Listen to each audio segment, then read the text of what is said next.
LoveLore Library. Chapter 123.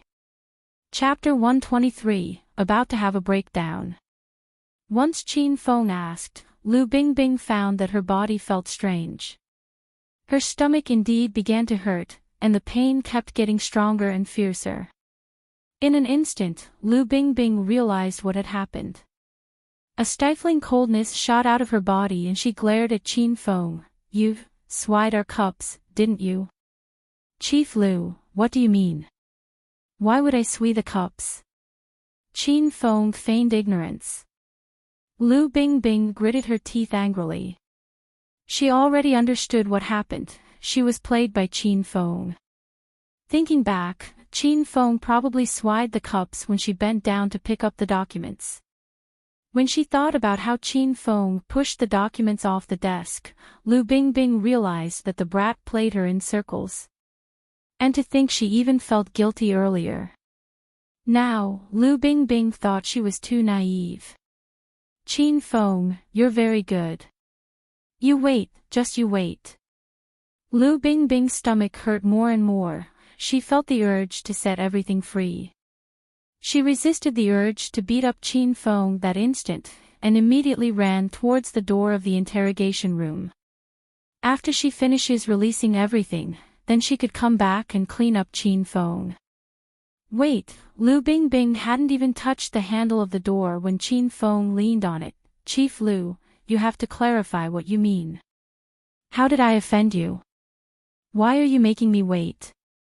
When she saw Qin Feng feigning ignorance, Lu Bingbing's eyes went ablaze. She snarled, "Qin Feng, fuck off. You clearly know what you've done."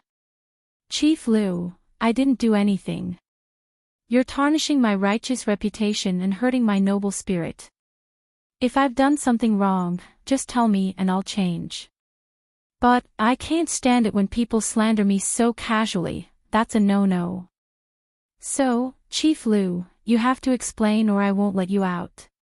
Qin Feng put his hands on his hips and said this with an air of righteousness. Lu Bingbing's face darkened. She felt that Qin Feng was really despicable.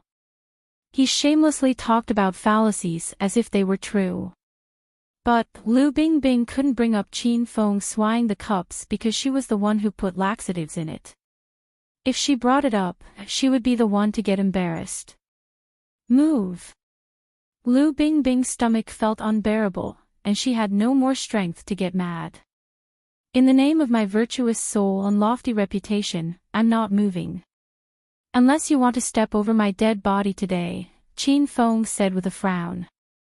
"Qin Feng, why don't you go die?" Lu Bingbing couldn't stand it anymore. At this time, she crouched onto the floor and covered her stomach. A cold sweat broke out on her forehead. "Chief Lu, you don't look so good. Are you sick?" Qin Feng also squatted down and helped Lu Bingbing wipe her sweat with an expression of concern. "Get your grubby paws away from me, I don't need your concern." Lu Bingbing slapped Qin Feng's hand away and glared at him. "Tell me, what can I do to get you to fuck off? I don't understand, why would Chief Lu have such a rude request of making me leave? As an upstanding man, how could I leave?" Qin Feng's serious expression suddenly changed and revealed a slight smile. His eyes were glued to Lu Bingbing's chest. "Chief Lu, will you really agree to do anything?" Lu Bingbing rolled her eyes. If her stomach didn't hurt so much that she felt completely strengthless, even if she couldn't beat Qin Feng in a fight, she would still duke it out. "Retract your dog eyes. If you dare let your gaze wander again, I'll pull your eyes out and step on them until they explode." "All right, then Chief Lu can only step over my dead body today." Qin Feng reinstated an air of righteousness. He stood at the door and began to whistle.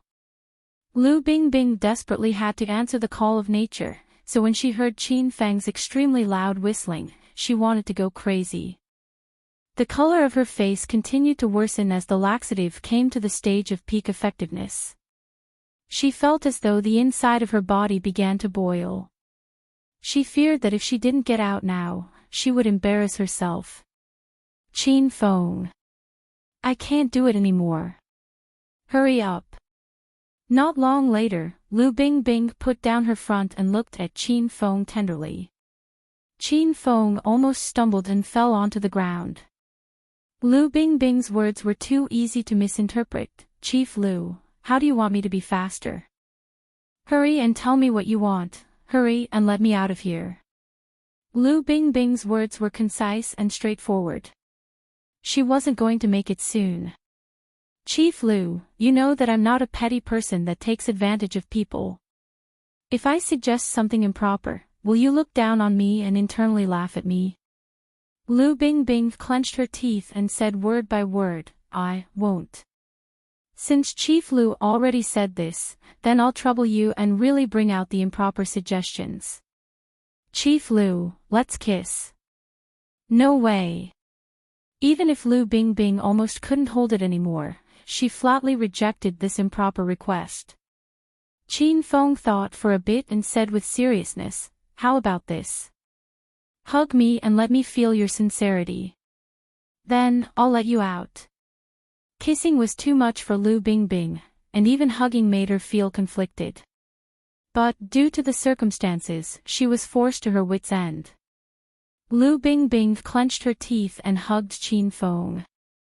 The two both squatted in the ground and hugged. A natural and fresh perfume-free fragrance drifted into Qin Feng's nose. He stuck his nose onto Lu Bingbing's beautiful hair and inhaled deeply twice. An unnamed comfort arose in his heart. After hugging Qin Feng, she smelled the unique manly smell on his body. It was a bit fragrant and a bit enchanting. Lu Bingbing was surprised to find that she didn't hate the smell. Although she'd been hugged by this beast Qin Feng before, this situation was different from the previous one. That was a coincidental hug that took place while she was unprepared. This time, Lu Bingbing initiated the hug with Qin Feng. It felt really strange. Besides the feeling of resistance and disgust, there was also a sliver of wonder in her heart. Lu Bingbing was shocked to find that her heartbeat actually increased. Qin Feng, that's enough. After hugging for 10 seconds, Lu Bingbing hurriedly pushed Qin Feng away. Chief Lu, I think you've misunderstood. We can be considered good friends, so I wanted a simple friendly hug. I didn't have any impure thoughts or bad intentions. This kind of hug doesn't even need to last 2 seconds, but seeing how engrossed Chief Lu was, I felt bad disturbing you. Move. They already hugged and liberties were taken, so Qin Feng moved out of the way. Lu Bingbing shot out of the interrogation room like a rocket and bolted toward the restroom. Lu Bingbing hadn't left for very long when Uncle Fu and Chief Zhang hurriedly rushed over. After seeing Qin Feng, Uncle Fu took the initiative and rushed over. Chapter 124. Chapter 124, 100-Year Blood Lotus. Young Master Qin, are you all right?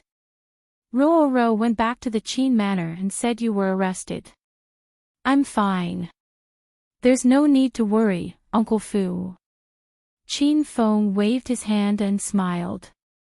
Chief Zhang also greeted Qin Feng with a smile. Young Master Qin, I just looked into it, and this was a misunderstanding. You were only riding your bike to admire the scenery at Coiled Snake Mountain. How could you possibly have participated in a street race? Chief Lu was careless. I hope young Master Qin forgives us. While saying this, Chief Zhang even extended a pennant. Young Master Qin, last time at the Western-styled restaurant a hoodlum wanted to hit you. You must have been traumatized. This is also considered a mistake on the part of the police since they didn't successfully carry out their duty to protect the safety and harmony of the citizens. This is a brave citizen pennant, please accept it. Qin Feng came to the Northern District Sub-Bureau 3 times, and got 2 pennants. He suddenly fell in love with this place. He thought about how warm and considerate this family was. He had to come often in the future. Then thank you Chief Zhang. Qin Feng took the pennant and said, that's right, last time's Western restaurant accident. Luckily, Chief Lu got there in time. If not for her continuous care and comfort for me, I don't know how I'd escaped the shadow of the accident.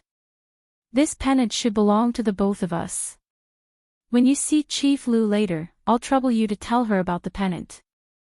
Okay, I'll certainly pass the message along. After exchanging polite words, Qin Feng and Uncle Fu left the police station. Qin Feng wondered what Lu Bingbing's expression would be like once she heard that he brought another pennant home. He couldn't help but laugh aloud. When they got back to the Qin Manor, Qin Huang and everyone else in the manor were waiting for Qin Feng at the villa lounge. Once they saw that he returned safe and sound, they all sighed in relief. Qin Feng, are you all right? Since Su Ruoro was also there, Qin Huang kept up Qin Feng's act. He wasn't able to express too much concern, so he glared at Qin Feng with some dissatisfaction. Chairman Qin, I'm fine. Didn't I tell Ruoro that I know Chief Lu? We're good friends that can talk about anything. She invited me for tea in a heart-to-heart conversation, Qin Feng said merrily. Qin Feng and Han Ying stared at Qin Feng with disdain. Lu Bingbing invited him for tea. Good friends that could talk about anything. More like Lu Bingbing couldn't wait to kill him. Alright, since you're fine, everyone go sleep. You brat, you kept Ying and Ruoro up until now. Go apologize to them, Qin Huang reprimanded before taking the lead to head up the stairs. Su Ruoro immediately looked at Qin Feng and waved, Qin Feng, I'm fine, you don't have to apologize to me. Ying, I'm guilty of worrying you. I'll walk you back to your villa to rest. There's no need for that. Once the image of Qin Feng sneaking around and sniffing Su Ruoro's underwear appeared in her head, she immediately stopped him. I'll go back myself. I'm afraid that if you come with me, I'll lose undergarments. Qin Feng and Su Ruoro were the only two left in the large living room. After hearing what Han Ying said, Su Ruoro looked at Qin Feng differently. Her gaze now became guarded. Ruoro, then I'll take you back to your room, Qin Feng looked smilingly at Su Ruoro. I can go back myself. Su Ruoro was like a frightened deer and immediately ran up the stairs. She didn't have that many undergarments to begin with, so she was even more afraid they'd be stolen. Women these days. Why are they so polite? We're all tenants anyway, Qin Feng muttered while returning to his room. Once he got in bed, his attitude suddenly became serious. He stuck his hand into his pocket and pulled out a small wooden box. The small wooden box was rectangular, narrow, dark red, and was about the length of a palm of a hand. This was not Qin Feng's own box, but was provided to him on Coiled Snake Mountain tonight. When Su Qiuyu initiated the hug with Qin Feng before she left, she shoved it into his arms. Though Su Qiuyu's movements were quick, Qin Feng still felt it but didn't stop or expose her. Chapter 125. Chapter 125, Need to Rebel. Yun Province, Sky City. Su Qiuyu drove the Reventon and sped across the cool and clear streets. She was already back at Sky City. She saw a black Benz following her through her rearview mirror and smirked. The instant she gave Qin Feng the Su family's heavily guarded treasure, the 100-year blood lotus, she felt as though a huge weight was lifted off her chest. When she saw that the person in the Benz had not noticed this and kept following her, she sighed in relief. However, she knew that this news could not be hidden for long. Soon, these people would notice that the 100-year blood lotus was moved. Su Qiuyu had no way of telling when they would find that the trail led to Qin Feng, but she could only do her best to string them along. She would take advantage of this time to find someone who could heal her grandfather's illness. As long as her grandfather woke up, everything would return to normal for the Su family. Not long later, Qin Feng had already been working at Royal Group for 10 days. He also came a long way from not wanting to get out of bed and internally rebelling against going to work like he did on the first day. Now, he woke up early every morning, ran over to Su Ruoro's room, sneaked a peek at how she looked with her loose pajamas, and went to the shared restroom to brush his teeth and wash his face with her. During these 10 days, Qin Feng became familiar with his co-workers in the sales department. At the very least, the male sales representatives had his name deeply ingrained in their memories. After all, his nickname was Beast. Who told him to take liberties with their pure little beauty Su Ruoro every day at work? Today at work, Qin Feng saw two familiar figures, Xiao Qiu and Xiao Ma. These two stayed at the hospital for 5 days and were just released last night after getting kicked down the stairs by Qin Feng. Older brother Qin, morning. Once they saw Qin Feng arrive, Xiao Ma and Xiao Qiu immediately put on smiles and greeted him. Qin Feng's expression fell. He berated them, "Who's your real brother? Don't randomly claim people as your relatives." Their lips tweed and they immediately changed their verbiage. "Big brother Feng, good morning." "Now that's right." Qin Feng smilingly patted the two on their shoulders and led Su Ruoro away. "Qin Feng, it seems that those two really respect you." Su Ruoro sat at her desk and said worriedly, "They have a bad reputation in the company for using force to bully people. Why, you have to be careful." "Nah." Qin Feng merrily waved his hand. "Last time they went to smoke by the opening of the stairs and forgot to bring a lighter. I gifted one to them so they were impressed by my free and easy personality. They insisted on recognizing me as their elder brother. I didn't ag." When she saw Qin Feng beginning to brag again, Su Ruoro shook her head. Then, she ignored him, buried her head, and began to work. After greeting Qin Feng, Xiao Ma and Xiao Qiu's worried hearts slowly began to calm down. The two experienced how powerful Qin Feng was, so they were afraid that he'd take revenge on them. However, based on what just happened, it looked like Qin Feng already seemed not to care about this matter. "Xiao Ma, Xiao Qiu, come to my office." Both of their hearts had just calmed when Wang Chao's call suddenly came from behind them. They both jumped in fright and exchanged glances. Then, they walked into Wang Chao's office with dark expressions. "What were you two doing? Where have you been for the past couple of days?" Once they entered, Wang Chao viciously scolded them. He saw Qin Feng and Su Ruoro come to the company together and suspected that they were already in a relationship. He hated Qin Feng more and more, but he couldn't get anything on the brat. And during this short period of time, he couldn't think of a way to clean him up. Right from the morning, his stomach was filled with fire. He vented this fire onto Xiao Ma and Xiao Qiu. The two were usually at Wang Chao's beck and call, and they usually agreed with everything he said. Today, their attitudes changed. They looked coldly at Wang Chao. "Group leader Wang, we accidentally fell down the stairs and were in the hospital for 5 days.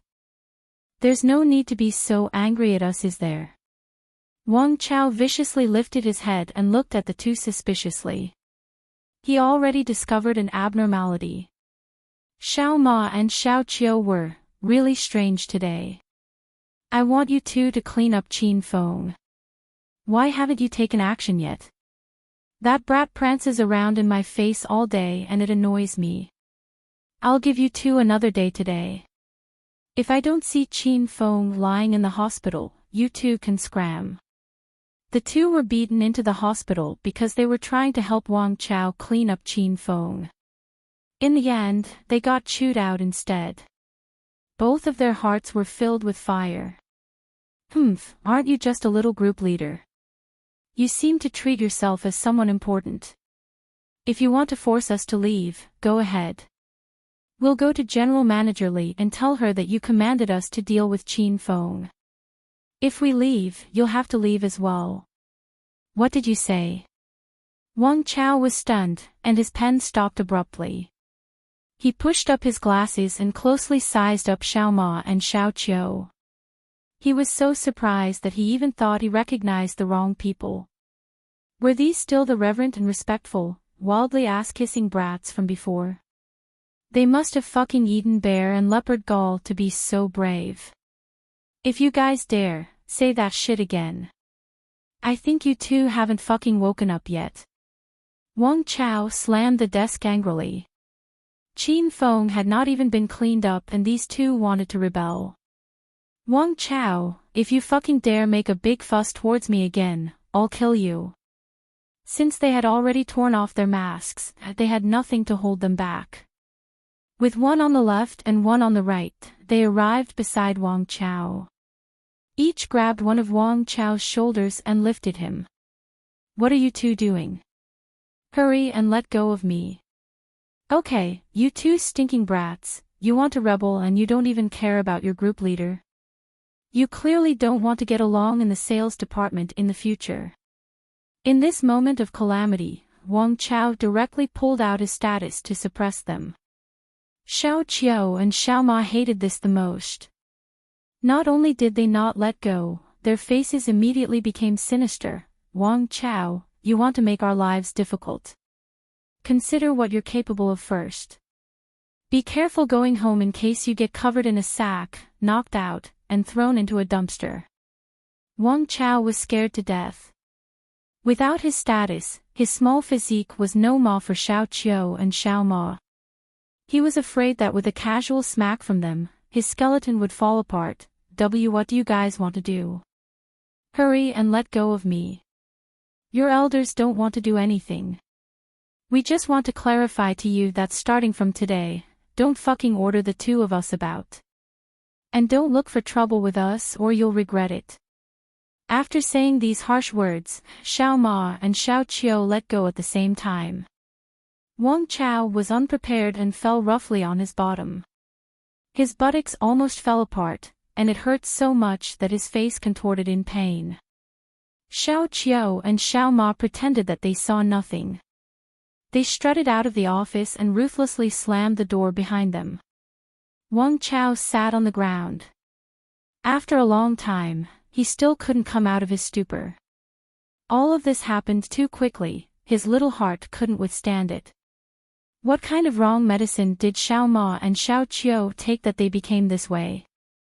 The whole morning, Wang Chao sat in his office and deliberated this question in pain. On the other hand, Qin Feng slept comfortably while splayed on his work desk. Qin Feng, time to eat. When lunchtime rolled around, Su Ruoro called Qin Feng awake. She looked at him with a pout. I have no idea how you're going to stay in the sales department. If you keep sleeping like this during work, be careful, you might get fired. Qin Feng tidied up his hair that was mush from sleep, patted his chest, and said grandly, who would dare fire me? I'm the champion sales representative of our sales department, an undefeated legend. Qin Feng wasn't lying. He sold Cloud City Hua Manor's worst villa to Sun Yi for over $1 million. With this achievement, even if he slept for a quarter of the year in Royal Group, he would still be stably at first place. However, Su Ruoro didn't know about this matter. Qin Feng, just continue to brag. Su Ruoro scrunched her attractive nose. Then, she talked and laughed with Qin Feng as they arrived at the employee cafeteria on the 3rd floor. Royal Group's 3rd floor was 1,000 square meters. The whole floor was the employee cafeteria, and its maximum capacity was 600 people. The 3rd floor's cafeteria was split into 2 large sections according to status in the company. One side was for the normal employees to eat in, while the other side was for managers and supervisors. The normal employee side was like a school cafeteria, and the other area was separated into half see-through private rooms and completely closed-off booths. The latter was evidently an area of a much higher grade. Su Ruoro and Qin Feng were normal employees, so they naturally were only able to eat in the normal employee section. As usual, Su Ruoro was in charge of grabbing a seat and Qin Feng got the food. Soon, Qin Feng brought over 2 trays of sumptuous food and sat across from Su Ruoro. You must be hungry, hurry and eat. Su Ruoro nodded. She looked at the table full of sumptuous food and her eyes became crescent moons. The two ate happily when they suddenly detected 2 people arrive beside them. Qin Feng turned and saw Wang Chao and a sales representative from the sales department Xiao Zhang. Oh, Qin Feng and Ruoro, what a coincidence. We randomly found a table and we found co-workers from our sales department. Wang Chao sat down merrily and greeted Qin Feng and Su Ruoro. Xiao Zhang only came over to sit because Wang Chao came over. He wanted to kiss Wang Chao's ass, but he could not be too obvious about it. He greeted the 3 of them in succession. Group leader Wang looked around the ordinary employees section a couple of times with his pair of cow eyes before finding this spot. A coincidence indeed. Qin Feng clearly didn't give Wang Chao any face and said whatever he wanted. Wang Chao awkwardly coughed twice and ignored Qin Feng. This time, he came to gain Su Ruoro's favor. If he didn't act now, this lady would become food for Qin Feng. Ruoro, you look so thin that you're about to disappear. Here, I've especially gotten all of these good meat and vegetable dishes. Eat more. Girls your age are in the midst of developing. You mustn't learn from those other people that try and lose weight. Those people don't want their bodies anymore. Wang Chao talked and prepared to place food into Su Ruoro's bowl at the same time. Su Ruoro was so shocked that she immediately lifted her tray away. She felt disgusted when she looked at Wang Chao, so how would she eat the food he got for her? Thank you for your kind intentions, group leader Wang. I don't like eating meat.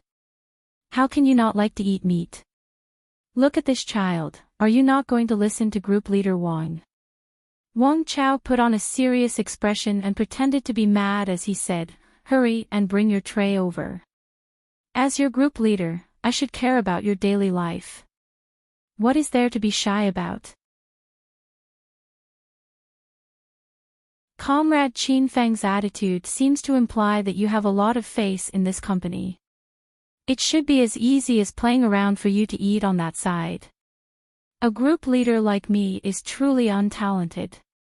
If it's not a special circumstance, I don't have the ability of eating on that side. Qin Feng, open our eyes. Bring Ruoro over and bring some good food back so Xiao Zhang and I can see a glimmer of your brilliance. That's right, that's right. Qin Feng, you're so great. From night to day, you act like everything's so easy. I suspect that you must have started this company. Go to the high-class dining area and bring some food back, then we'll talk. Group leader Zhang, don't you agree? Xiao Zhang gave Wang Chao a strong kiss on the ass. Wang Chao smiled and was unable to contain his glee. This morning, he lost his 2 faithful underlings Xiao Qiu and Xiao Ma. Thus, he was just about to renew his search for a dependable subordinate. This Xiao Zhang brought himself onto his doorstep. Compared to Xiao Qiu and Xiao Ma, Xiao Zhang had unparalleled ass-kissing abilities. His abilities made Wang Chao elated. Immensely satisfied, his gaze swept across his surroundings. He saw Xiao Qiu and Xiao Ma sitting not too far away. They were also weighing the current situation. Wang Chao gave them a look of disdain as if to say, did you see that? Even without you two, there are still people lining up to kiss your elder's ass.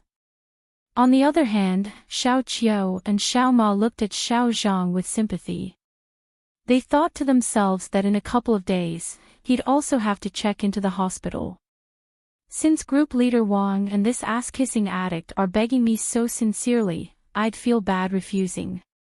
Ruoro, let's go. Let's eat in the high-class area. There are some houseflies that keep buzzing around by our ears. Just hearing it is annoying. Qin Feng stood with a smile and extended his hand towards Su Ruoro. Su Ruoro shyly lowered her head, held Qin Feng's hand, and walked away. While weighing the backs of the two walking toward the high-class dining area, Xiao Zhang clenched his teeth internally cursed, "You're the freaking ass-kisser. Your whole family is made up of ass-kissers." Qin Feng, are we really going to that side? We don't have high enough statuses. Su Ruoro said this with a bit of nervousness when she saw that they were about to enter the high-class dining area. Of course I know. I coincidentally saw Assistant Han sitting and eating, so we'll pretend to say hi to rile up Wang Chao. Qin Feng didn't stop. He held Su Ruoro's hand and swaggered into the high-class dining area. At this time, Han Ying sat eating in an elegant compartment.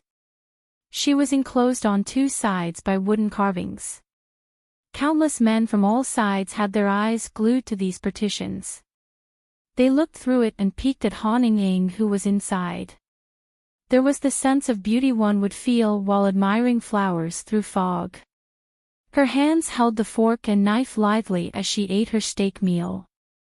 Her movements were elegant and graceful. She elegantly speared a small piece of steak, delivered it into her sexy red lips, slightly closed her lovely eyes, chewed slowly, and savored it with a charming expression. This kind of sexy and intellectual beauty became the talk of the higher class not long after entering the company. However, since she was usually icy and proud, and she was also Chairman Qin's assistant, these people only dared to peek at her secretly. No one had the guts to burst into her compartment and disturb her elegant eating. Thus, Qin Feng broke through this special barrier. With Su Ruoro in tow, he already smilingly walked into Han Ying's compartment. "Assistant Han, your days are going really well." After entering the compartment, Qin Feng casually sat across from Han Ying as if he had entered his own house. When Han Ying heard footsteps enter her private room, a layer of frost appeared on her face. But, after hearing the person's voice, the frost fell and a lovely cordial expression graced her features. When she saw Su Ruoro standing cautiously at the door afraid to enter, she waved her over. Chapter 127. Chapter 127, I've been using my legs the whole time. Little sister Ruoro, don't be so shy. Sit next to big sister, you don't need to be so polite with me. Su Ruoro nodded and obediently sat beside Han Ying. Young Master Qin's close attendant. I'm not as comfortable and at ease as you say. What do you two want to eat? I'll order it for you. After Su Ruoro sat down, Han Ying casually looped her arm through Su Ruoro's. They looked to be as close as best friends that could talk about anything.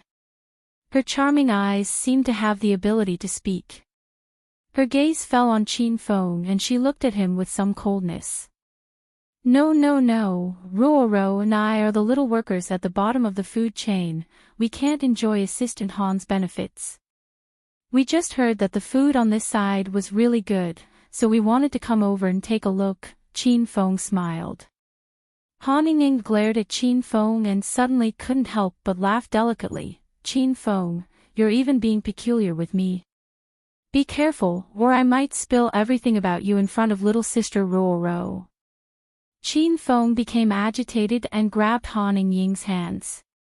He said with a smile of one trying to gain favor, Assistant Han, I was just joking, don't take it as the truth. After Qin Feng grabbed her hand so suddenly, Han Ying looked like she was electrocuted. In private, though she always appeared very forward and even tried to seduce Qin Feng a couple of times, this was only for the sake of a business partnership. Besides, she knew that Qin Feng was on guard against her. Thus, though the two both lived in the Qin manor and seemed really close and loving, nothing actually happened between them.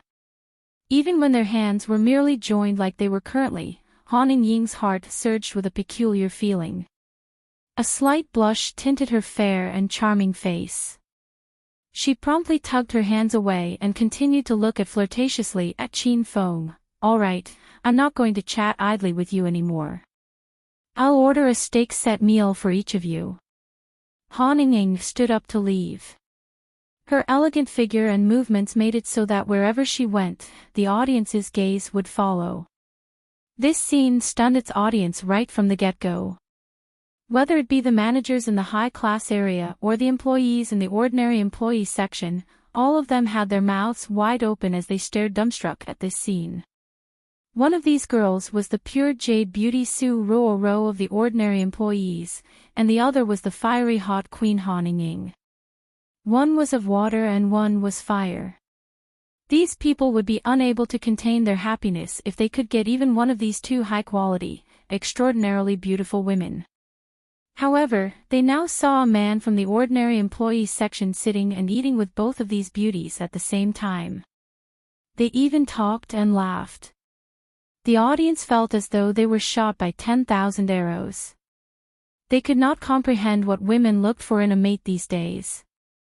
Group Leader Wang. I am not seeing things, am I? That brat Qin Feng actually went over to eat in the upper management area. And who is that flaming hot beauty? Xiao Zhang asked in astonishment. He and Wang Chao were able to see Han Ying's private room from where they were sitting. They could generally see the situation inside the room through the faintly discernible wooden carvings. Wang Chao's expression was even more stunned. Since Xiao Zhang's position in the company was too low, it was normal for him not to know Han Ying. However, Wang Chao clearly knew that this Han Ying had just arrived into the company and was extremely popular. She was reportedly Chairman Qin's newly hired assistant. Wang Chao's eyes were ablaze when he saw Qin Feng talking and smiling with a beauty of this status. That's impossible. How could that brat Qin Feng know Assistant Han? I think there's an 80% chance that his conduct of bursting into the high-class dining area affected Assistant Han's mealtime, so she's going to look for a security guard to deal with him. Let's wait to see a good show. In a bit, Qin Feng will be treated like a diseased dog and he'll be driven out of there. Once Wang Chao came up with this reasoning, his gloomy expression changed to a smile as he rejoiced in Qin Feng's misfortune. Right. That beauty was originally eating on her own and that idiot Qin Feng went and disturbed her. She must have gone to look for the security guard. This idiot. He clearly has the life of a sales representative, but he insists on pretending to be someone of consequence. This time, he's going to lose face spectacularly. Let's see if Su Ruoro will still be with him after this. From what I see, in the whole royal group, only group leader Wang Chao has the ability to take Su Ruoro. As for the others, they can only stand to the side and watch. In truth, Xiao Zhang also eyed Su Ruoro's beauty all along. His heart was restless, but he knew his place. At this time, he decisively gave up on this goddess and used her to kiss Wang Chao's ass. Wang Chao was so happy that his face bloomed. He began to like this Xiao Zhang more and more. Xiao Zhang, you seem quite good at talking, you definitely have the qualities of a salesperson. In the future, follow me and I guarantee that you won't be treated unfairly. Group leader Wang, don't worry. In the future, Xiao Zhang will be at your beck and call. I pledge a life in your service, group leader Wang. Xiao Zhang was so elated that he almost jumped up in happiness. You don't need to be at my beck and call. As long as you do your work well, it'll all be yours. Wang Chao said artificially. Xiao Zhang was well aware that these words couldn't be said too freely. His gaze shifted and he saw Han Ying walking back holding two large trays. He immediately called Wang Chao, group leader Wang, hurry and look, that beauty came back. The show's about to begin. Wang Chao immediately gained vitality and looked in Qin Feng's direction. He saw that there was no security guard behind Han Ying and she carried two trays back into the private room. A bad premonition suddenly arose in his heart. Assistant Han, you're a person of such high status, and you're personally bringing food over to us. You're really shortening our lives. Qin Feng said this smilingly while looking at Han Ying's fiery body under her work clothes. Han Ying brought the trays in front of Qin Feng and Su Ruoro. She rolled her eyes at Qin Feng. Hurry and eat. Even good food can't stop your mouth. That depends on what kind of good food it is. If it's Assistant Han's fragrant lips, I'm sure it could definitely stop it. Qin Feng smiled. Han Ying's lovely body shook, and her charming face immediately became scarlet. In the past, she was the one that used words and her body to seduce Qin Feng. Now that Qin Feng initiated the seducing, it felt completely different. It even made her heartbeat quicken. Su Ruoro was used to Qin Feng taking liberties with her, so her expression was beyond normal when she heard his words. However, she thought of how Han Ying was Chairman Qin's assistant. If Qin Feng even came onto her, older sister Ying would definitely bear a grudge towards him. Su Ruoro immediately explained for Qin Feng, older sister Ying, thank you for getting food for us. Qin Feng has a careless mouth, but he doesn't have a bad heart. Don't be mad. Han Ying looked at Su Ruoro and Qin Feng with a strange expression.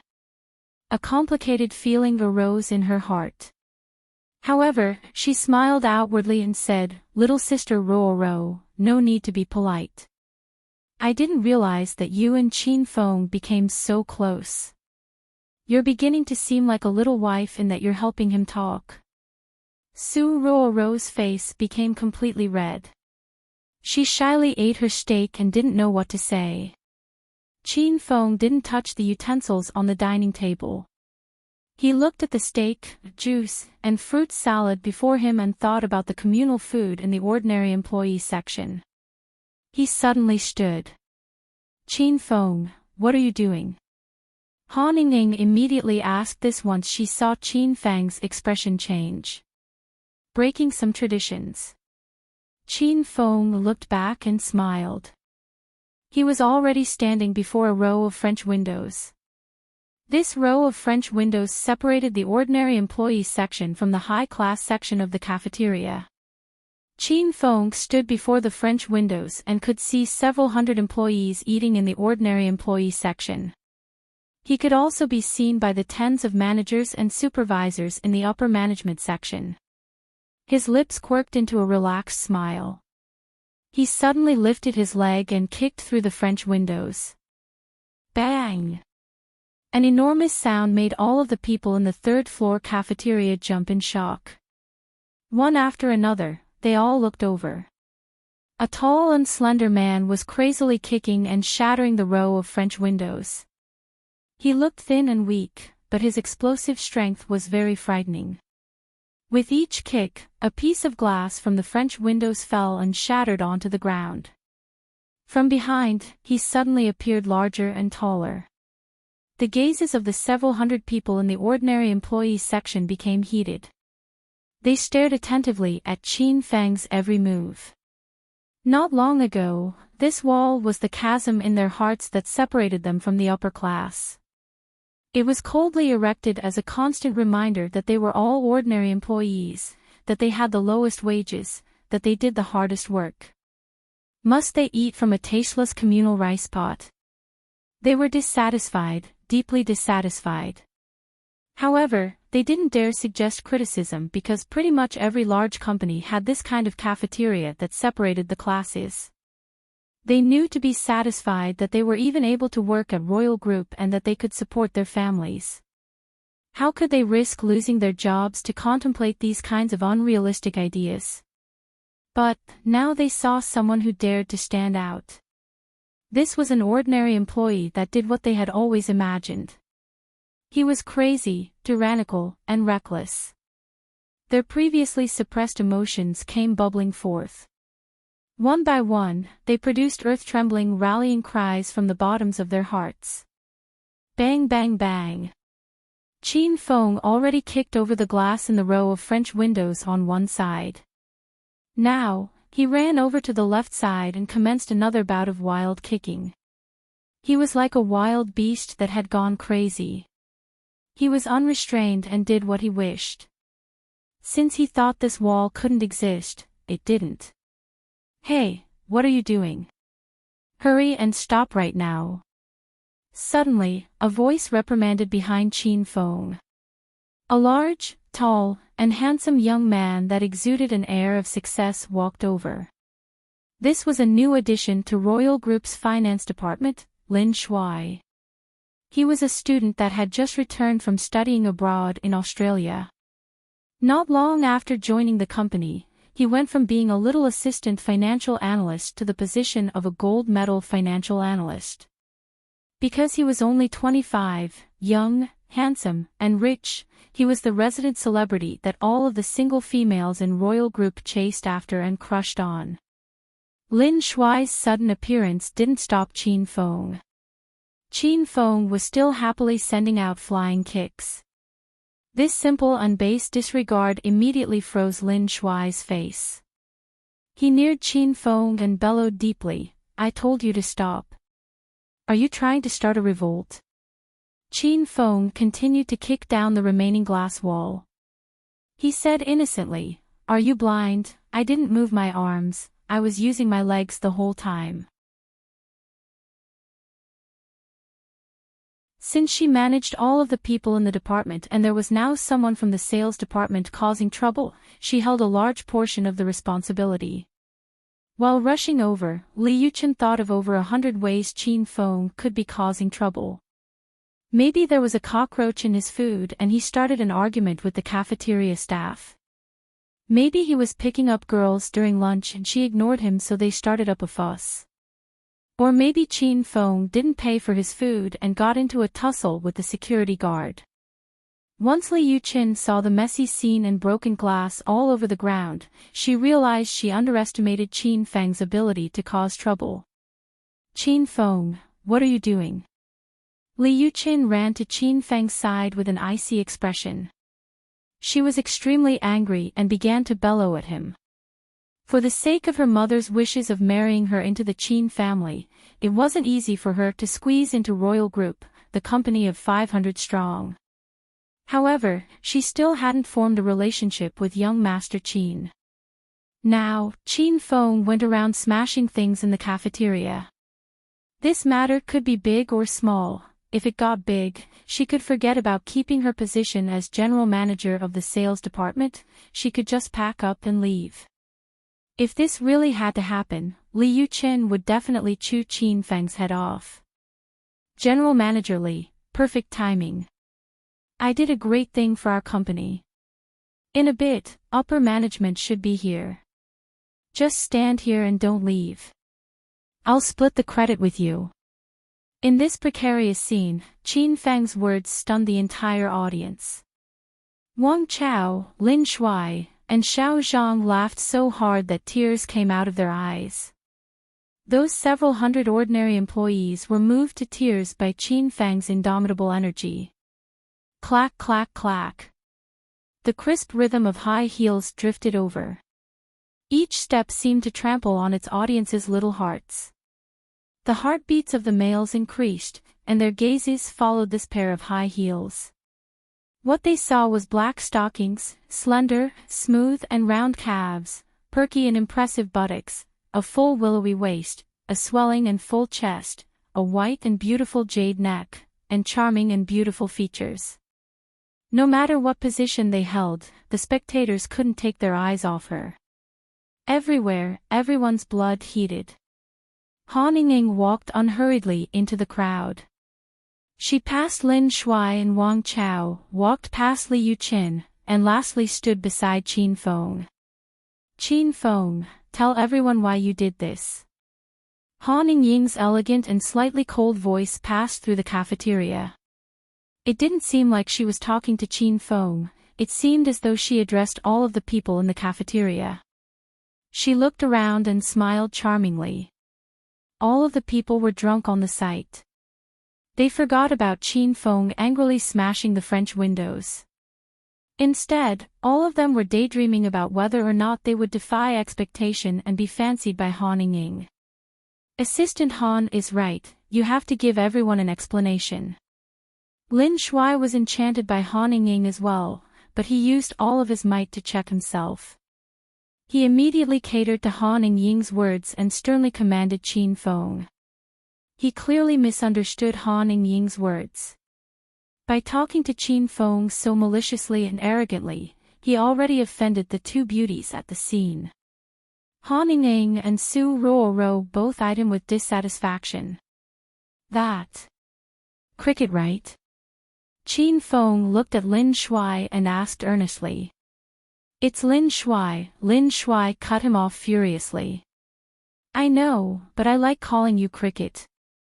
Lin Shuai's mouth gave a violent chui.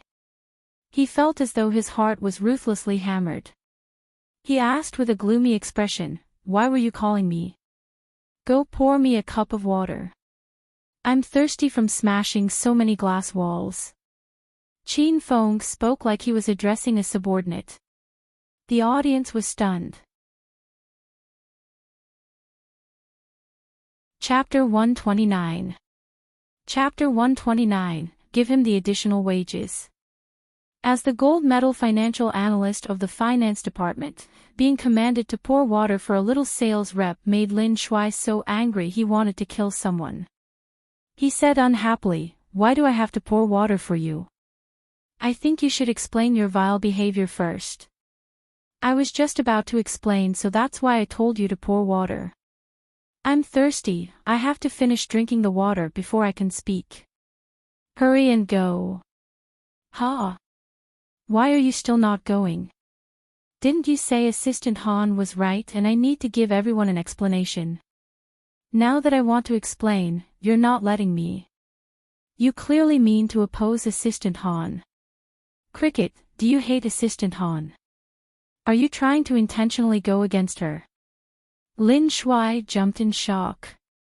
He hurriedly looked at Han Ying and explained, Assistant Han, don't listen to this brat's nonsense, I don't have anything against you. I admire you. Whether it be your beauty or your outstanding ability. Lin Shuai lived up to his name as a genius player. No wonder he was able to climb from the position of a little assistant financial analyst to the position of a gold medal financial analyst after only being in Royal Group for less than 2 months. The effort he placed in his explanation was incidentally enough to be in surreptitious confession.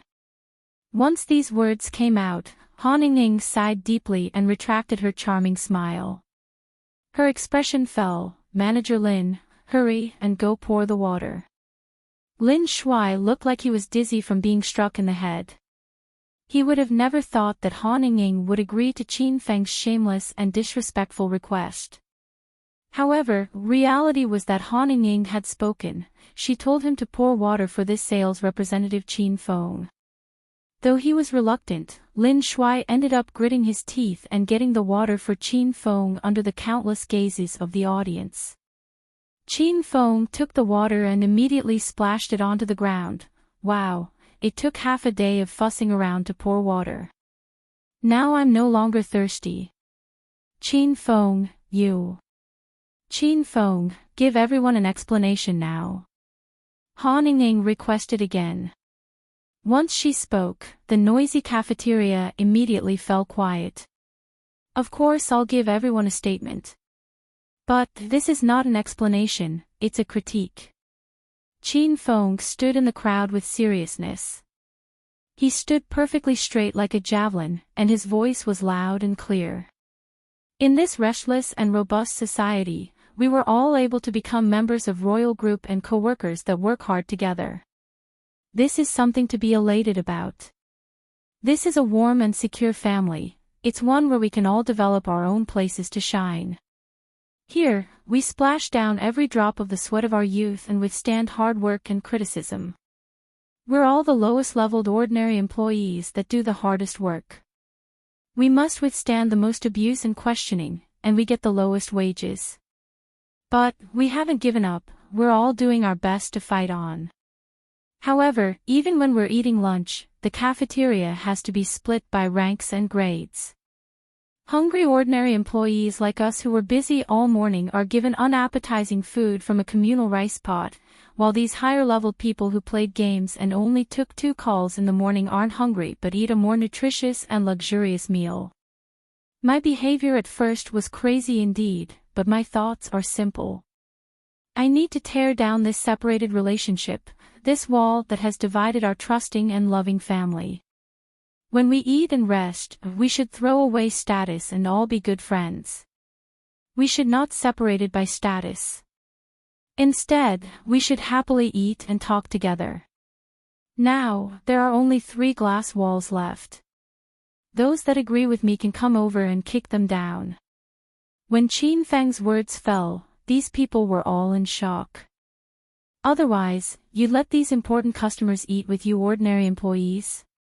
Royal Group can't afford to lose these people. That's enough. Separating the cafeteria was Chairman Qin's idea.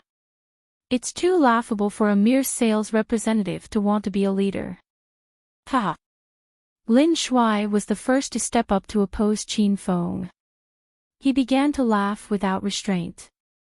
Then, Wang Chao laughed, Xiao Zhang laughed, and over 10 managers and supervisors in the high-class area began to laugh. This wall formed a castle that indicated status. It blocked off the ordinary employees and kept them outside to revere them and yearn to be in their position. Who wouldn't want to experience that lofty feeling? Ah, Han Ying laughed as well. It wasn't a laugh in ridicule, but a charming laugh that she directed at Qin Feng. Then, her strong and icy voice rang out, "You all think it's funny, do you? I actually think that what Qin Feng said was quite sensible. I'll make sure to relay it to Chairman Qin." The laughs came to an abrupt stop. The upper-leveled employees stared flabbergasted at Han Ying. As Chairman Qin's assistant, she had a position of significance. These people didn't dare to offend her. Right, Assistant Han is right. Qin Feng's idea expresses the sentiments of the countless low-leveled employees in the company. We should value it. The second person to stand in Qin Feng's procession was Wang Jun.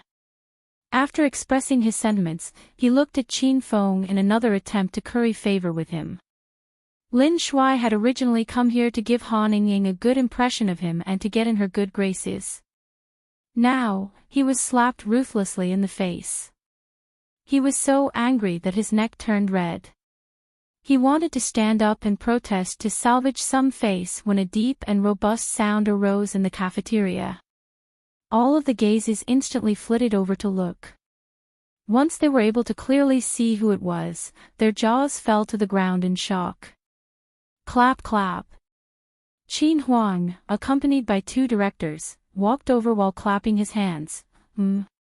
This lad's suggestion is quite profound and remarkable. Why don't we all give him a round of applause?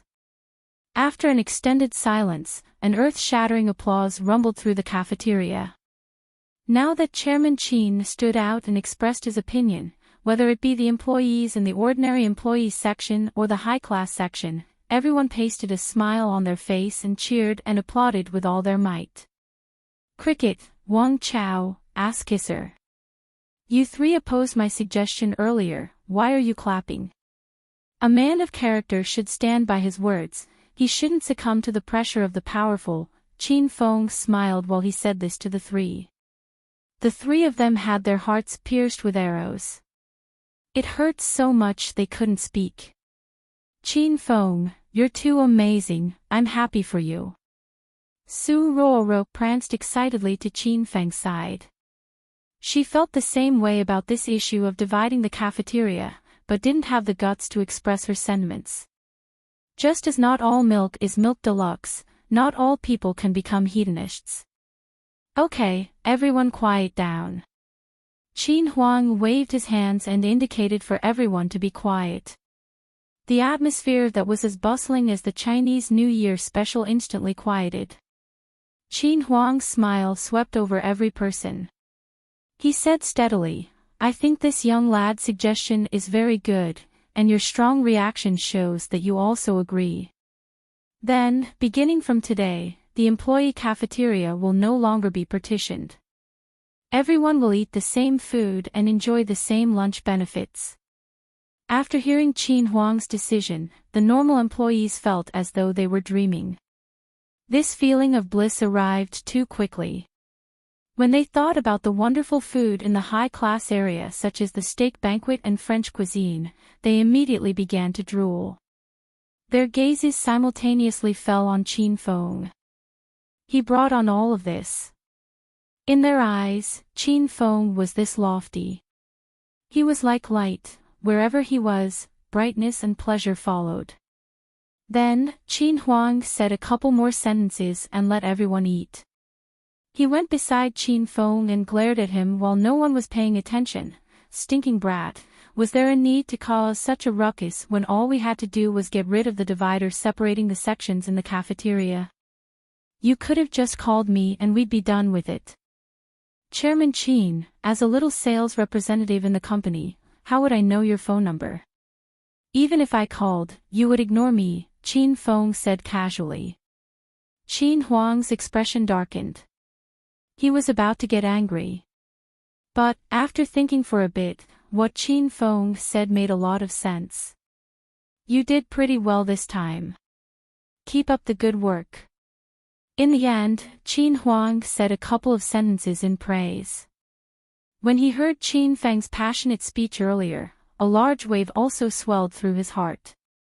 He felt comforted as he weighed his son standing among the lower-leveled employees and thinking on their behalf. A good leader and a successful company must begin looking at the interests of its lowest-leveled employees. They must try their best to share the company's warm attitude with them so the company could be long-lived. You all eat, I'll be leaving first. Chairman Qin's gaze briefly met with Han Ying and Su Ruo, and he prepared to leave. Chairman Qin, I've done such a great thing, aren't you going to reward me? Qin Feng asked. Qin Huang stopped in his tracks. He looked at Qin Feng, was quiet for a brief instant, and said to the property director, Director Huang, this youth kicked down 9 glass walls. According to the price of tearing down walls, calculate the pay and add it to his current month's salary. Qin Feng's mouth quirked as he weighed Qin Huang's receding back. Han Ying and Su Ruo stood on each side of Qin Feng. At this time, they tilted their faces and tried hard to pretend nothing was wrong, but one could tell from their shaking delicate bodies that they were laughing really hard. Qin Feng eyed the two women and walked directly up beside Wang Chao. Group leader Wang, it seems that I won't be able to bring food over from the high-class dining area for you to try. Because there's now no such thing as the high-class dining area. Humph, a lowly person intoxicated by success. Wang Chao left with a dark expression. Xiao Zhang glared at Qin Feng and immediately followed, don't be happy too early. I'll teach you a lesson in the future. Ass kisser, walk properly. Qin Feng looked at the two leaving backs and waved his hand. When Xiao Zhang heard ass kisser, he stumbled and almost fell to the ground. Chapter 130.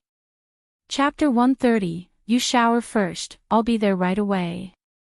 The whole afternoon, everyone ranging from the executives and senior management to the ordinary employees discussed Qin Feng. After discovering that he was just a minor sales representative from the sales department without any background or influence, they had varying opinions of his conduct during lunch. During this afternoon, Qin Feng became a well-known celebrity in Royal Group. As the main character of this incident, Qin Feng did not care at all. At this time, he got off work and told Su Ruo crude jokes while weighing her shy blushing face and walking towards the exit. After exiting the building, Qin Feng's cell phone suddenly rang. He pulled it out and looked to see that it was teacher Yun Zhao's number. Qin Feng's expression changed. He said solemnly, how do you do, teacher Yun Zhao? The Yun Zhao in the phone sounded a bit urgent. Qin Feng, where are you? Can you come over to my neighborhood? Qin Feng's heart rippled. He promptly said, okay teacher Yun Zhao, go shower first and I'll be there right away. Yun Zhao's face darkened when she heard the two beeps pass through the phone. She thought to herself that Qin Feng still hadn't changed. Ruo, I have to see an old friend. Wait here for Ying and follow her and Chairman Qin home, Qin Feng said to Su Ruo after hanging up. That's not a good idea. I can just go home on my own. Su Ruo was clearly a bit nervous. It was too much pressure to take Chairman Qin's car back. Don't dilly-dally, just do as I say. Otherwise, if you get abducted, I'm not going to rescue you. Qin Feng gave Su Ruo's face a pinch. Su Ruo shuddered as she thought about the last time she was abducted. She was just buying her daily necessities when she was abducted by Wei Xiaolei. She nodded vigorously. Okay, then I'll wait for older sister Ying. No, Assistant Han and the rest. With this, Qin Feng finally felt reassured. Last time he raced with Wei Xiaolei, he went to the district Yun Xiao lived in. At this time, he rode his 28 bicycle and flew across the road. He wondered if teacher Yun Xiao finished showering. Su Ruo was really obedient.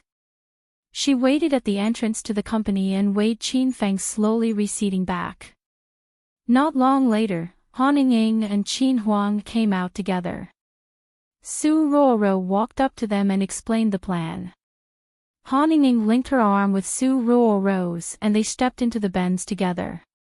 Li Yuqin caught this scene. Her lovely eyes flashed with shock. Why would Su Ruo leave in Assistant Han and Chairman Qin's car? This afternoon, she once again received a call from her mother pushing her to get married.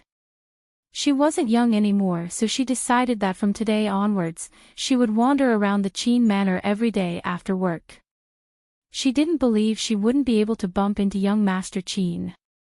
Li Yuqin believed that if she could bump into young Master Qin, she would be able to form a relationship with him if she relied on her beauty and was a bit more forward. With this mindset, Li Yuqin ran out of the office after work and saw such a shocking scene. Suddenly, a possible scenario flashed through her mind. Could it be that Su Ruo and Qin Huang knew one another?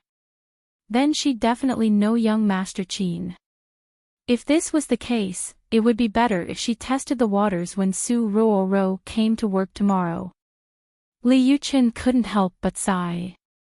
So Royal Group really was concealing identities. Based on their appearances, Qin Feng and Su Ruo looked like ordinary sales representatives. However, one knew the assistant manager of the administrative department and the other directly got into Chairman Qin's car. Not 20 minutes later, Qin Feng arrived in Teacher Yun Zhao's little district. Teacher Yun Xiao, which building and unit do you live in? I'm already here. That fast? I am in 1102 in building 3, come up. Yun Xiao was a bit shocked. She wondered if Qin Feng just so happened to be in the area. This was the first time she let a male in her home. For some strange reason, her heartbeat quickened after she stated her address. After receiving the address, Qin Feng immediately ran up. When he arrived at 1102, the front door was already open. Yun Xiao stood at the doorway waiting for Qin Feng. Qin Feng, did you run up the stairs? Yeah, the elevator's too slow. I was thinking that Teacher Yun Xiao just finished showering and was worried that you'd be anxiously waiting, so I sped all the way over. Ha! Teacher Yun Xiao, you haven't showered yet. Qin Feng was a bit disappointed to see Yun Xiao wearing the black uniform and stockings she wore to work. Yun Xiao knew Qin Feng's personality too well. She glared at him with feigned anger. Qin Feng, I'm your teacher. Be proper and don't give me any crooked thoughts. All right, hurry and come in. Qin Feng followed Yun Xiao into the room while admiring the perky behind that was wrapped in the short black skirt. Yun Xiao rented a 1-bathroom, 2-bedroom, and 2-living room apartment with all of the necessary electrical appliances. She lived on her own and it was just right. It had a bit of a cozy feel to it. Since it was her first time bringing a man into her house, she felt a bit awkward. When they arrived in the living room, she allowed Qin Feng to sit on the sofa. The two sat on the sofa side by side. Yun Zhao's heart tingled. She scooted a bit further from Qin Feng. Right when she settled into her new position, Qin Feng slid right next to her. She scooted again and Qin Feng followed. Qin Feng. Don't sit so close to me, it's kind of warm, Yun Zhao said bashfully. Her face flushed slightly. Teacher Yun Zhao's body is too fragrant. I can't help but want to get close and smell it. Qin Feng looked at Yun Zhao with a smile. This time, he didn't scoot closer to her again. His expression shifted sharply and he said with seriousness, Teacher Yun Zhao, why were you looking for me at this time? Qin Feng knew that Yun Zhao wouldn't take the initiative contact him for no reason. Something must have happened. Qin Feng changed too abruptly, so Yun Zhao was not really able to adjust in time. She calmed herself and then said with seriousness, Qin Feng, why haven't you been going to school lately? Something happened at home that interfered with my studies.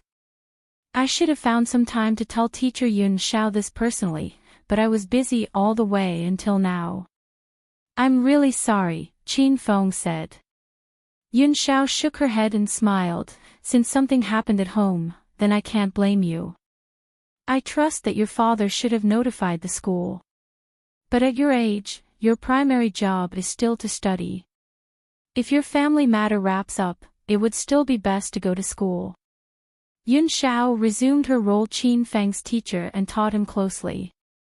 She knew that with Qin Feng's family background, he did not care about attending school. After this hedonistic young master was done living a carefree youth, he would directly succeed the family business and continue to squander the youths of others. When she thought about the possibility of Qin Feng never coming to class anymore, Yun Zhao felt an unnamed sense of disappointment surge through her heart. Teacher Yun Zhao, don't be too sad. Once there's time, I will go to school and pay a visit. I know that without me there, you probably miss me a lot. Actually, when Teacher Yun Zhao misses me, you can do what you did this time and call me over to your house to sit. Of course, I'm usually only free at night, so it would be better for Teacher Yun Zhao to invite me at night. Qin Feng's words were well presented, but Yun Zhao still eyed him suspiciously. Did you really learn psychology? Qin Feng nodded earnestly. Then according to my current situation, what stage am I in? Yun Zhao asked anxiously. Since Teacher Yun Zhao contracted the psychological ailment for less than a month, you're currently in the beginning stage where you close yourself off. You just need to go through continuous psychological treatment. It's still considerably simple to return to normal. Then, you have a way to treat me. Yun Zhao now entrusted herself to Qin Feng. She had no other choice because she realized that she began to hate and reject interacting and speaking with others. But, she didn't have those kinds of feelings with Qin Feng. Or maybe her conflicted feelings were really weak and could be disregarded. Of course I do, Qin Feng said resolutely. What method is this? Massage therapy. Yun Zhao's expression fell. Once she heard the name of the method, she felt that it was not dependable. What kind of massage would cure a psychological ailment? She looked at Qin Feng coldly. Qin Feng, you're trying to mess with your teacher again, aren't you?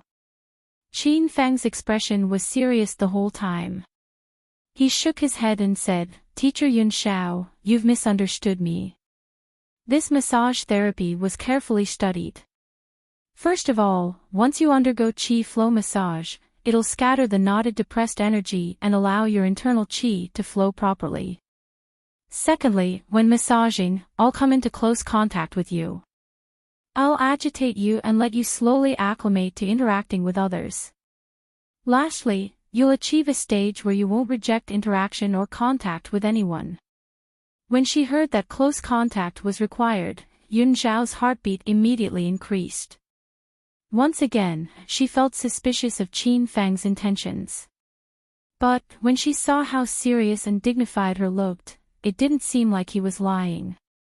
At that instant, Yun Zhao didn't know what was best to do. Teacher Yun Zhao, I know you don't trust me. I know no one trusts me. You all listen to rumors and believe that I'm an accomplished hedonistic rich young master. You don't have heart-to-hearts with me, you constantly put up your guard against me, and you lump me in with the beasts and perverts. Qin Feng gave a long sigh. Forget it, who told me to be born to a rich family? I deserve it. I have such a hard life. When I was young, I was brimming with talent and so handsome I had no friends.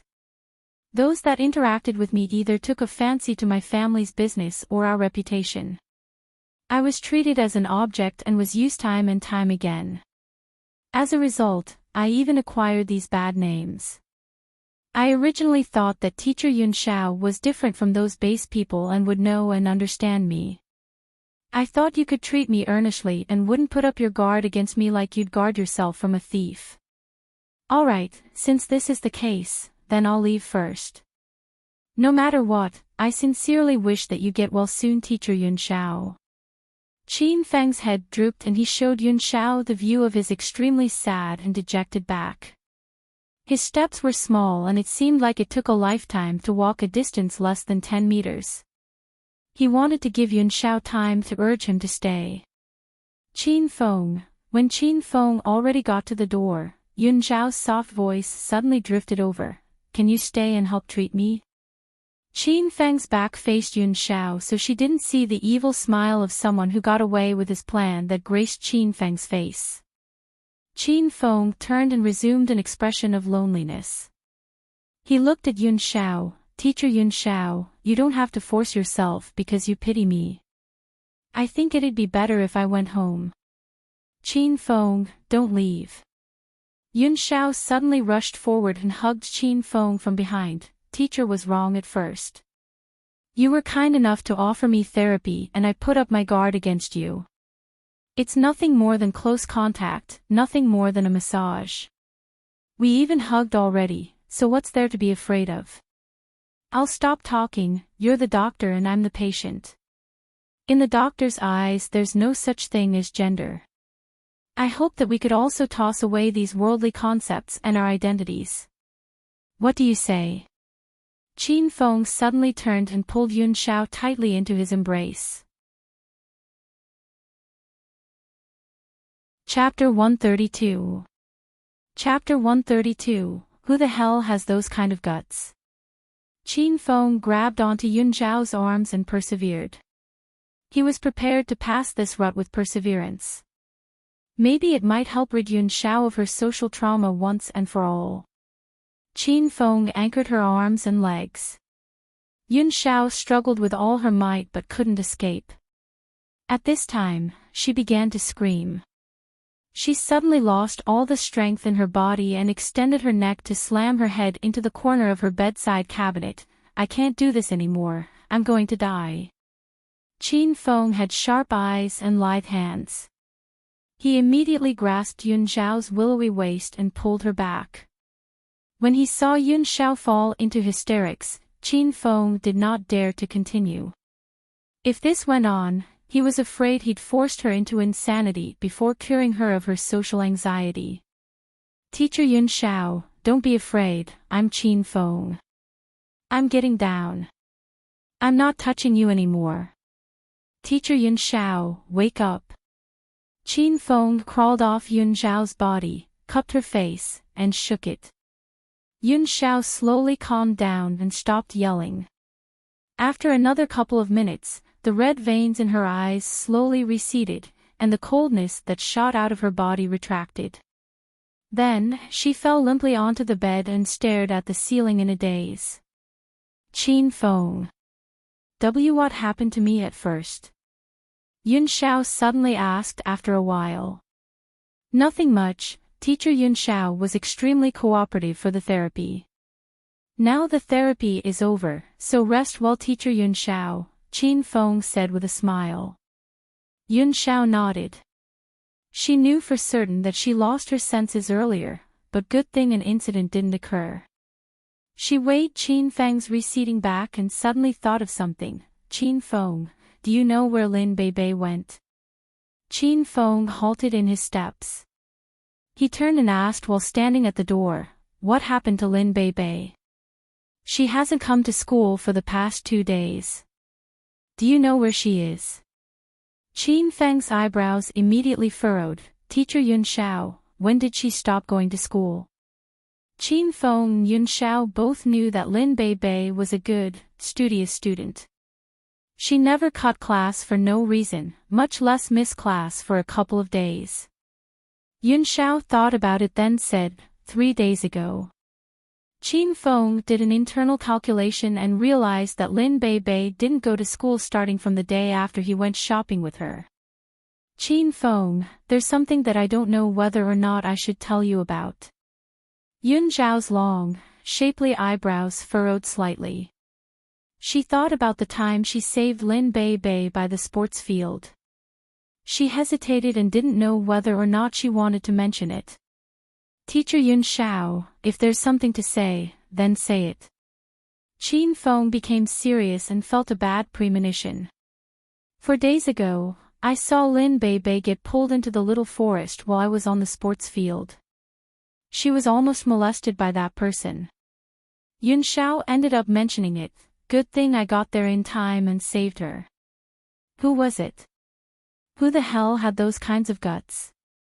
Qin Feng suddenly growled. His eyes turned red and he looked like a vicious wild beast. Yun Xiao jumped in shock. She shook her head, I don't know. When I got there, that person already ran away. I asked Lin Beibei after but she refused to say who it was. Qin Feng fell quiet. His brain whirred as he calculated the timing. No wonder Lin Beibei suddenly called and asked him to find her at the royal clubhouse.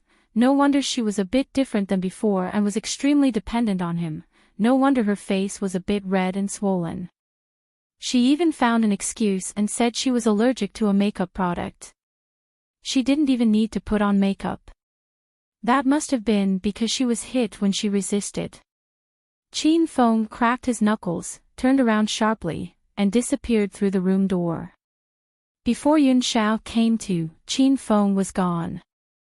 She hurriedly shouted, Qin Feng, if you find Lin Beibei, call me and let me know she's okay. Acropolis City's first hospital, intensive care ward room. Lin Beibei sat at her mother's bedside. She peeled an apple with an empty expression. Ah! She suddenly yelped in pain. She furrowed her attractive, long and shapely eyebrows and lowered her head to suck on her cut finger. Beibei, are you all right? Why were you so careless? Hurry and let your mom see. Mother Lin's heart ached. After all, her daughter cut her finger because she was peeling an apple for her. Mom, I'm fine. Lie down and rest. Lin Beibei found a bandage in the room and stuck it on her wound. Mom, have some apples. Mother Lin took the apples, but how could she possibly have an appetite? Her daughter stayed with her in the hospital room for a full 3 days. She didn't even go to school. During these 3 days, she looked like she lost her soul. She sat by the window and spaced out every day. There were a couple of times when Mother Lin called her but she didn't hear. Beibei, is there something you'd like to tell your mother? Mother Lin pulled Lin Beibei to her bedside and lightly stroked her head. Lin Beibei suddenly threw herself into her mother's embrace and burst into tears. She held it in for 3 days. There was no one to spill her heart out to, and she didn't dare bring these matters up with her mother. She already took the initiative to move out of the royal clubhouse. Now she was homeless, so she could only spend her nights in this hospital room. Due to Yuan Xiang's threat, she was even more afraid to go to school. If she bumped into Yuan Xiang at school, he would definitely stop her or maybe even abduct her. Lin Bei Bei was like a lost little lamb. She really didn't know what to do. Let it all out and it'll be okay. Mother Lin saw how sadly her daughter was crying and her heart ached. She didn't give her daughter a wealthy life or carefree happiness. Instead, she made her bear more suffering. Hiding in her mother's embrace was like lying in Qin Fang's. Both felt extremely safe and secure. Lin Bei Bei cried for a good while. Her mood slowly stabilized and she sat up to move out of her mother's embrace. Bei Bei, is this because of that Qin Feng? Mother Lin suddenly asked. Lin Bei Bei's delicate body trembled. She bit her head and nodded. You fell for him. Though she could tell, Mother Lin still wanted to hear her daughter's response. Mom, don't ask anymore. Lin Bei Bei blushed slightly, lowered her head, and tugged at the corner of her shirt. Mother Lin smiled. Then how does he feel about you? Lin Bei Bei hesitated for a while.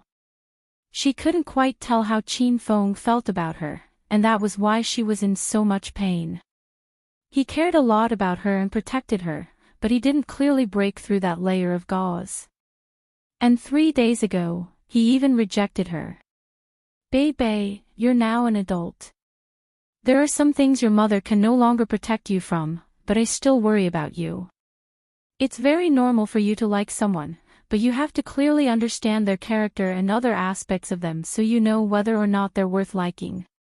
Don't be careless and don't get tricked. Mom, I know, don't worry. I'm going to go out and get some fresh air. Lin Bei Bei knew her mother was worried about her, but she couldn't explain the relationship between her and Qin Feng, so she found an excuse to run out of the hospital room. Bei Bei, the sky will be dark soon. Don't go too far, just walk around in the hospital and come back. Chapter 133. Chapter 133, Would rather die than concede. Lin Bei Bei listened to her mother's words well. She didn't leave the hospital. After all, she was also afraid to walk outside at night alone. She arrived at the pavilion in the garden behind the hospital and sat down. She looked at the stars in the night sky and fell into a daze once again. Suddenly, 2 dark shadows leapt out from behind Lin Bei Bei. They hit her in the neck and she fainted. The 2 carried her in a van and quickly disappeared into the night. Young Master Yu, we got her. We're heading over now. Within the van, a bearded man spoke into the phone with a dark smile. Hurry up. 2 words came from the phone before the line was cut. There were a total of 3 people that kidnapped Lin Bei Bei. 1 was in charge of driving and 2 sat in the back and guarded her. Of the 2 in the back, one of them was the man with the big beard that just made the call, while the other was a bald man. When the gazes of the 2 in the back fell onto Lin Bei Bei's body, their eyes glinted with evil. Big beard, this gal is quite pure. She looks like one of the fairies in paintings. I can't help but want to get refreshed, said the baldy with a smile. Big beard smacked his shiny head. You must want to die. This is the gal that young Master Yu is interested in. The most we can do is feast our eyes. If you dare to secretly touch her and young Master Yu finds out, then 18 generations of your ancestors will be annihilated. Baldy was so frightened that he pulled his hand back and screwed his head with a silly grin. I was joking, I was joking. Once again, Qin Feng brought his 28 bicycle to its full speed. He rode the bicycle in such a way that it was about to fly. Very soon, he arrived at the royal clubhouse. Hey young Master Qin, you're here. The chubby manager Lu immediately welcomed him. There's none of your business today, fuck off. Qin Feng was in an extremely bad mood. He waved manager Lu away and flew to Lin Bei Bei's room alone. He opened the door and rushed in. He took a loop around the large suite and was immediately disappointed. There was no trace of Lin Bei Bei in the room, even her clothes and toiletries were missing. It was clear that Lin Bei moved away, and she left without saying goodbye. Qin Feng dialed a number and called Manager Lu over. Young Master Qin, how can I help you? Manager Lu could tell that Qin Feng was extremely off today. He knew young Master Qin for a long time, but this was the first time he saw him so agitated. Where is the person in this room? Qin Feng shouted at Manager Lu. Manager Lu wiped the cold sweat that was all over his head. He trembled and said, Young Master Qin. She left. Where did she go? I don't know. She left quietly.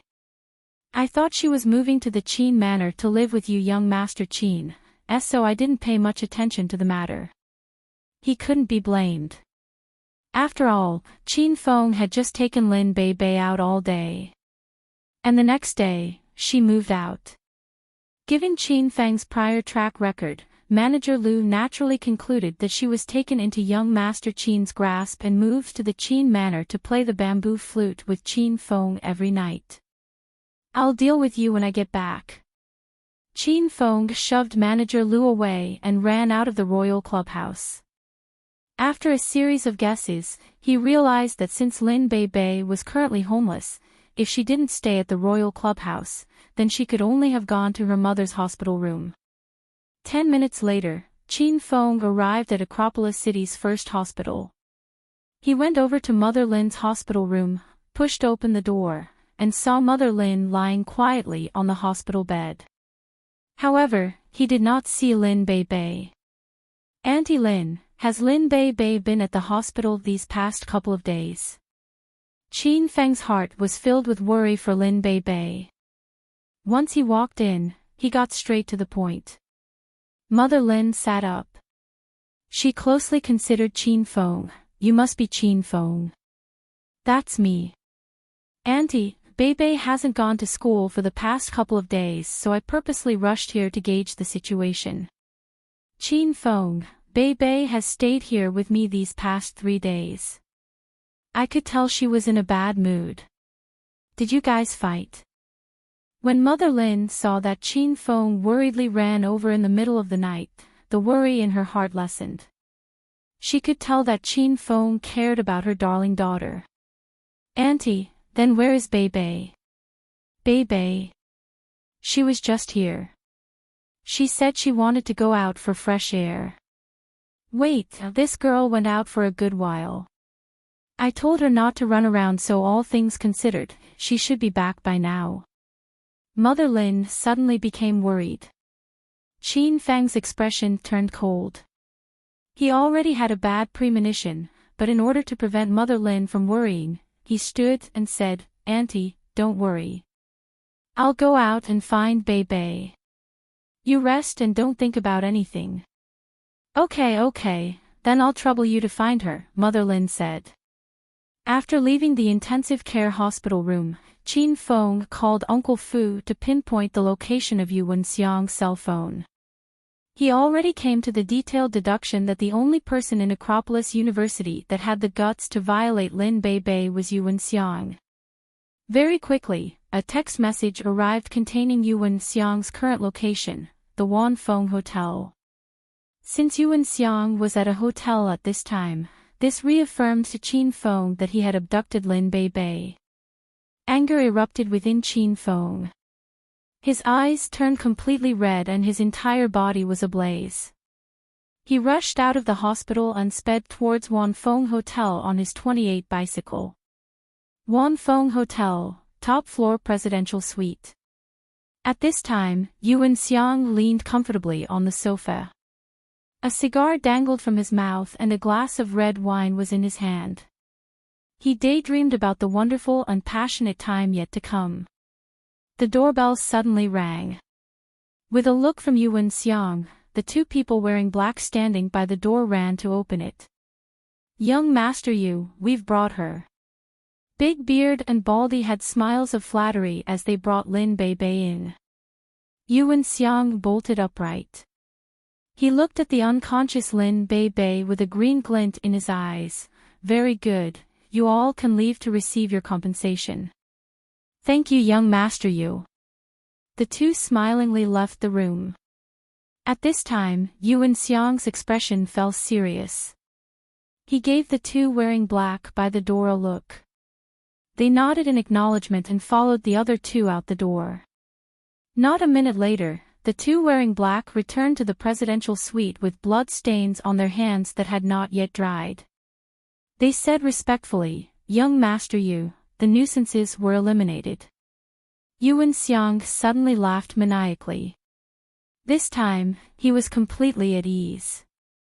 Now, besides the two bodyguards in black standing by the door, no one else knew about his abduction of Lin Bei.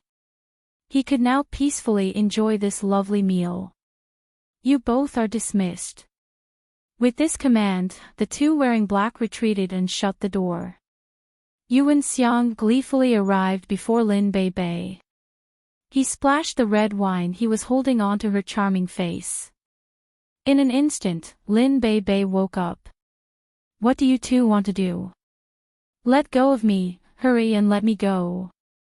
After awakening, Lin Bei's memory was still at the time where she was knocked unconscious. She knew she was in danger and struggled with all her might. Her body was tied with rope and her hands were bound behind her back. No matter how strongly she struggled, she couldn't break free. She began to look around the premises. When she saw Yuan Xiang standing before her, her heart sank abruptly. Young Master Yu. Let me go. Ha, let you go. Do you think that's possible? Yuan Xiang squatted and admired Lin Bei's beauty. Because she was struggling with all her might, her hair and clothes were disheveled, revealing an enticing unruliness. Yuan Xiang became restless as he weighed her. Young Master Yu, I beg of you, let me go. Lin Bei continued to struggle. She was so frantic that tears sprang from her eyes. She looked both lovely and pitiful. All right, once I finish satisfying myself, then I'll let you go, Yuan Xiang said. Yuan Xiang, release me quickly. I won't let you touch me. If you dare touch me, I'll tell Qin Feng for sure and have him take care of you. Lin Bei knew that there was no use in begging for mercy with a beast like Yuan Xiang, so she thought she might as well burst out and use Qin Feng to suppress him. Yuan Xiang's expression immediately turned cold. Chapter 134. Chapter 134, Regret You Were Ever Born. Thump. An enormous sound came from the door. Yuan Xiang jumped in shock and looked towards it. The front door had already disappeared, and it soared into the room. A large and tall man stood at the door with a heavy expression and a wintry coldness. Yuan Xiang trembled at the sight.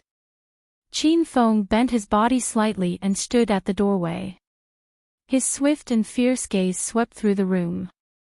When he saw Lin Bei lying on the ground with blood all over her head, his heart stopped abruptly. A burst of murderous energy exploded out of his body. He rushed forward and appeared by Lin Bei's side. Bei, what's wrong with you? Bei, wake up. He embraced her and called her name gently, but Lin Bei seemed to be in a sleep of death. She heard nothing. He immediately pressed his fingers onto Lin Bei's neck. He was still able to feel Lin Bei's pulse. He was previously extremely nervous, but this allowed him to relax slightly. With a thought from Qin Feng, he spent 100 hedonist points, bought an elementary gold sore medicine, ground the pill into powder, and lightly dabbed it onto Lin Bei's wounds. After doing all this, Qin Feng slowly put down Lin Bei, stood, and looked at Yuan Xiang like he was looking at a dead man. Tell me, how do you want to die? His voice was low and strong, his aura seemed to have the power to swallow rivers and overturn oceans, and his gaze was as cold as frost. At this time, Qin Feng stood there with his body slightly bent. He looked like an undefeated god of war that had the ability to sentence someone to death and provide them with the ability to choose from different types of death. Qin Feng's sudden arrival scared Yuan Xiang.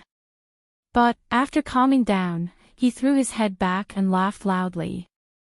Last time when they fought on the sports field in Acropolis University, they were evenly made and it was hard to determine who was superior. However, Yuan Xiang underwent frantic training and went from stage 3 to stage 4 abilities. He obviously would not be afraid to face Qin Feng again. I should be asking you that. You think you can touch me? How funny. Even if you didn't come, after finishing up with this tramp, I'd come to crush you personally. Yuan Xiang laughed arrogantly. Qin Feng didn't care at all, and his expression didn't change in the slightest. He stood there quietly, then said icily, "Since you don't want to choose, I'll choose for you." Right after speaking, Qin Feng made his move. He moved like lightning and instantly arrived before Yuan Xiang. The winter iron gloves flashed with a wintry light and fell ruthlessly on Yuan Xiang's abdomen. The simple punch was incomparably powerful and imposing. It sent Yuan Xiang flying. He crashed heavily into the wall and sank into it. After the fist fell, Qin Feng moved his foot and arrived before Yuan Xiang once again. At the moment, Yuan Xiang had an expression of fear and incredulity. He had stage 4 abilities with 5x strength and 1.5x speed. However, in front of Qin Feng, he fell after a single blow. Before he was able to react, he was already defeated. His rear and waist were already submerged into the concrete wall. His legs and the area above his abdomen were outside suspended in midair. This was an extremely strange situation that could only be seen in movies. Now that this occurred in real life, even Yuan Xiang had a hard time believing it. That's impossible, completely impossible. I have stage 4 abilities, how could I be unable to beat you? Qin Feng, I'm going to trash you. Yuan Xiang forgot about the sharp pain in his body. His eyes were lifeless, it looked like someone pulled out his soul. Completely deranged, he brandished his fists to hit Qin Feng. He cut a sorry figure and looked unspeakably comical. Yuan Xiang, you're definitely going to regret you were ever born. The sharp pain in his body forced him to cry out pitifully. He lost his previous arrogance and confidence. If he wasn't currently stuck in the wall and unable to move, he would undoubtedly be kneeling before Qin Feng and kowtowing in a plea to have his life spared. In the eyes of these rich young masters, face and dignity were nothing compared to survival. Do you think that's possible? Qin Feng growled coldly as he punched again. This punch pounded into Yuan Xiang's other leg. The bones in this leg also shattered, and the leg was smashed into the wall. Qin Feng did not stop. He continuously brandished his fists and pounded Yuan Xiang. He intentionally avoided Yuan Xiang's crucial areas but smashed every other part of his body. Yuan Xiang weighed helplessly as his body was hit bit by bit into the wall. It hurt so much that he hovered between life and death, but he could do nothing about it. A sense of previously non-existent despair sprang involuntarily. It was exactly as Qin Feng had previously said. Yuan Xiang suddenly regretted, deeply regretted, abducting Lin Bei.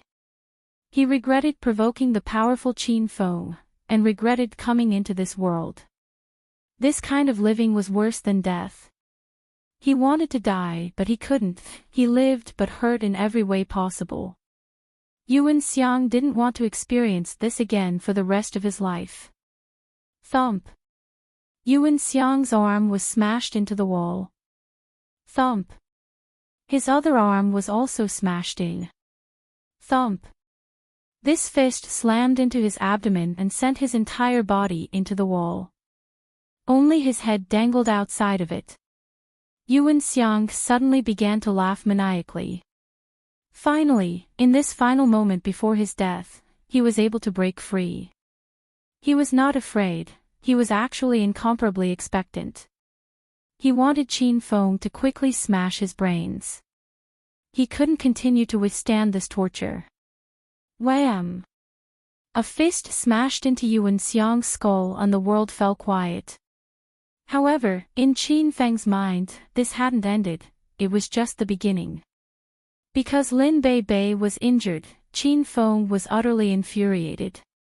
After this, he was going to take the initiative to step through the doors of the Yu household and completely annihilate the entire clan out of existence. He said previously that Yuan Xiang would regret ever coming into this world. Qin Feng wasn't joking when he said those words. Qin Feng looked at Yuan Xiang, who was currently sunken into the wall, with a tinge of emotion. Then, he felt too lazy to spare this human scum another glance and turned to go towards Lin Bei. He squatted and wrapped Lin Bei in his embrace. Qin Feng called her several times, but Lin Bei still felt nothing and stayed in her state of unconsciousness. Qin Feng immediately pulled out his cell phone and called Uncle Fu. He summarized the situation and told him to send people over as quickly as possible. Chapter 135. Chapter 135, Walk Down Without Looking Back. 5 minutes later, a bodyguard from the Qin manor arrived. Once he entered, he looked at Qin Feng, bowed, and said, "Young Master Qin, the car awaits downstairs and Uncle Fu is on his way. Let me take you to the hospital first." Qin Feng carried Lin Bei and followed the bodyguard downstairs. They got into the black BMW, and the bodyguard rushed down the road to the first hospital. Uncle Fu probably had everything prepared long ago. At this time, Fang Wentian, the director of the first hospital, waited outside the front entrance of the hospital with 4 doctors wearing white gowns standing behind him. Once they saw Qin Feng carrying Lin Bei, they immediately rushed forward and welcomed him. "Young Master Qin, what's the situation?" Fang Wentian looked at Lin Bei. His heart jumped in shock when he saw blood all over her head. Anyone who saw such a pure and beautiful girl hurt to this extent would feel a heartache. "Director Fang, I think she hit her head on the corner of a coffee table. You have to think of a way to save her." When Qin Feng saw Fang Wentian, he grabbed his arm. Because he was so anxious, he couldn't control his strength. Fang Wentian winced. "Young Master Qin, don't be anxious, let go first."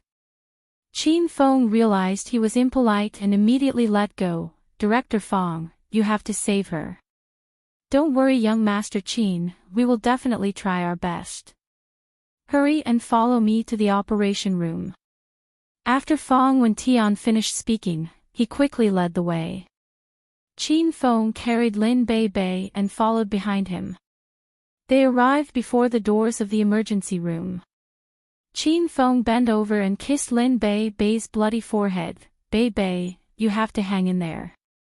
Nothing can happen to you, you hear? Young Master Qin, give us the patient." Even delaying a second is dangerous, Fang Wentian couldn't help but urge when he saw how reluctant Qin Feng was to part with Lin Bei. After this, Qin Feng placed Lin Bei on the stretcher. The 4 doctors wearing white gowns immediately pushed Lin Bei into the operation room, and the door to the room shut tightly behind them. Qin Feng sat alone on the bench outside. His mind was flooded with Lin Bei's smile.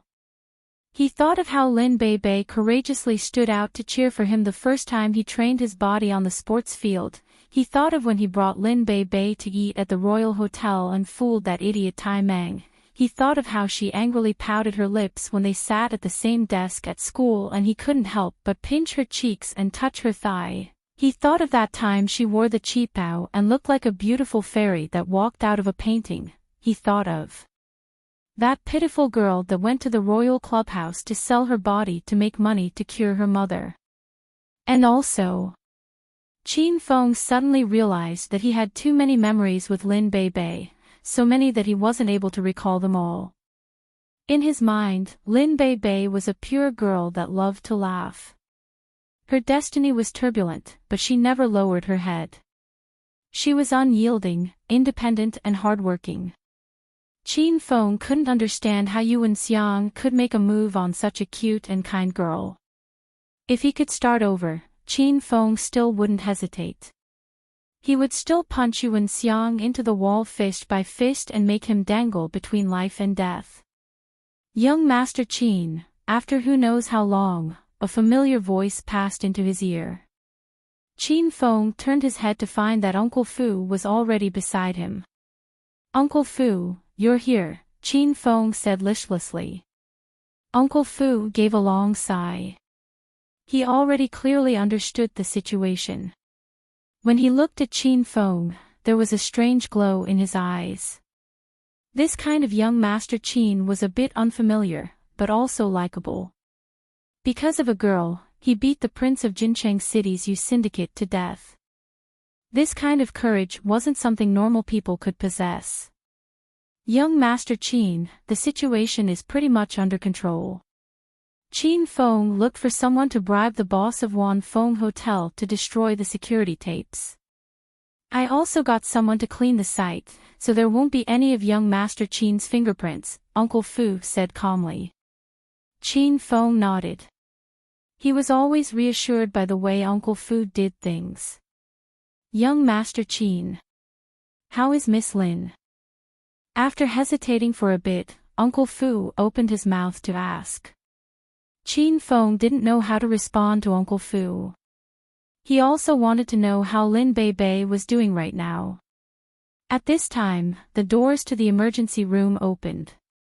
Fong Wentian walked out with a worried frown. Director Fong, how's the situation? Lin Bei's fine now, right? Once he saw Fong Wentian, Qin Feng immediately rushed forward. Fong Wentian shook his head helplessly. He took a deep breath and said, Young Master Qin, we really did all we could. If someone didn't apply some mysterious medicinal powder on Miss Lin's wound, I'm afraid she actually wouldn't have made it while on the way here. There are both good and bad aspects to the current situation. Miss Lin's life is no longer in danger, but she can't wake up. To use a professional term, she has fallen into a vegetative state. When he heard the words, vegetative state, Qin Feng's heart dropped sharply. He couldn't accept this reality. How could a kind and beautiful little lady in the prime of youth fall into a vegetative state? No one had the right to strip her of her smile, her every move, or the feelings she expressed in her youth. Yuan Xiang couldn't, Qin Feng couldn't, no one could. Qin Feng was angry. He was so angry that his heart was ablaze with fury. Fong Wentian and Uncle Fu stood beside him and could feel that the surrounding temperature began to rise. Even Fong Wentian, an elderly with bountiful life experiences, didn't dare to look directly into Qin Feng's blazing and severe eyes. Young Master Qin. I'll go try again and see if a miracle happens. The atmosphere was too stifling. Fong Wentian couldn't stand it and ran back into the emergency room. Only Qin Feng and Uncle Fu were left in the empty entrance to the emergency room. Uncle Fu, help me take care of the paperwork for Bei's stay at the hospital. I still have something to take care of. Qin Feng suddenly opened his mouth. A gleam flashed through Uncle Fu's eyes. His voice trembled a bit as he said, Are you going rush over to Jincheng City's Yu household completely alone? Yes. In front of Uncle Fu, Qin Feng didn't have to hide anything. He nodded resolutely. Do you have to go alone? You can order me to send people over, Uncle Fu said. This time, I won't trouble Uncle Fu. I'll take care of my own business, said Qin Feng word by word through clenched teeth. Uncle Fu fell quiet for a good while. He considered Qin Feng again. The expression on his face changed completely. He didn't seem like an underling of the Qin manner that always put on a look of respect and obedience. His gaze was deep as he looked closely at Qin Feng. He seemed more like an elder closely examining his successor. Qin Feng, I followed your father for 20 years. I watched you grow, and in my heart, you're no different from my own son. I won't comment on how you were in the past, but from today onwards, I'm going to get to know you again. I'm going to while you bring Chairman Chin and I changes and surprises, while you become stronger, and while you gain the ability to stand on your own.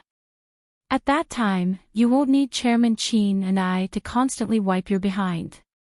At that time, you will even able to protect Chairman Chin and I. All these years of effort were worth it. Chin Fong, this time, I support you. Uncle Fu suddenly stuck out a fist. Chin Fong also stuck out a fist and fist bumped Uncle Fu. He said solemnly, "Thank you, Uncle Fu. You're an elder that has always been someone I respect." This was the case before, and is still the case now. Uncle Fu's eyes reddened slightly. "Chin Fong, I'll go with you. We'll fight side by side." Chin Fong looked at Uncle Fu and bowed. He said sincerely, "There's no need, Uncle Fu. Stay at the hospital. Before I return, help me take care of the Lin mother and daughter. I'm afraid someone will come harm them. I'm leaving. Please don't tell my father about this yet." Chin Fong left. He knew about the perils of this task. If he told someone that he was going to challenge a powerful family, he would certainly be ridiculed. He also knew that what he was doing defied rationality. This kind of impetuousness might bear extremely severe consequences. But, who never went crazy during their youth? That kind of youth isn't called youth. Chin Fong could go fight to the death and he wouldn't regret it. Chapter 136. Chapter 136, Making People Equal. Ding Tian, don't fucking cry crocodile tears. When you found out that Xianger died, who knows how happy you were. Now your son can smoothly become the new successor of the younger generation. Yu Hualong glared and shouted at Yu Ding Tian. Yu Ding Tian's face dropped. "Older brother, you can't say things randomly like that. You're framing me right now. We all know what kind of person Yu Wenxiang was. According to the intelligence I gathered, he was beaten to death because he forced himself on a campus beauty. Even I think this kind of immoral behavior is despicable." "What are you saying?" "Fucking say that again," Yu Hualong suddenly burst out. He pointed at his second younger brother and growled, "You think your brat is proper?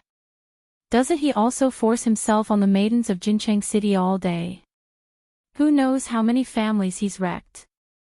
And you fucking have the nerve to talk about my son. I'll kill you first." The Yu family began in the underworld, so this kind of explosive and dirty talking was a habit that lingered in their bones. The Yu family elder coughed twice and stood when he saw that Yu Hualong and Yu Ding Tian were about to start fighting. "Both of you stop right now. By doing this, you are both rebelling. Currently, the Yu family has experienced an enormous humiliation. The Yu family's direct descendant and grandson has been murdered. And you two are in the mood for internal strife? I don't care whether or not Xianger forced women into bed, but if someone dares to touch someone of our Yu family, they need to pay the painful price." "Dad, you're right. Xianger's life is the most important, nothing else matters much. Even if there were hundreds of these tramps, they're worth nothing compared to our Xianger's one life. How is the research going on the murderer? Have you found out who it is?" The elder sat back onto his tiger head chair and opened his mouth slightly. "We're in the middle of looking into it. I believe we'll have the results very soon," Yu Hualong said. "There's no need to research anymore. This young master has delivered himself to your doorstep." A low bellow passed through the lobby. The audience was extremely shocked. They looked towards the doorway. All they saw was a youth with regular features and clear pale skin appear at the doorway. He stood straight and tall like a pine tree. He looked impressive and exuded a faint chill from his body. Though this feeling couldn't be seen or touched, the audience in the manor felt how vivid it was. Some people even began to shiver. "Stinking brat, who are you?" The Yu family clan was just in the middle of a meeting. They were mad that an outsider suddenly appeared. Yu Hualong directly stepped out and glared coldly at Qin Feng. His eyes were like a poisonous snake hiding in the dark night. You could call me a boor because I just killed a domestic animal. This animal's name was Yuan Xiang. Qin Feng's voice was soft and deliberate, but when this phrase fell into the ears of those in the Yu family's lobby, it was like a shock of lightning that blasted their brains open. The audience was dumbstruck. They stared at Qin Feng wide-eyed and slack-jawed. This time, they truly examined and sized up Qin Feng anew. He was just a youth. He had no weapons in his hand and there was nothing hidden on his body. They questioned his mental abilities because he ran over to the doorstep of the mansion of the #1 underworld family and said these bold words in a calm and collected manner. This guy wasn't a fool, he was a lunatic. Ha ha ha, stinking brat, are you here to pay for your crime? Yu Hualong suddenly laughed loudly. Halfway through laughing, his expression became sinister. He glared viciously at Qin Feng. You think our Yu family members are a bunch of idiots? Tell me, who sent you? Who dared to kill my Xianger? I'm going to shred him into 10,000 pieces. Qin Feng had a soft and calm expression. A fresh breeze blew his soft hair, and he said lightly, I killed Yuan Xiang. You all no longer need to be suspicious. Humph, you think I'll believe you? You're treating our Yu family like some inferior clan. You killed my son and you dared to personally come to the Yu family to deliver yourself into the hands of death. I saw through your little show right from the get-go and I'm fed up with it. If you're straightforward and you tell us who the person behind the scenes is, I might spare your life. Whoever dares to bother someone of our Yu family will not meet a good end. Yu Hualong was not the only one who didn't believe Qin Feng was the murderer, even the rest of the audience in the Yu family lobby didn't believe him. Yuan Xiang had just broken through to stage 4. Among those of his generation, he was already considered a glorious and talented martial artist. Externally, Qin Feng looked young, he didn't look like a capable expert. It clearly made no sense to say he killed Yuan Xiang. You think the lives of the Yu family are precious?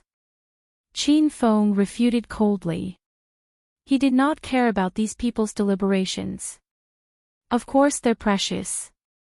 Our Yu family members are the dragons and phoenixes of humanity, how can ordinary people compare to us?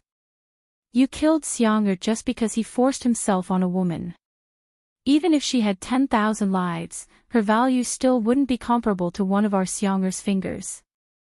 Yu Hualong yelled with agitation, so many women fight to get into the front doors of our Yu family. If Xianger were to take an interest in that girl, that's luck she acquired through 8 generations of cultivation. And she still wasn't willing. What a fucking lowlife. Qin Feng's expression became malevolent. He began to exude a icy aura. In this world, people are born equal, they aren't categorized as precious or base.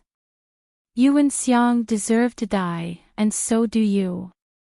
As his voice fell, Qin Feng already pounced at Yu Hualong. Damn it! Hurry and surround this man and cripple his arms and legs. When he saw that Qin Feng was about to make a move, the Yu family elder shouted. Then, over 10 strong men wearing black tank tops rushed in from outside. They immediately surrounded Qin Feng. These hoodlums were subordinates of the Yu family. These devils and monsters all looked at Qin Feng and wordlessly pounced at him. Over 10 big hoodlums rushed over unarmed and defenseless. They were quite frightening. Qin Feng stood in the middle of the circle, and his expression remained unchanged. He waited until the fist of the foremost man rushing over was about to fall onto the tip of his nose. Suddenly, Qin Feng gave a kick. A powerful force fell onto that man's stomach, and he was sent flying away. All of the people standing behind him fell onto the ground. While that man flew away from the kick, Qin Feng borrowed this energy to suddenly rise into the air. He flipped spectacularly, and stepped on another man's head during his descent. An enormous weight immediately forced the man to fall to his knees. He was unable to stand. Qin Feng stood on one leg and stood tiptoed on top of the man's head. He stood with his hands behind his back and looked at the audience with his eyes ablaze. Today, I came to get even with the Yu family. As for the irrelevant people, if you want to leave, then hurry up and fuck off. When the words, fuck off, fell, an imposing air shot out of Qin Feng's body. He delivered a flying kick and sent the man he was standing on flying, and he knocked over another row of hoodlums.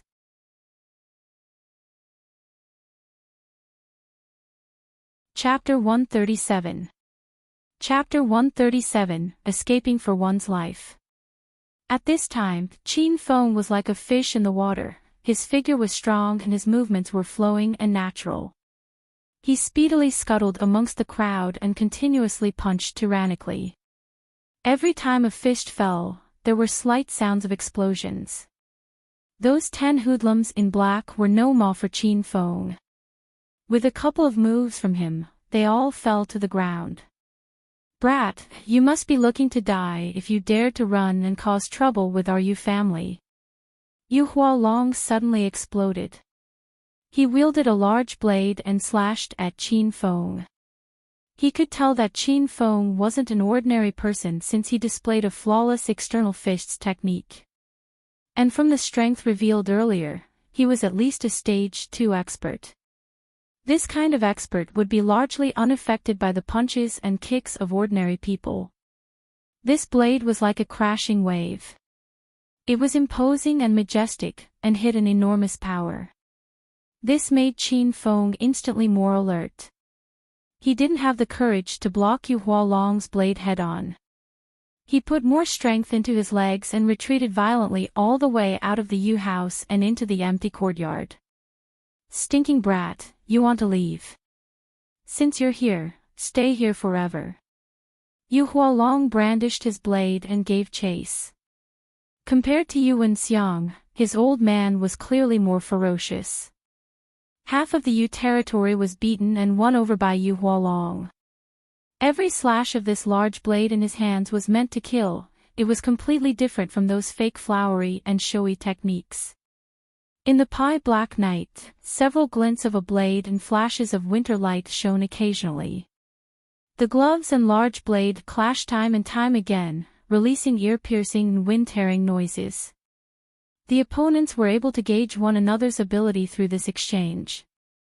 At this time, Yu Hualong was at the peak of stage 5 external expertise.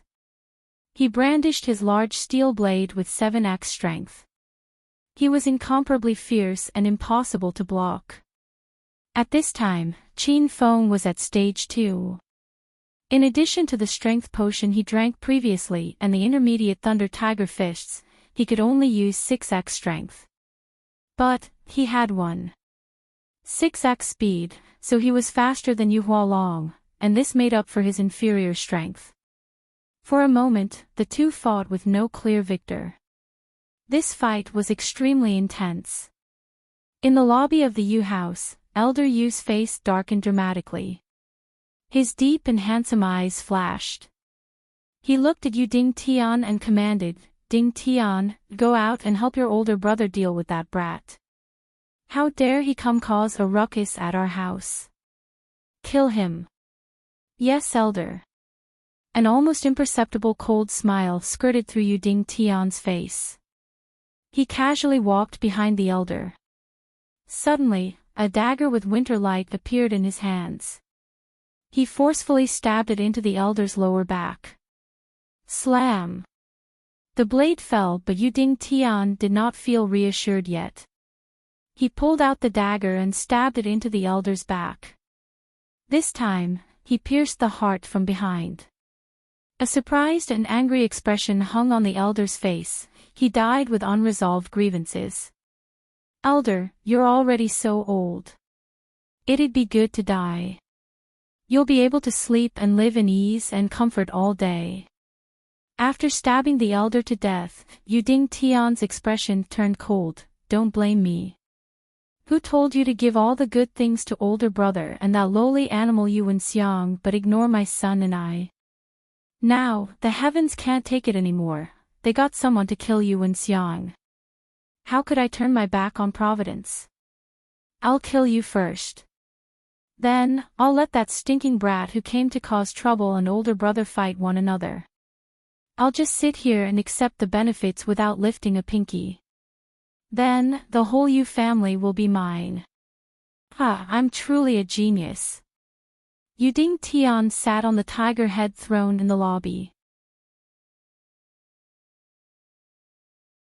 The Yu family has probably provoked someone that could not be offended, so their entire clan was annihilated. The man called Big Brother Biao's eyes filled with shock. He looked at the core members of the Yu family and found the scene hard to believe. He was big and tall and kept a full beard. If Qin Feng left any later, or if Big Brother Biao arrived a tad earlier, they would have met and would definitely cry and hug one another. Deep in the night, Big Brother Biao led the Red Clan, which had close to 100 people, into the Yu household. This just so happened to be the Zhang Biao that took the blame for Qin Feng and escaped out of Acropolis. After, he arrived in Jincheng City and joined their Red Clan. He relied on his own body and comradeship to become valued by the boss of the Red Clan. Not even a month had passed and he already became the second in command. The Yu family has already been annihilated. Brothers, hurry and grab onto this opportunity to completely crush the remnants of the Yu family's power. Keep those that are willing to surrender and join our Red Clan, and kill those that are unwilling. Under Zhang Biao's command, many of his subordinates were incessantly excited. They originally thought there would be a vicious battle tonight. Who would have thought that before they rushed over, someone had already obliterated the Yu family? Though they hadn't seen Qin Feng's hot-blooded battle, they were impossibly moved even just by imagining it. The Yu family wasn't that easy to wipe out. Qin Feng had already become a mysterious expert in the hearts of the spectators. When Qin Feng returned to Acropolis City's first hospital, it was already the wee hours of the morning. He changed his clothes and looked clean, fresh, and refined. No one would connect this current him with that sword-wielding devil King Qin that went to the Yu household on his own and killed without blinking. He lightly pushed open the door to the intensive care ward room that Mother Lin was in. Right away, Qin Feng saw Lin Bei Bei lying in the adjacent bed. The moonlight just so happened to shine on her lovely profile. She was a gentle and serene beauty mixed with an icy coldness. Qin Feng, you're here. Mother Lin had not slept. She suddenly spoke quietly. Auntie Lin. Qin Feng felt ashamed. He didn't know how to face Mother Lin. Qin Feng, come sit. Mother Lin pointed at her bedside. Qin Feng hesitated before sitting. When she saw Qin Feng seated at her bedside, Mother Lin exhaled deeply. She seemed to have aged 10 years in an instant. Her face was filled with distress. Qin Feng, someone named Uncle Fu told me what happened. These people are not even comparable to wild beasts. I can't believe they did such a thing to Bei Bei.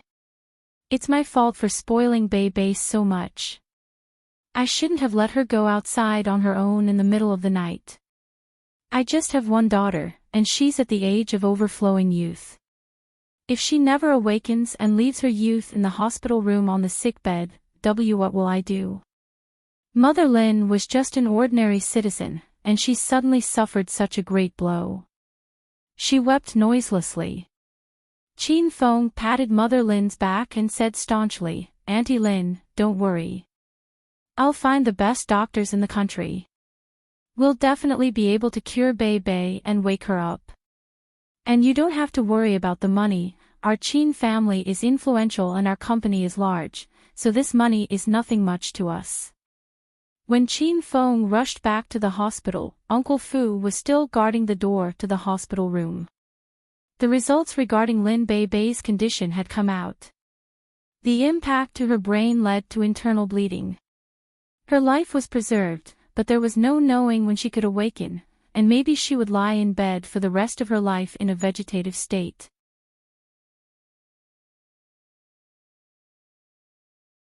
After hesitating for a bit, Uncle Ghost said, "During the time that the Yu family was obliterated, the spy we planted in Acropolis City had reported that Qin Feng had gone missing." After hearing Uncle Ghost's words, malicious light flashed through the previously calm and cold eyes of this youth. "You think Qin Feng annihilated the Yu family?" If these words were spoken a month ago, the youth would be the first to burst into laughter. However, after weighing Qin Feng for a month, both the youth and Uncle Ghost began to reacquaint themselves anew with this seemingly crazy hedonistic young master. First, he found Feng Tianhua and Ma Dehu to deal with Qin Feng, but Qin Feng saw through his plans. Then, Feng Tianhua's father was captured and the Feng family fell like the setting sun past the hills. Also, Ma Dehu was killed and his father Ma Delong's flying dragon gang was suppressed by the Qin family. Then, he found Chao Yang to frame royal group, but he was also caught by Qin Feng. The evidence of skimping on resources was still sitting in the police station. Then, he joined hands with Hao Yun of the Hao family to deal with Qin Feng. Hao Yun was killed at the scene, and a war began between the Hao and Qin families. At this time, the Hao family had already fallen into dire straits. Only the Hao elder was left, and he was hiding for his life. All of this occurred clearly because Qin Huang was helping Qin Feng, but Qin Feng's own ability and intelligence could not be overlooked anymore. The second young master originally never paid attention to Qin Feng, but at this time, he sat up straight on the sofa. His eyes grew increasingly cold. He didn't need Uncle Ghost to respond because he had already come to a conclusion on his own. He planted countless spies in Acropolis City specifically to watch Qin Feng's every move. The second young master naturally knew about Yuan Xiang making a move on Lin Bei. Yuan Xiang had just provoked Qin Feng and then the Yu family was wiped out. If this was a coincidence, then it was too coincidental. We've all underestimated Qin Feng. The second young master sighed. Suddenly, a bone-chilling murderous aura shot out of his eyes. He stared at Uncle Ghost closely and commanded, "No matter what, within 3 months, I want to see the Qin family heavily damaged and Qin Feng become a cripple." Qin Feng stayed beside Lin Bei in her hospital room for 3 days before he could resume his normal life. At this time, he sat in the lobby of the sales department. His head was filled with quests. Qin Feng wanted to die when he saw the bright red value of 0 hedonist points. Qin Feng opened the hedonist sovereign system and looked closely at his taskbar. If he didn't look he wouldn't have known. He took a look and jumped with surprise. He still had 12 pending quests. Make Lin Bei the host's girlfriend, 100 hedonist points. Time remaining, 7 days. Conquer Han Ying, 500 hedonist points.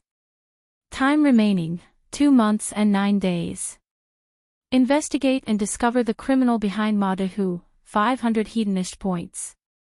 Time remaining, 10 days. Dissolve Bai Qing's hatred toward the host, 500 hedonist points. Break through to stage 3, 1000 hedonist points. Help teacher Yun Xiao get rid of her fear and social anxiety, 1000 hedonist points. Eliminate all of the capital's Liang family's forces, 20,000 hedonist points. Train Lu Bingbing, 3,000 hedonist points. Train Su Ruoro, 3,000 hedonist points. Rise into the second level of internal techniques, 500 hedonist points. Help Li Yuqin rid herself of marriage and treaty headaches, 2,000 hedonist points. Take down the Sky City Su family's company, 10,000 hedonist points.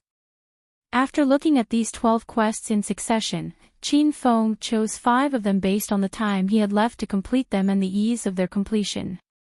He was prepared to hurry and finish them as soon as possible. At this time, he was in dire need of hedonist points. If he wanted to awaken Lin Bei Bei, he would need to concoct a blood qi pill. However, only those that had broken through to the 4th stage of internal techniques could concoct pills. At this time, Qin Feng was only had stage 1 internal abilities. Who knew when he could break through? However, the system sold ready-made blood qi pills for 10,000 hedonist points. Qin Feng was prepared to finish his quests more quickly. If that really didn't work out, then he'd use hedonist points to buy a blood qi pill and wake up Lin Bei Bei first. The 5 quests he chose were as follows. Make Lin Bei Bei the host's girlfriend. Train Su Ruoro. Help teacher Yun Xiao get rid of her fear and social anxiety. Help Li Yuqin rid herself of marriage and treaty headaches, 2,000 hedonist points. Investigate and discover the criminal behind Ma Dehu. Of these 5 quests, some were about to expire and some were what Qin Feng considered to be comparatively easier. Qin Feng, what are you thinking about? Suddenly, Su Ruoro's voice drifted over. I'm thinking about you, Qin Feng said with a smile as he looked at her. A crimson blush immediately arose in Su Ruoro's pure and fair face. She gritted her teeth and said, Qin Feng, why you seem to have something on your mind these days. You can talk to me about whatever's making you unhappy.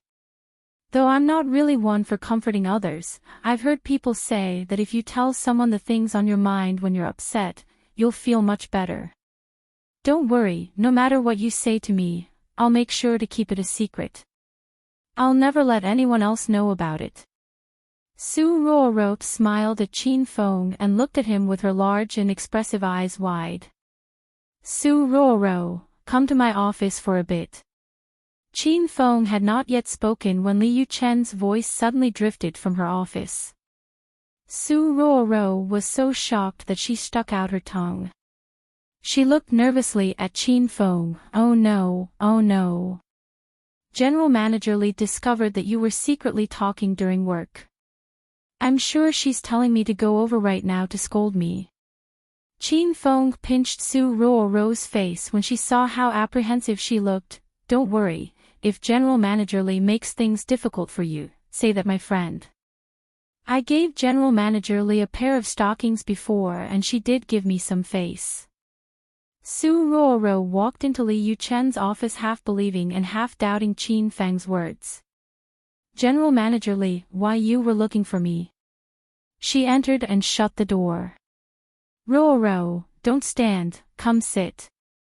Li Yuqin smiled at Su Ruoro and indicated for her to sit in the chair across from her. After Su Ruoro sat, she was extremely nervous and didn't dare move about carelessly. Ruoro, don't be nervous. I wasn't looking for you because of something work-related.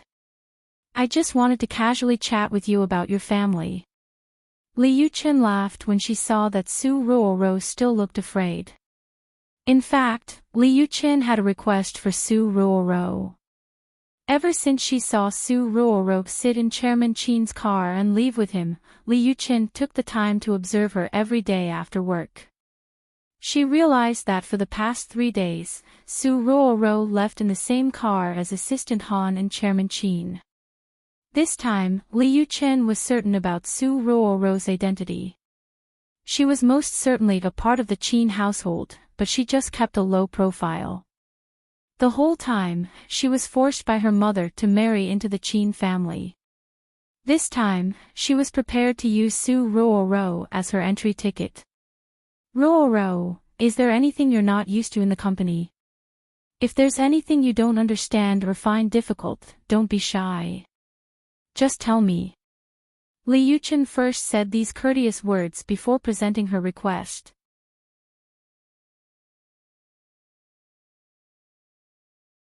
Chapter 140. Chapter 140, Not Seeking to Progress. Su Ruoro was overwhelmed by the favor she was receiving. She would have never thought that the general manager of the sales department would call her over to talk about these things during work hours. She suddenly thought of Qin Feng's words from earlier. Could it really be that General Manager Li was being friendly with her to give Qin Feng face? Su Ruoro thought to herself that when she had the time, she should buy a pair of stockings for Li Yuqin as well. It was said that it's really important to network with both upper management and the lower class employees in a workplace. General Manager Li, the company is great and the co-workers all care about me. I'm very happy working here, and I've learned a lot of things, Su Ruoro said. That's good, that's very good. Li Yuqing said absent-mindedly. She suddenly swayed the topic to the real one. Ruoro, there aren't many of us females in the sales department. You're a very earnest and diligent worker, so I also really like you. If possible, outside of work, we'll consider ourselves good sisters? What do you think? Su Ruoro didn't completely understand, but she nodded. Since we're good sisters, then I want to ask you something. Are you a member of the Qin family? In the end, Li Yuqin asked her burning question. After asking, her little heart was stuck in her throat. Su Ruoro wasn't sure why Li Yuqin was asking this. Since General Manager Li was her superior and since she had a weak and soft personality, she naturally didn't have the guts to ask too many questions. She thought for a bit. She wasn't a member of the Qin family, but she worked in their home. According to the custom of the Qin family, she was actually considered a family member. Yes, I can be considered that. Though this response was ambiguous, Li Yuqin was impossibly excited. It was clear that if a member of the Qin family were to work in their own company and start as a sales representative, they were looking to experience the life there. How could she bring up this matter directly? This unclear answer proved everything. Ruoro, so you're a member of the Qin family. Then you must know young Master Qin. You aren't young Master Qin's little sister, are you? Li Yuqin grabbed Su Ruoro's hands and asked excitedly. Ha! I am not. Su Ruoro was scared stiff. Li Yuqin realized that she had lost control of her emotions. She retracted her hands and smiled awkwardly. Ruoro, why you have the means of contacting young Master Qin, right? Can you tell me? Su Ruoro stared blankly at Li Yuqin. She couldn't comprehend why Li Yuqin would want this. General Manager Li was very strange today. However, since General Manager Li was her superior at work, Su Ruoro didn't dare ask questions. She thought a bit before saying, General Manager Li, I only know young Master Qin's QQ number. Okay, a QQ number is good enough. Hurry and tell me, Li Yuqin said directly. She knew that she guessed correctly. It seemed that Su Ruoro really was a member of the Qin household. If she could get young Master Qin's QQ number and slowly form a relationship with him, she should have a little bit of hope in marrying into the Qin family. Su Ruoro pulled out her phone, pulled up Qin Feng's QQ, and read it out loud. Li Yuqin immediately whipped out a pen and wrote it down. After acquiring a way to contact young Master Qin, Li Yuqin was impossibly excited. She began to talk to Su Ruoro about some superficial things again when Su Ruoro took the initiative to suggest that she take her leave. General Manager Li, if there's nothing else, then I'll go back to work first. Okay, you go do what you need to. Li Yuqin had a friendly smile. She looked like she had suddenly remembered something and immediately asked with her eyebrows raised, That's right, little sister Ruoro, is that Qin Feng also someone of the Qin family? Su Ruoro's heart violently trembled. Why was General Manager Li so concerned about this question today? After hesitating for a bit, she nodded. He is. He's like me and doesn't really have a high position in the Qin family. At this time, Li Yuqing understood everything. No wonder the deputy manager of the administrative department covered for Qin Feng. No wonder she always saw Qin Feng and Su Ruoro arrive and leave work together. So they were both members of the Qin family. It didn't matter whether or not they had high positions, if they were members of the Qin family, they could not be provoked by ordinary people. Li Yuchen deeply experienced the idea that danger lurks on every side in a workplace. Luckily she hadn't previously offended Qin Feng or Su Ruoro. Otherwise, she could kiss her position as general manager goodbye. Su Ruoro felt a bit ill at ease. Before leaving, she looked at Li Yuchen again, majorly, don't tell any outsiders about this. I am also in a difficult situation. Little sister Ruoro, don't worry, I definitely won't say anything. After receiving Li Yuchen's promise, Su Ruoro was then able to feel reassured. She returned to her work desk. What happened? Did you give Manager Li my famous name? She didn't do anything to you, did she? Qin Feng asked casually when he saw Su Ruoro return. Su Ruoro shook her head. She thought a bit and decided she wouldn't tell Qin Feng about the events that just recently transpired. She was afraid that Qin Feng would yell at her if he knew she revealed information about young Master Qin. Nothing, Manager Li was looking for me for a very normal chat. This was the second time Su Ruoro lied. After speaking, her face turned red. She lowered her head and pretended to work to prevent Qin Feng from noticing. On the other hand, Qin Feng didn't pay attention. He continued to think about the quests. At the same time, the atmosphere in Wang Chao's office became extremely cold. Wang Chao sat on the chair facing his newly hired ass-kisser Xiao Zhang. When Xiao Zhang noticed that Wang Chao looked like he had eaten shit, he forced a smile and asked, "Group leader Wang, you were looking for me?" "Fuck, I'm pissed to the moon. This Qin Feng has recently become more and more arrogant. Ever since the cafeteria incident, he has a good reputation and is well regarded. When he walks into the company and stands in the elevator, you could hear practically employees everywhere talking about him, and most of them praise him. What kind of taste do these people have?" Wang Chao didn't seem to be having a conversation with Xiao Zhang, it was more like a middle-aged woman whining. This brat hadn't come to work for the past 3 days and didn't even greet me, much less mention anything about the leave of absence slip. The atmosphere of the sales department used to be quite good, and they all listened to me well. Ever since Qin Feng's arrival, everything changed. This is really a case where a piece of rat shit ruined a whole pot of soup. Look at Su Ruoro. She was originally such a cute and innocent girl. Now she hangs around trash like Qin Feng. Pretty soon, she's going to become a lowly woman. And General Manager Li, I think she also has something improper going on with Qin Feng. Say, are all the beauties of the sales department blind? They won't even look at a handsome and talented man like me, but they run over to associate with a hooligan with no future like Qin Feng instead. I can only use 4 words to describe these people. Not seeking to progress.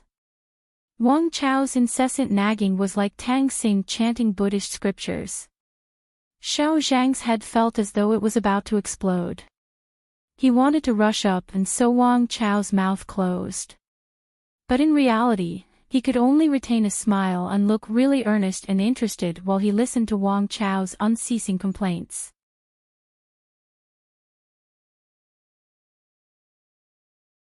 Chapter 141. Chapter 141, An Absolutely Brilliant Scheme. Xiao Zhang, tell me, who's more handsome between me and Qin Feng? Who is more talented? Wang Chao suddenly looked towards Xiao Zhang with a cold and wintry air. Xiao Zhang looked at Wang Chao's shoehorn face and said without thinking, "Group leader Wang, of course you're more handsome and more talented. Qin Feng is on a completely different level from you. How could he compare to group leader Wang?" Wang Chao's icy gaze warmed, and a hint of a smile was revealed on his face. Suddenly, he said severely, "Xiao Zhang, say that again with your hand to your heart. If you're lying, you'll be struck by lightning 5 times." Xiao Zhang's lips tweed. He unwillingly placed his hand on his chest and thought to himself that it was no big deal. If there was lightning in the future, he just wouldn't leave his house.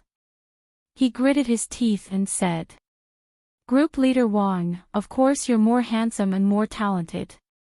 This time, group leader Wang bloomed with happiness. He walked up beside Xiao Zhang with a jolly laugh and patted his shoulder. He nodded with extreme satisfaction. "Xiao Zhang, of the people I've seen in this company, you're the one with the best taste. You have outstanding abilities, I will definitely never mistreat you." After hearing Wang Chao's words, Xiao Zhang felt that it was worth lying on his conscience at first. "Group leader Wang, you want to deal with Qin Feng." Now that Xiao Zhang was considered one of his own, Wang Chao didn't pretend in front of him. He revealed a cloudy and fierce expression. "I look forward to his death." Xiao Zhang saw that his opportunity had arisen. He immediately said with a smile filling his face, "Group leader Wang, I have a way of dealing with Qin Feng that could get him immediately ousted from the company." "What is this method? Hurry and tell me. If it really works, then I'll help you nab first place in the sales department for this month," Wang Chao asked excitedly. "Group leader Wang, you've already said that there was something strange going on between Qin Feng and General Manager Li, so we can't use her to suppress Qin Feng. However, we can look to even higher levels of the company. If we can get Qin Feng to offend someone in senior management, no one would be able to save the brat. Sooner or later, he'll be sent out of the company." A sinister smile appeared on Xiao Zhang's face. Wang Chao furrowed his eyebrows and nodded. Xiao Zhang's larger target really wasn't bad. However, Wang Chao couldn't think of concrete details on how to carry this out. "Xiao Zhang, do you already have a plan? Spit it out, you don't need to beat around the bush with me." Xiao Zhang was pleased with himself when he saw that he had piqued group leader Wang's interest. "I do indeed have a brilliant plan. The target is the newly arrived lofty beauty assistant Han. She is a famous person that is right beside Chairman Qin. If someone offended her, they'd be offending Chairman Qin. Isn't that a way to get someone to beat it in minutes?" Once they thought of Han Ying, her elegant and sexy appearance and her charming and enchanting expression arose in their minds. They fantasized for a bit on their own before returning to the issue at hand. "Group leader Wang, think about it. If Qin Feng offended Assistant Han, and if it were something extremely severe, then what would happen? According to Assistant Han's strict and tyrannical personality, she'd destroy him on the spot." "You're very right. Then how would we get Qin Feng to offend Assistant Han?" Wang Chao felt that this plan was becoming increasingly plausible. Xiao Zhang revealed a sinister smile. He pulled out a condom from his wallet. This gave group leader Wang a fright. Wang Chao immediately stepped back 3 steps and looked nervously at Xiao Zhang. He said indignantly, "What are you doing? I'm not the kind of person you think I am. And even if we're actually doing it, I want to be the initiator that carries out the attacks." Xiao Zhang had an expression of confusion. He didn't know why Wang Chao was suddenly so agitated. He looked at the condom in his hand, then looked at Wang Chao. He came to a sudden realization. His lips tweed and he said with disgust, "Group leader Wang, you've misunderstood me. This condom was prepared for Qin Feng." "Prepared for Qin Feng." Wang Chao became aware that he had forgotten himself. He immediately straightened out his white dress shirt and cleared his throat. He said with complete seriousness, "Why did you prepare such a thing for him?" "My plan is to make Qin Feng deliver documents to Assistant Han's office and to place this condom in the documents. When Assistant Han looks through the documents and discovers this plaything, she will certainly be furious. Maybe she might even cripple Qin Feng and terminate him on the spot. Qin Feng would then be notorious far and wide. If the plan goes as expected, group leader Wang would be rid of his eyesore, the sales department would still be your territory, and everyone would have to listen to you." Xiao Zhang said his entire plan in one breath. He was deeply afraid that Wang Chao would misunderstand him again. Xiao Zhang, that's clever. It truly is clever. After hearing the plan, Wang Chao's eyes glowed and he smiled so much that his mouth was about to cramp up. I didn't realize that you'd be even more sinister than me. No, I couldn't compare myself to group leader Wang, Xiao Zhang immediately said with a jolly smile. Group leader Wang's expression suddenly fell. What do you mean by that? Are you saying that I'm more sinister than you? Are you saying I'm a vile and sinister person? Xiao Zhang was originally trying to kiss ass, but he didn't think Wang Chao would interpret it this way. He was drunk. He hurriedly explained, I was saying that I only know how to do these little schemes and crafty ideas. I can't compare to someone on the scale of group leader Wang. The ideas that you'd come up with would be much greater in both idea and action. People like me can't compare to that. Wang Chao's anger completely dissolved and his face broke into blooming smile. You little brat, you only know how to kiss ass. Go. Hurry and call Qin Feng over. I can't wait to see him get turned into waste. Okay, then I'll go. Wang Chao and Xiao Zhang exchanged glances and extremely vulgar smiles. At this time, Qin Feng was splayed on his desk in the lobby of the sales department. He was thinking about which quests he should complete first in the afternoon. Suddenly, a friend request notification popped up in his QQ. Qin Feng tapped on the notification and examined the profile, a single 26-year-old female. Her profile picture was a pair of beautiful fair legs. Qin Feng despicably rejected the request. He had seen plenty of these random requests from strangers and most of them were cheats fit for losers. They clearly weren't to the taste of this hedonistic young master. How could he reject my friend request? Li Yuchen sat in her office and looked nervously at her computer screen. She saw young Master Qin reject her friend request and suddenly felt disheartened. She heard that young Master Qin liked beauties and long legs. She purposely took a picture of her beautiful legs and used it as her profile picture. However, she was still rejected. However, Li Yuqing clearly wouldn't give up just like that. She thought for a bit. Then, her face flushed slightly as she ran to lock the door to her office. She copied those fujoshis and tugged her collar down a little more, and a little more. She lifted her phone over the top of her head, emphasized her chest, revealing a deep chasm. After hesitating 3 times, she swiped this to her profile picture and sent young Master Qin another friend request. Fuck, another person wants to add me. Isn't this young master too charming?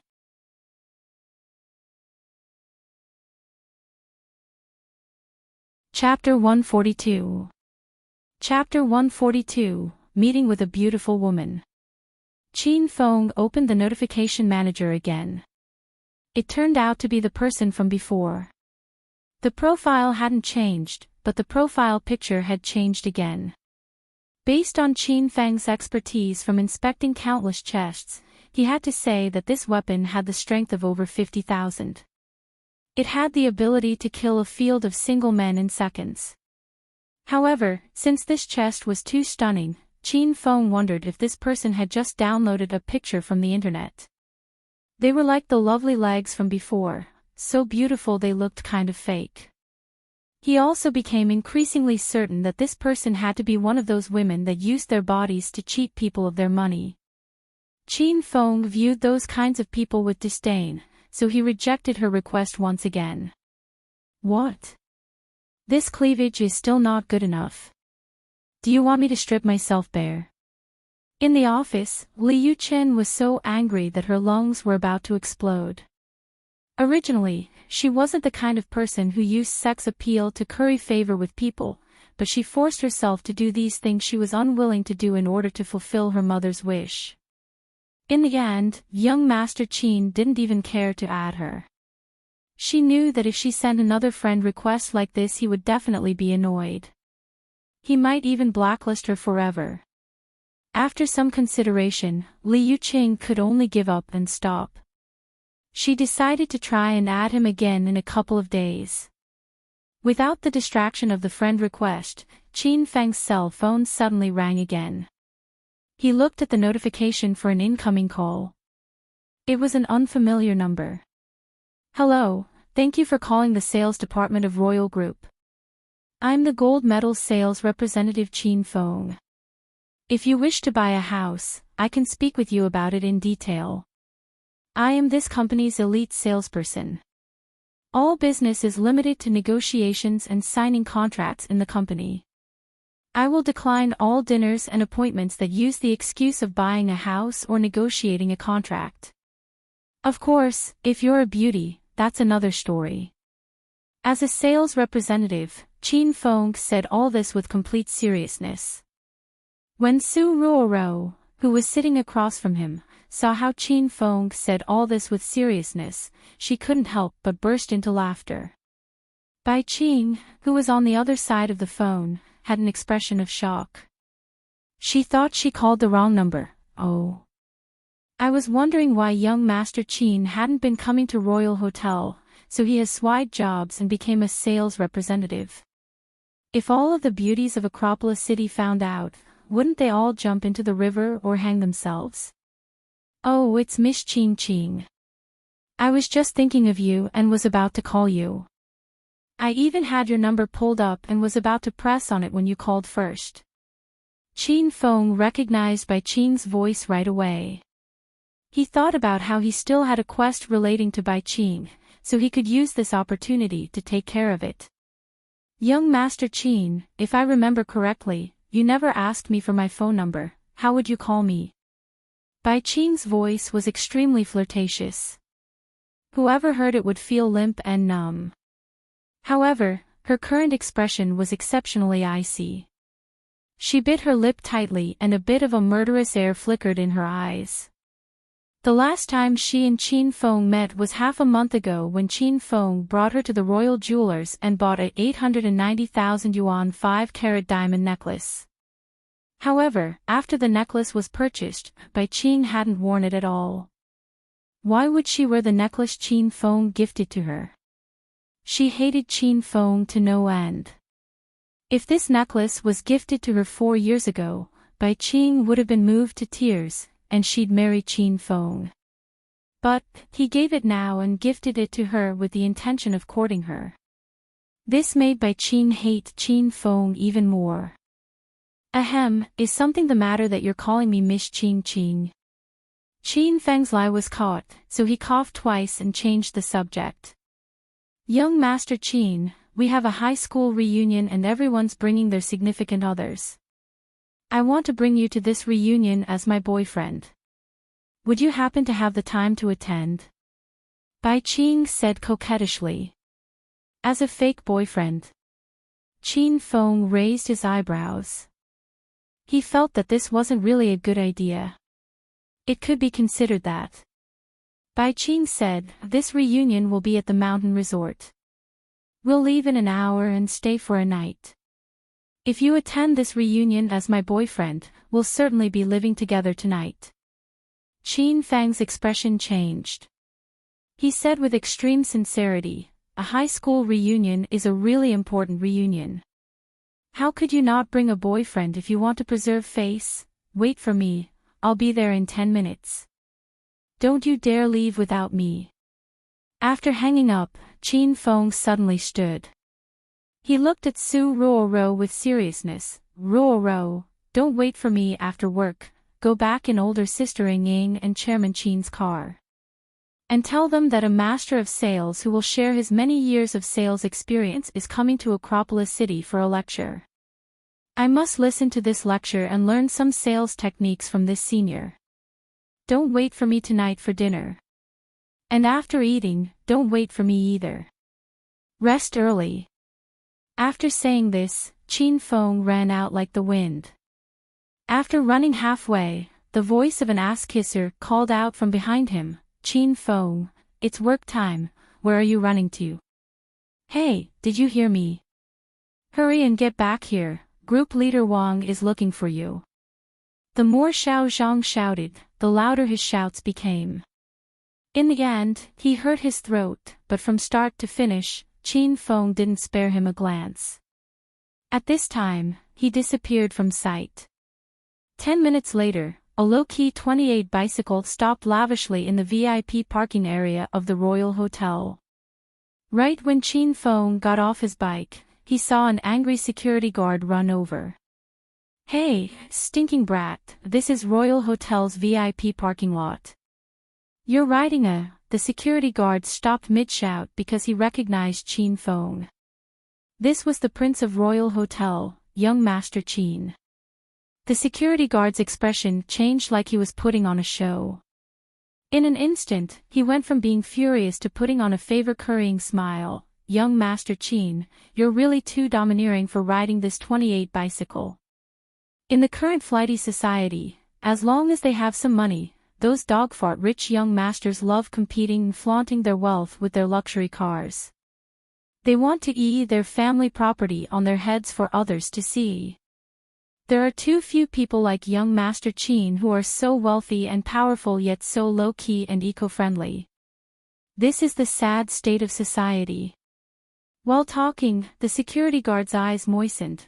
"Young Master Qin, you're truly a great role model that I should learn from. I'm truly touched. Are you done kissing ass?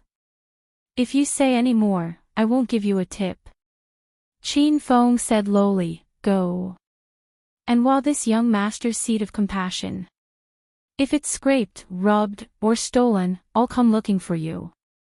Young Master Qin, don't worry. This little one will definitely wait for you well."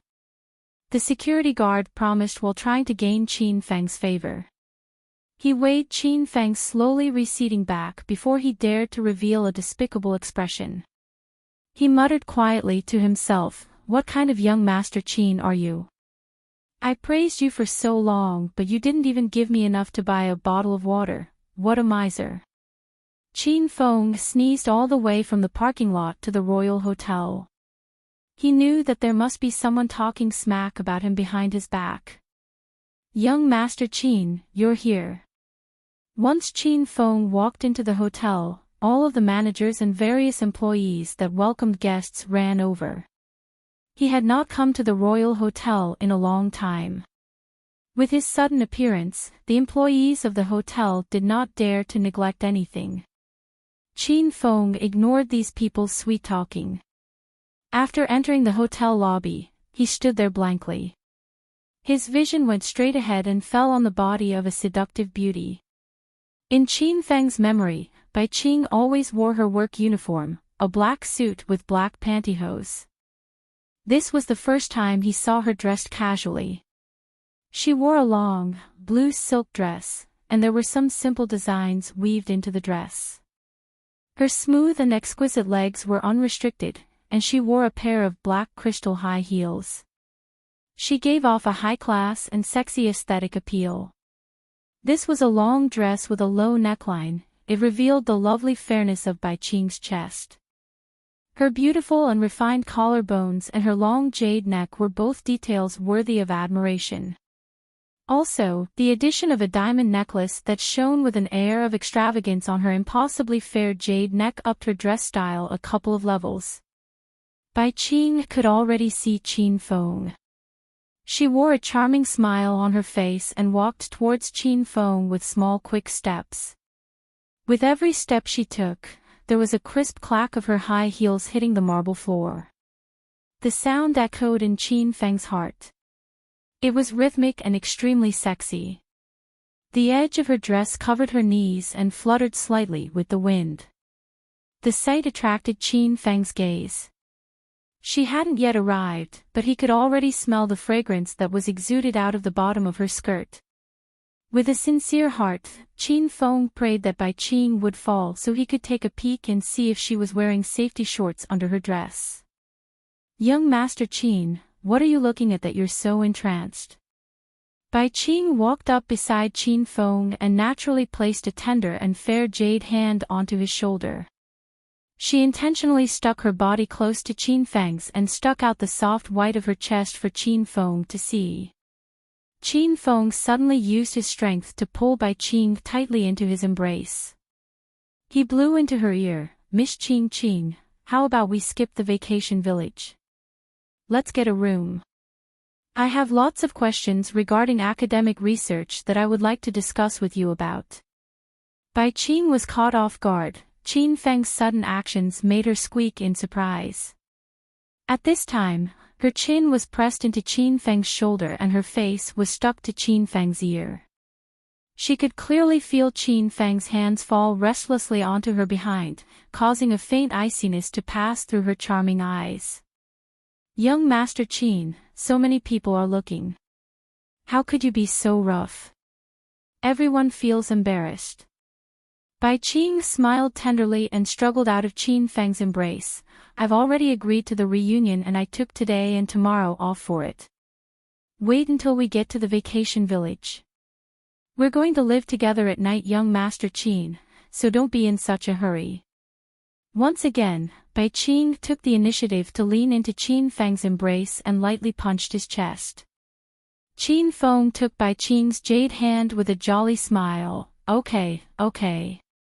I won't be in a hurry, When we get to the vacation village, we'll study well.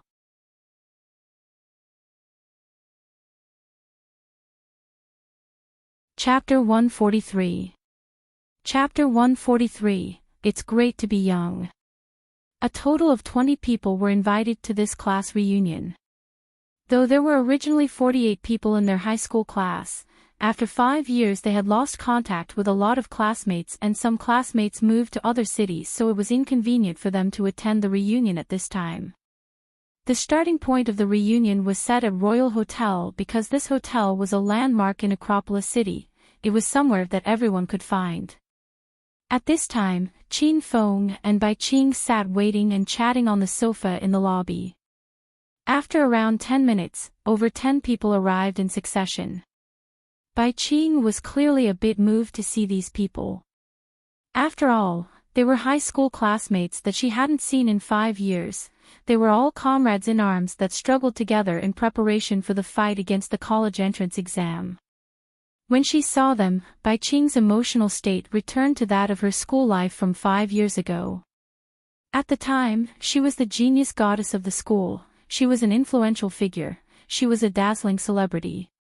She was supposed to have a limitless future ahead of her, she was supposed to have a beautiful future to look forward to. But now, Wei Wang lay right. Bai Qing was the manager of the Royal Hotel, so she took up the job of receiving her old classmates.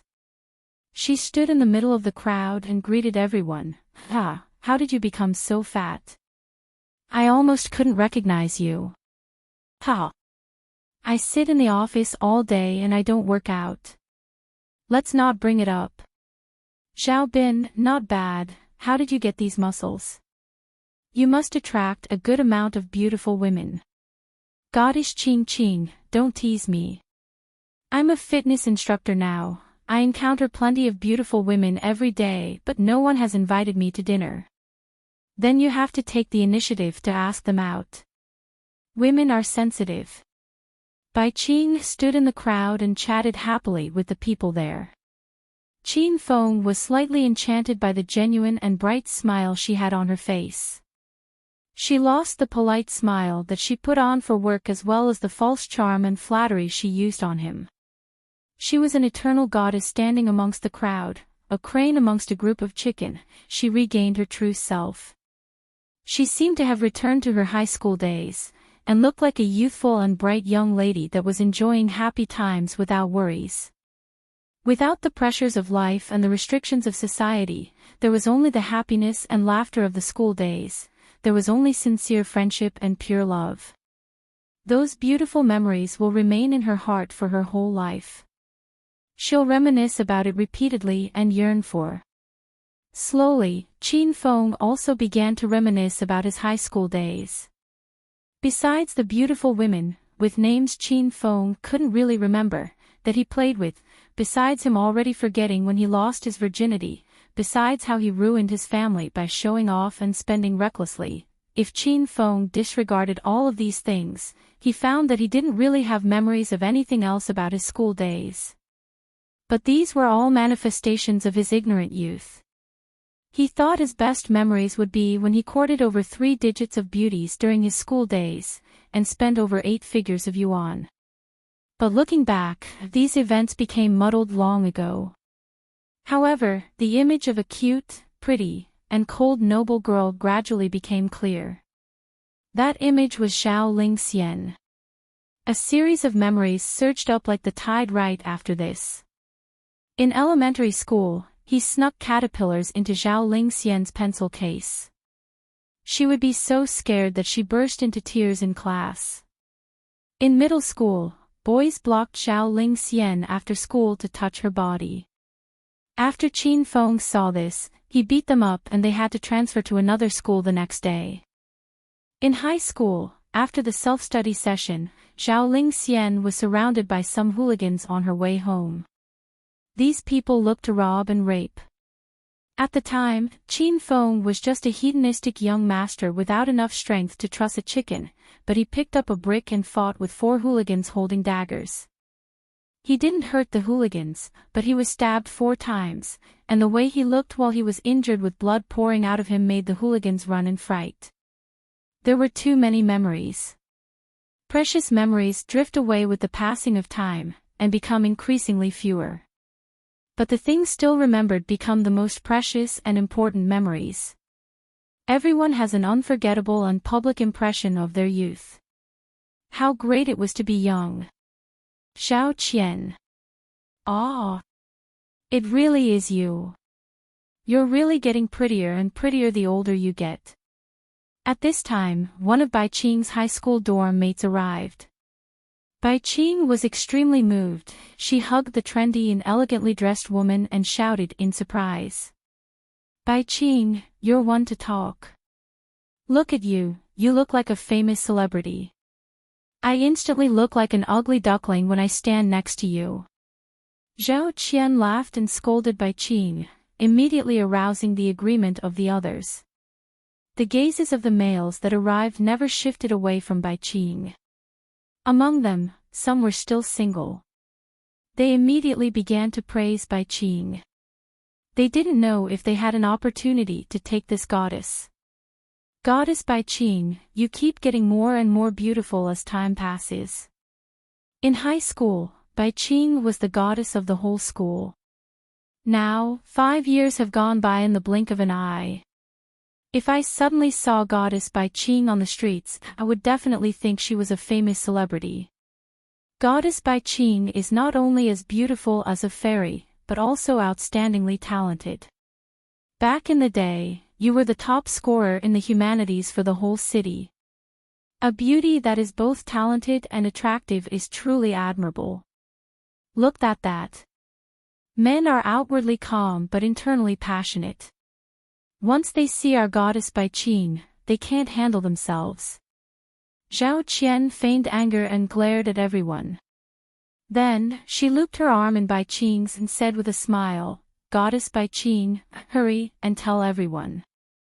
You're so talented and outstanding, and you're a goddess with flawless beauty. You probably got a boyfriend long ago. Maybe you're even a hot mom right now. Hurry and let these stinking men give up. Zhao Qian's words made some people embarrassed. They screwed their heads awkwardly and laughed. Zhao Qian, don't twist our meaning. We were praising out of the bottom of our hearts, we did not mean for the praise to be impure in any way. Even if Goddess Bai Qing got married, she will eternally be a goddess in our hearts. That's right, that's what we meant. The men who were praising Bai Qing all echoed in agreement. Laughter immediately passed through the group, but a flash of sadness passed through the main character Bai Qing's face. She was indeed talented and attractive, she was a pure beauty. The people that chased after her could form a united group. But that was all in the past. Beginning from that night, she lost her chastity and her halo. Only she knew the suffering she experienced these past 5 years. When did she get married and have kids? Until now, she hadn't even had a relationship that filled her with longing. She wasn't as grand as these people made her out to be, but she had to pretend for the sake of living and preserving face. This was the helplessness of reality. Wow, look who's here. Hurry and see who's here, everyone. Earlier, the men in the group were endlessly excited. Now, the women could finally scream crazily. There was someone wearing a white suit with white leather shoes and a white hat. He wore all white as if he were the Prince Charming in fairy tales. He walked in with his head high and his chest puffed.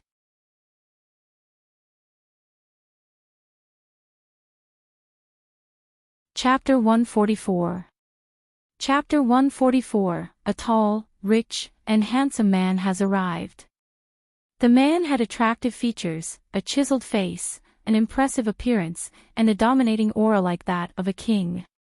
With a glance, one could tell he was a handsome and accomplished youth. This man's name was Fang Jiming.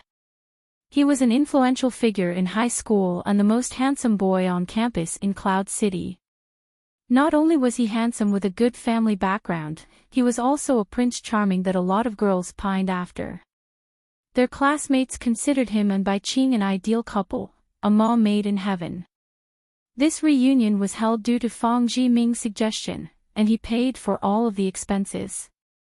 Fang Jiming, young Master Fang, is here. Wow! Even after not seeing you for so many years, young Master Fang is still just as handsome as ever. Little white-collared workers that sit in offices like us really can't compare to you. That's a given. Young Master Fang covered all the expenses on his own for this trip to the mountain resort, and it's where the rich in Acropolis City hang out. Young Master Fang must have started a good number of large companies, and maybe the companies are already on the market. Fang Jiming squeezed through the crowd. He enjoyed the flattery from these people. He maintained a calm smile on his face and greeted the people around him. Fang Jiming's gaze was fixed on Bai Qing the whole way over. At this time, he suddenly stopped beside her. Bai Qing, long time no see. Fang Jiming had a gentlemanly smile and looked at Bai Qing with water-like tenderness. The air seemed to stand still. Time stopped and fell quiet. 5 years ago, the two were a match made in heaven. Now that they met again 5 years later, one was overbearingly handsome and the other was as beautiful as a fairy. They stood together quietly like a beautiful landscape. Bai Qing's heartbeat couldn't help but increase. Back then, she didn't accept Fang Jiming's affections due to her studies. Now that they met again after stepping into society, she couldn't help but feel a bit affected. Fang Jiming, long time no see. Bai Qing blushed slightly and spoke softly. You're getting more and more beautiful. Fang Jiming's gaze gradually heated. He had the urge to rush up and ravage Bai Qing, but buried this feeling very deeply. On the outside, he looked like a noble and gentlemanly prince. Your hair got messy, let me fix it for you. Fang Jiming extended his long and slender fingers to touch Bai Qing's face. Bai Qing suddenly took 2 steps back when she saw the hand approaching her face. But she didn't move backwards on her own volition, she was pulled back into a man's embrace. Hey, what are you doing? Bai Qing is my woman, so don't get too cozy with her or I might beat you up. Qin Feng appeared at the perfect time. He glared at Fang Jiming. He used this kind of gentlemanly, cool guy act so much back in high school that he had become tired of it. Qin Feng, what are you doing? Let go of me. Bai Qing extricated herself from Qin Feng's embrace with some anger. This was the first time Qin Feng saw this bone-chilling gaze with a light murderous aura in her eyes. He thought about the system's quest regarding Bai Qing, dissolved Bai Qing's hatred toward the host. However, Qin Feng couldn't understand why Bai Qing would hate him because they were not even on familiar terms. He didn't really have much of an understanding of Bai Qing, and felt nothing towards her if her sexy figure and beautiful features were disregarded. Thus, Qin Feng was not angry even though she was shy towards Fang Jiming. However, while women have accurate perceptions of other women, men have accurate perceptions of other men. Especially since Qin Feng was a dissolute young master with lots of experience with relationships, he could tell right away that Fang Zhiming didn't really like Bai Qing, he just wanted to dominate her body. If someone loved you and hadn't seen you for 5 years, the first thing they'll ask you is whether or not you're doing well when they see you. They'll closely examine the changes in you that occurred during these 5 years with an expression of heartache. However, once Fang Zhiming came up to her, he only complimented her beauty and wanted to touch her face. Qin Feng cursed all of them to impotence. When Qin Feng thought about how he used to be that kind of person, he silently and internally retracted his curses. Hey, where the hell did you come from? How dare you disrespect our goddess Bai Qing? Are you looking for a beating? What a pervert, how could you do these despicable things in broad daylight? Just you wait, I'll have you arrested immediately. Bai Qing had a high status in the hearts of the audience. They dreamed about her for 8 years but never actually hugged Bai Qing. They hadn't even touched her hand. Now that Qin Feng roughly hugged Bai Qing before their eyes, they were enraged. They wanted to beat him up. Calm down everyone. This is my boyfriend Qin Feng, Bai Qing checked the audience through clenched teeth. After speaking, she snuck a glance at Fang Zhiming. When she saw the hate flash through his eyes, she felt a bit disappointed. Qin Feng was never afraid of trouble.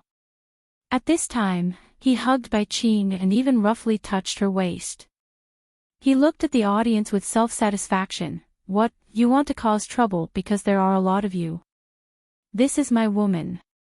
What's wrong with hugging her? I can even kiss her. While saying this, Qin Feng purposely caught Bai Qing while she was unprepared and kissed her on the cheek. Did you see that? I kissed her. I'll have you all know that I can even do more. Qin Feng said this and began to remove Bai Qing's dress. The audience swallowed their drool. This time, no one came out to stop him. They all internally urged Qin Feng to hurry and remove all of Bai Qing's clothes so they could all feast their eyes. Qin Feng's hand was poised above the zipper on Bai Qing's back. Suddenly, he stopped and grinned evilly at the audience. Stop your delusions everyone. Why would I remove my girl's clothes in front of you all? I'll have a good time with Bai Qing at night when none of you are around. Bai Qing was using all her might to suppress her rage. She weighed as the hatred in Fang Zhiming's eyes continued to intensify. She knew that any possibility of a relationship between them was now gone, so her hatred towards Qin Feng increased exponentially. This guy has really gone crazy. How would we want to see Goddess Bai Qing's body? She's a pure and saintly goddess in our hearts, she's not someone we could recklessly violate. Goddess Bai Qing, why would you date a stinking man like him? He's clearly a hoodlum. I really can't on. Bai Qing, hurry and break up with him. We'll all support you. The people that couldn't see Bai Qing's body began to hate Qin Feng even more. They all realized that they were played like monkeys by Qin Feng. Stop guys. We're having a reunion.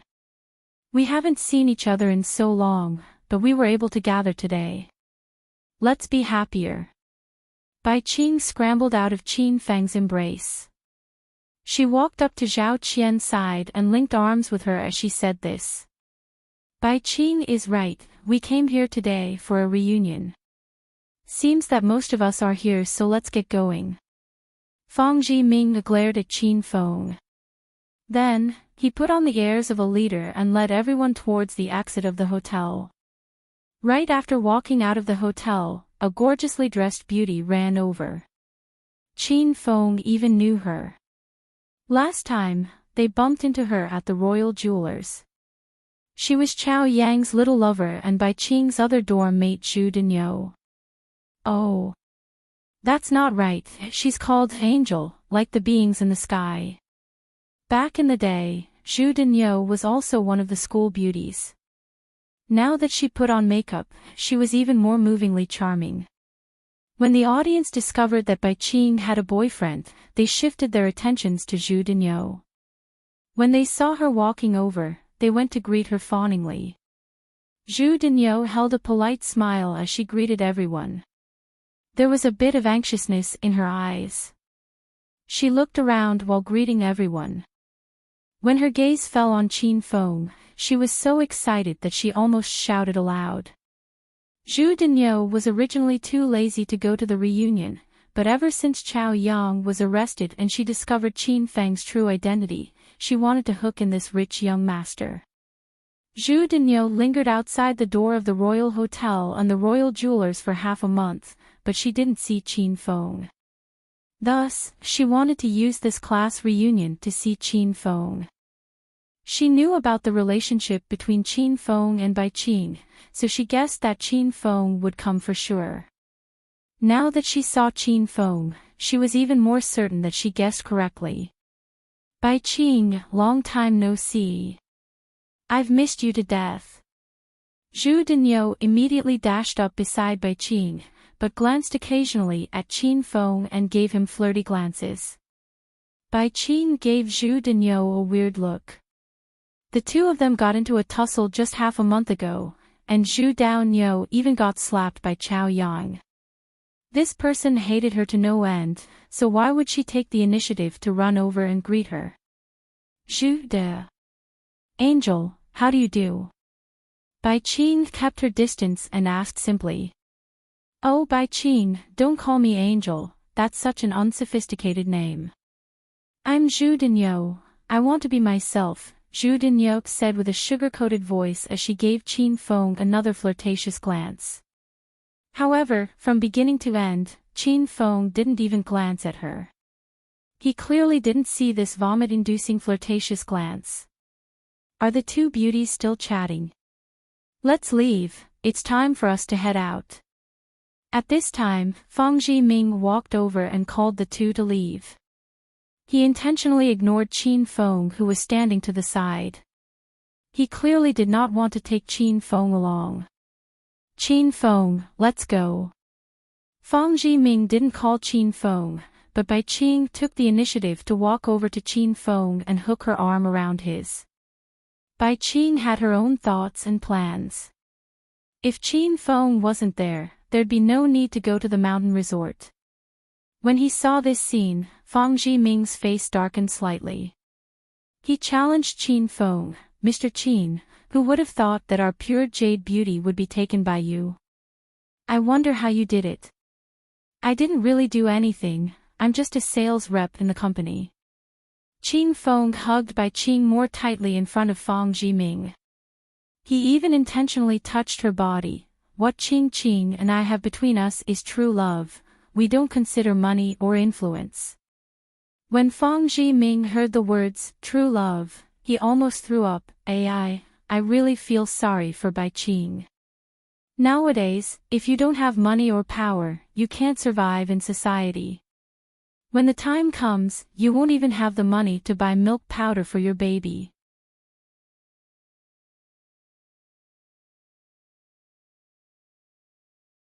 Chapter 145. Chapter 145, His style is so cool. That's right, we're driving to the mountain resort this time. Mr. Qin, you're definitely someone with a car, right? Fang Zhiming smiled playfully at Qin Feng. Qin Feng nodded seriously. I have a vehicle. Of course, nowadays, a QQ or a shoddy car made in the country is less than 50,000 yuan. It would be laughable if Mr. Qin couldn't even afford that. Fang Zhiming shook his head with pity. Originally, I thought Goddess Bai Qing was still single, so I purposely sped over in my two-seater Benz supercar and left shotgun for her as well. Now it seems as though I was thinking too much. While Fang Zhiming was talking, he stole a meaningful glance at Bai Qing. He saw a gleam flash through her eyes, so he immediately felt pleased with himself. Miss Bai Qing, our classmates were correct. this Mr. Qin isn't good enough for you. Right now, I would like to cordially invite you to sit in my Benz supercar to go to the vacation area. I don't know if you'd be willing.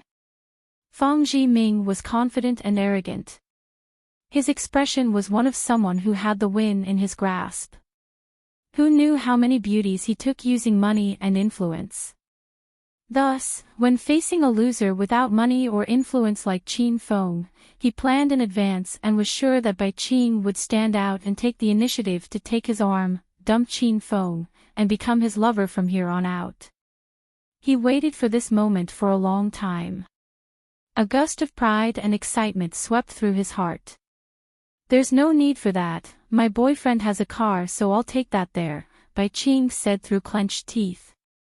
Bai Qing knew Qin Feng's identity. His family background was much more illustrious and wealthy than Fang Jiming's. However, Bai Qing didn't care about money or influence. Otherwise, she would have been on good terms with Qin Feng long ago. Ever since she graduated from high school and entered the workforce, she had the mindset of a young girl when it came to relationships. She longed for a happy and romantic love like the one between Snow White and Prince Charming. She still hadn't seen Fang Jiming's true colors, so she thought he had the air of Prince Charming. Thus, she had a sliver of positive feelings towards Fang Jiming. However, in order to take revenge against Qin Feng, she rejected this invitation.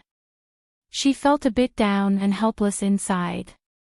She knew that the pure romantic love from fairy tales had completely left her long ago in one of the days after she graduated from senior year of high school. She had to accept this reality. She didn't want to be delusional any longer.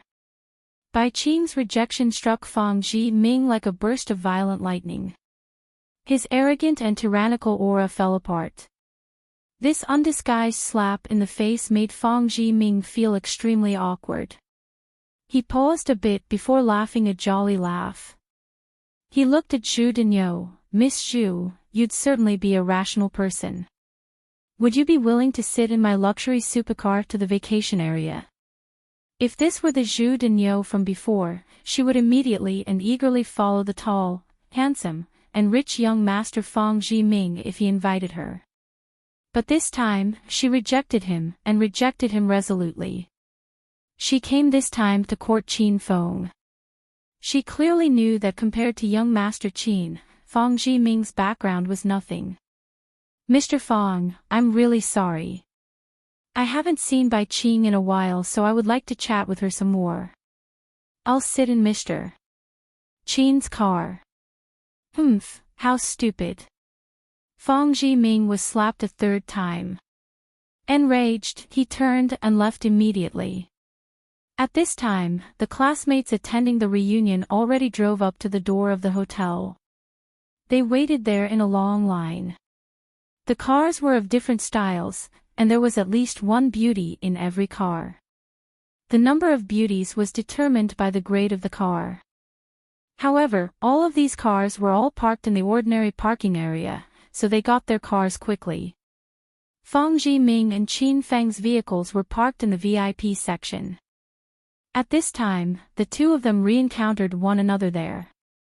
Zhu Denyo and Bai Qing knew of Qin Feng's identity, so they knew it made sense for Qin Feng's car to be in this area.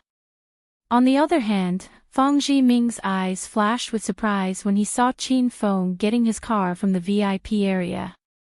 Mr. Qin, is your vehicle here as well? Yeah, but it's a bit annoying to retrieve your vehicle here, so I won't be parking here in the future. Qin Feng happily wrapped his arm around Bai Qing the whole way. At this time, he had already arrived before the 28 bicycle. The security guard was still there. Thanks for your hard work, have 5 yuan to buy a bottle of water to drink. Qin Feng grandly tossed the security guard 5 1 yuan coins and sent him away. He patted the seat of his bike and looked at Bai Qing with a smile. Qin, what do you think? Isn't my new ride great? Bai Qing, Zhu Denyo, and Fang Jiming all looked at Qin Feng with different expressions, but they were all frozen and speechless. Ha, Mr. Chin, I'm not seeing things, am I? This is the vehicle you were talking about. Ha ha ha, you've really opened my eyes. You city people really know how to have fun. Normal people wouldn't even be able to find a toy like this. Fang Jiming was tickled to death. He didn't know where Qin Feng found the guts to ride this bicycle. If it were him, he wouldn't embarrass himself this way even if he were beaten. To ride a bicycle. And an old-style 28 one at that. For a rich young master like Fang Jiming, he felt like he had time-traveled. Qin Feng, can you be more serious? Hurry and bring out your car. Bai Qing didn't believe that this was his vehicle. She thought he was fooling around to mess with Fang Jiming. She had seen Qin Feng's Batmobile before, but didn't see it in the parking lot. This is my new ride, I'm not lying to you. I think this bicycle is great. It has great speed and it's environmentally friendly. Don't you think? And the style is really cool. Qin Feng said with honesty. Bai Qing and Zhu Denyo's mouths twitched, and Fang Jiming had finally laughed enough. He looked at Bai Qing again. Bai Qing, you won't go to the reunion on a broken bicycle, would you? Those are our old classmates, who would embarrass themselves like that. Let's go. Get in my race car, it's the yellow Benz AMG GT. You're a beauty, you should be made with a nice car. What era are we in right now? It's better to get ahead in the world by abandoning your scruples than to be poor. Bai Qing, I hope you can understand. Otherwise, it might be too late to regret it later. Fang Jiming continuously egged Bai Qing on. Bai Qing looked at Qin Feng's expression, and it didn't look like he was joking. She hesitated for a bit before walking directly up to Qin Feng's bicycle. She said expressionlessly, "Let's go." Qin Feng smiled and carried Bai Qing onto his bicycle. Then, he looked at Zhu Denyo, who stood stupidly to the side. Zhu Denyo. Oh no, Miss Angel, I'm so sorry, my bicycle can only take one passenger. Think of a way to get to the vacation area on your own.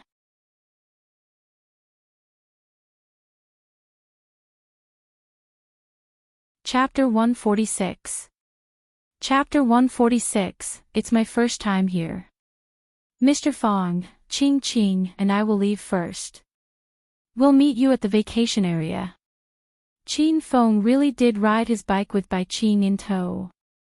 They disappeared from view. With great effort, Zhu Denyo snapped out of her daze. She just realized a serious problem. She was left alone with no one to take her. She immediately ran over to Fang Jiming. She said with a sugar-coated voice, "Jiming, it seems like there's an empty spot in your car. Fuck off, go call a cab." Fang Jiming wasn't interested in Zhu Denyo, so he didn't even try to conceal his feelings. His engine roared like a wild beast, and he sped off. She internally despised and cursed at Qin Feng. "You idiot, you're riding a broken bicycle and you said you'd meet us at the vacation area. You won't even be there by the time we have to leave the next day." At this time, Qin Feng rode his 28 bicycle through the busy streets. Right from the beginning, Bai Qing was unwilling, but then she became alarmed. With her eyes wide open, she weighed as Qin Feng passed car upon car. She thought she was dreaming. So bicycles could also be this fast. Even cars and buses couldn't see up to them. The feeling she repressed built up as the bike sped up and they began to break free. She felt light and airy like she was about to float to the sky. Bai Qing slowly opened her arms and drank in the bicycle, sunlight, streets, flowers, grass, and trees. She felt as though she had returned to her school days. Back then, everyone rode bikes to and from school. The only way a boy could court a girl was to invite the girl he admired to sit on his bicycle and silently transport her to her destination. Those were pure and lovely times, and they were times that Bai Qing always wanted to return to but could not return to. Now that she sat on Qin Feng's bicycle, she felt the clear breeze whistle past her ears. She could no longer hear the bustle of the city and relaxed completely. She felt closer and closer to the scene of her dreams. She closed her eyes slightly. The sunlight shone through her long eyelashes and into her black eyes. Bai Qing saw herself from 5 years ago smiling at her with a sweet and pure smile. Qing Qing, you are the first to sit on my bicycle and have the guts to fall asleep. Who knows how long later, Qin Feng's voice sounded by her ear. Bai Qing immediately awakened. She realized that she had fallen asleep. Ah, where are we, Qin Feng? Bai Qing looked around and gasped in shock. Sunlight, a beach, the ocean, palm trees, beautiful women in bikinis, outdoor dining areas. Was she still dreaming? We're at the mountain resort. Qin Feng smiled and said, "Did you want to get down?" What? We've already arrived. Did I fall asleep for a couple of hours? Bai Qing jumped in shock. She wanted to get off the bike, but Qin Feng still gripped her small waist tightly. Qin Feng, let go. If not, how would I get off the bicycle? Qin Feng didn't let go. He used some strength to carry Bai Qing off the bike. Qing Qing, you fell asleep for quite a while. It's been almost half an hour. Half an hour. Bai Qing didn't believe it. The distance between the Royal Hotel and the mountain resort was a total of 70 kilometers. Even if one were to drive faster, it would take an hour. Qin Feng was biking, so how did he make it in half an hour? She pulled out her phone to check the time. She was so shocked that she almost tossed her phone away. They really did only use half an hour to get here. Bai Qing immediately looked around again. When she saw the enormous "The Mountain Resort Welcomes You" sign, she then became convinced that they had indeed arrived at the mountain resort. She stared at Qin Feng and looked him over as if he were a monster. A while later, she said, "You're really abnormal." Qin Feng parked the bike. When he saw that no one else had arrived yet, he hugged Bai Qing with a smile. She struggled instinctively, but quickly fell into a compromise. "Let's go get a room first. What do you think of the presidential suite?" "The presidential suite here has a 2-person jacuzzi. We can take a dip at night, it's sure to be great." Qin Feng smiled evilly. A flash of hate passed through Bai Qing's eyes, but it disappeared quickly. She said neutrally, "Young Master Qin, seems like you come here often. It's said that this place is the casual hookup haven." "Nah, I've just heard this from friends. It's my first time here," Qin Feng said earnestly while looking at Bai Qing. After speaking, the two arrived at the hotel lobby and heard the beautiful manager there warmly welcome them. "Oh, who do we have here? Am I seeing things right? Isn't this our young Master Qin?" "Oh, young Master Qin, you haven't been here to let loose in a while. You really have great taste, every time you bring a different girl and each one is prettier than the last. Look at this beauty, she has the face of an angel and the body of a devil. How unfair are the heavens that such a perfect woman could be created." Qin Feng didn't know what to say because what shouldn't have been said was already said. It was all said by this damned beautiful hostess. He felt a pain pass through from his waist, and Bai Qing's soft cold laugh passed into his ear. "Your first time here, huh? Young Master Qin, I've found that you never do things seriously, but you're particularly earnest only when you're lying. You flatter me, you flatter me."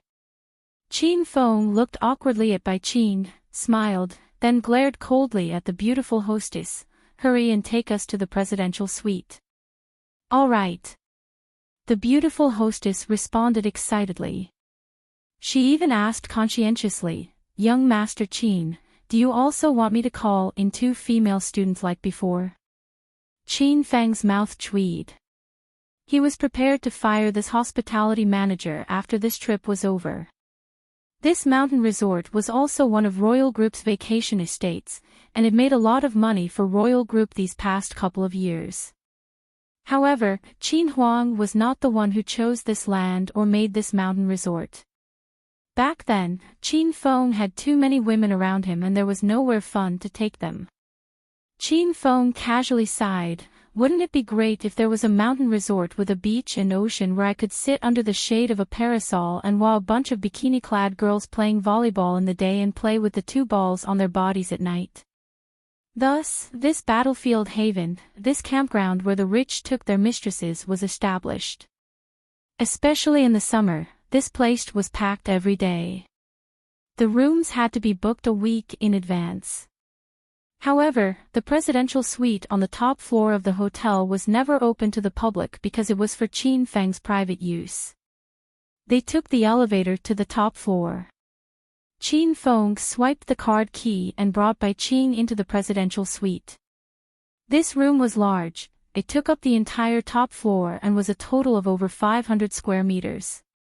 The inside was split into many large sections: an exercise room, a library, a tea room, a sauna, a sunroom, an entertainment room, and every kind of room under the sun. Right from the beginning, Bai Qing knew Qin Feng's family was rich and that he spent life as a dissolute young master. However, now that she experienced this luxurious lifestyle personally, she was deeply stunned. She arrived at the massive balcony. A slight breeze mussed Bai Qing's beautiful hair. She squinted her beautiful eyes and plainly saw the entire mountain resort. The feeling was splendid, and Bai Qing basked in it. Qin Feng suddenly walked over and hugged Bai Qing's slim waist from behind. He stuck his face to her ear and his warm breath fanned over her. "How is it? Do you like it?" Bai Qing's gaze was distant, and even distracted. How could she not like this kind of lavish life where food and clothing were not lacking and there were no struggles? Everyone would like this. If Qin Feng really loved her and gave her such a splendid life, she would be so moved that she wouldn't know how to repay him. However, this was not the case in reality, so Bai Qing felt that this kind of life was extravagant. This did not belong to her, it was an illusion and a trap set up by Qin Feng. After he tricked her into giving up her body, this would all become bubbles and would burst with a touch. "I don't like it." Bai Qing extricated herself from Qin Feng's embrace. She walked expressionlessly into the restroom, shut the door, and fell into a daze. She leaned onto the wall and used a lot of effort to stabilize her emotions. Then, she pulled out her cell phone and sent a text. "I've brought Qin Feng to the mountain resort. He's in the presidential suite on the top floor." Soon, a reply text arrived from that number. "Very good. Continue to enchant Qin Feng. I'll send people to take care of the rest. Keep your cell phone on and await my cues over text." After reading the message, Bai Qing locked her screen. Her phone had a password, so she was not afraid Qin Feng might discover the texts. She washed her face, gathered her wits, then walked out of the restroom. Fang Jiming came on his own. He spent over an hour driving before he gradually arrived at the mountain resort. After a line of cars parked into their own parking spaces, the men and women in the cars all came running out. They screamed with delight once they saw the beautiful scene made up of sunlight and the beach. Fang Jiming was the only one who looked at his Hua with a downcast expression. He knew that Bai Qing and Qin Feng probably wouldn't come anymore. If he rode that broken bicycle the whole way, he would be crazy by the time he got here. He was extremely dissatisfied. He arranged this reunion because he had only recently discovered Bai Qing's whereabouts. He found out that she was also in Acropolis City, so he wanted to take Bai Qing under the guise of the reunion. 5 years ago, Bai Qing was cute and pure. 5 years later, she was sexy and enchanting. Just the mere image of Bai Qing flashing through his mind would ignite flames of desire in Fang Jiming's heart. He was about to lead these classmates to check in before thinking of a way to contact and trick Bai Qing into coming over. However, He turned to see the extremely out-of-place and eye-cawing 28 bicycle parked nearby mingling with a row of luxury cars. He was so shocked that his mouth chewed and he almost fell to the ground. Fang Jiming immediately ran over to the bicycle. He bent over and crouched over it to closely examine every part of it. He tried to find evidence that could prove that this was Qin Feng's bicycle.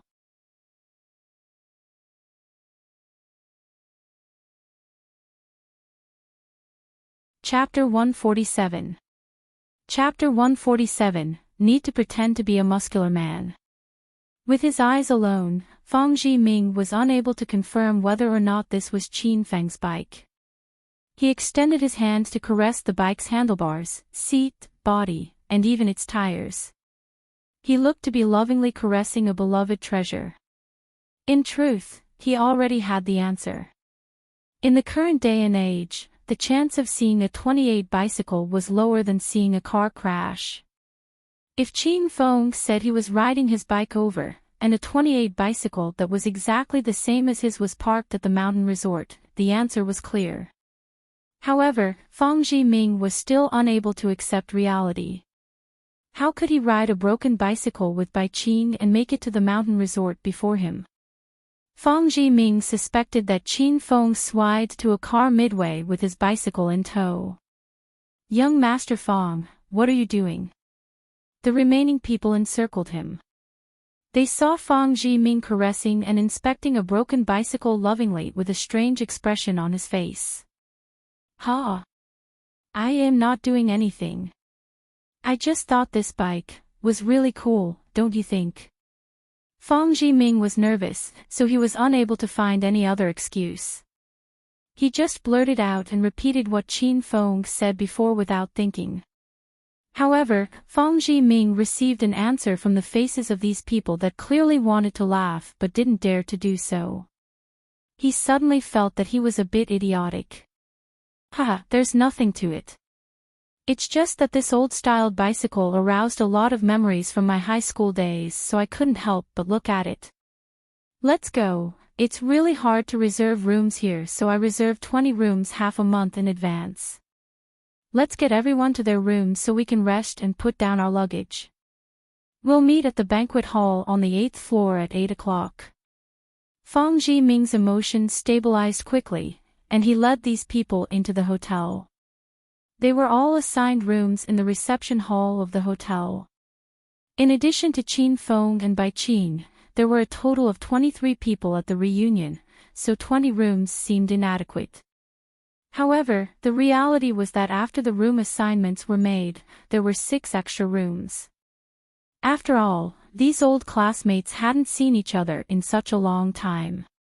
With the foundation of 3 years of deep friendship in high school, the hour-long car ride nurtured an even deeper friendship. Also, a fair amount of men and women exchanged gazes and directly got a room in preparation to reminisce about the past and completely examine one another's bodies at night. The travel arrangements for this reunion was made for 1 day and 1 night. They were to arrive in the afternoon and leave the following afternoon. The thing they were looking forward to the most was tonight's dinner at 8 o'clock. At the moment, there were a good number of hours until it would be 8. These people seldom had the chance to take time off and have fun at the beach. Thus, after putting down their things in their respective rooms, they all ran to the beach. At this time, Qin Feng and Bai Qing were on the balcony of the presidential suite. Bai Qing sat under a parasol drinking juice and admiring the scenery. Qin Feng stood with a pair of binoculars and admired the beauties in bikinis on the beach. "Qing, your ass-kissing classmates are here. They're currently playing on the beach," Qin Feng said with a smile. Bai Qing changed into a sky-blue bikini and had a white silk shawl draped over her shoulders. Her sexy and well-developed body was faintly discernible, and exuded a charming flirtatiousness. She arrived beside Qin Feng and picked up the binoculars. She looked through them to see that her classmates really had arrived. She gave Qin Feng a slightly dissatisfied look. "Your classmates are ass-kissers. Let's go. We'll head over as well." They're classmates I haven't seen in 5 years, I kind of miss them. Bai Qing took Qin Feng by the arm and they headed to the beach together. The mountain resort vacation area was Acropolis City's grade A scenic area. Royal Group had turned this area into a beach. From a glance, all one could see was blue ocean and skies. The beach was filled with people. There were those that were buried in the sand and comfortably basked in the sun, and there were also bikini-clad beauties playing volleyball. The playing techniques of these beauties was unimportant. What was important was that when they jumped up and down, the severe trembling of their chests was visually pleasing. This attracted the gazes of who knew how many men at the beach. Fang Jiming and the rest arrived at the beach. Each of them chose the types of entertainment they enjoyed. Fang Jiming, on the other hand, lay on the beach. 2 men, Xiao Bin and Lu Ming, sat beside him and rubbed olive oil especially used by bodybuilders on his body. Xiao Bin, how is it going? How much longer will it be? Fang Jiming asked with anxiousness. Young Master Fang, don't be anxious, I'll be done soon. This olive oil is used especially for American bodybuilding competitions. When you rub it on your body, it darkens the skin to emphasize a healthy tan and shines under the sunlight, making the muscles more prominent and distinct. As a fitness instructor, Xiao Bin was an expert in these aspects. Okay, then don't be anxious either. Apply it well, make sure the olive oil is rubbed on evenly. The best would be to try and exhibit my well-built physique. After hearing what Zhang Biao said, Fang Jiming didn't rush him again. All in all, he set up this high school reunion to trick Bai Qing into bed, so it really took Fang Jiming a lot of effort to set it up. He intentionally set this reunion at the mountain resort so he would have the chance to see Bai Qing wearing a bikini. At the same time, he wanted to wear swim trunks and bare his upper body. For the past couple of months, he exercised and trained his muscles under Xiao Bin's instruction so he could show off his muscles to Bai Qing. He wanted her to admire him and look at him with a blush and accelerated heartbeat. Lu Ming, have you seen Bai Qing? Fang Jiming looked around the beach but was not able to spot Bai Qing's figure. Lu Ming was also on the lookout the whole time, but he also had not seen her. He shook his head and said, Nope. Don't be anxious, young Master Fang, I'll tell you the instant I see her. Young Master Fang, it's done. Xiao Bin was done applying the olive oil. Fang Jiming sat up excitedly and used all his strength to flex his pectoral and abdominal muscles. He looked at Xiao Bin and Lu Ming and asked, Look at me first, how are the results? After graduating, Xiao Bin and Lu Ming were not getting by so well. When they found out that they would see Fang Jiming at the reunion, and that he opened his own company, they began to think of ways to gain his favor.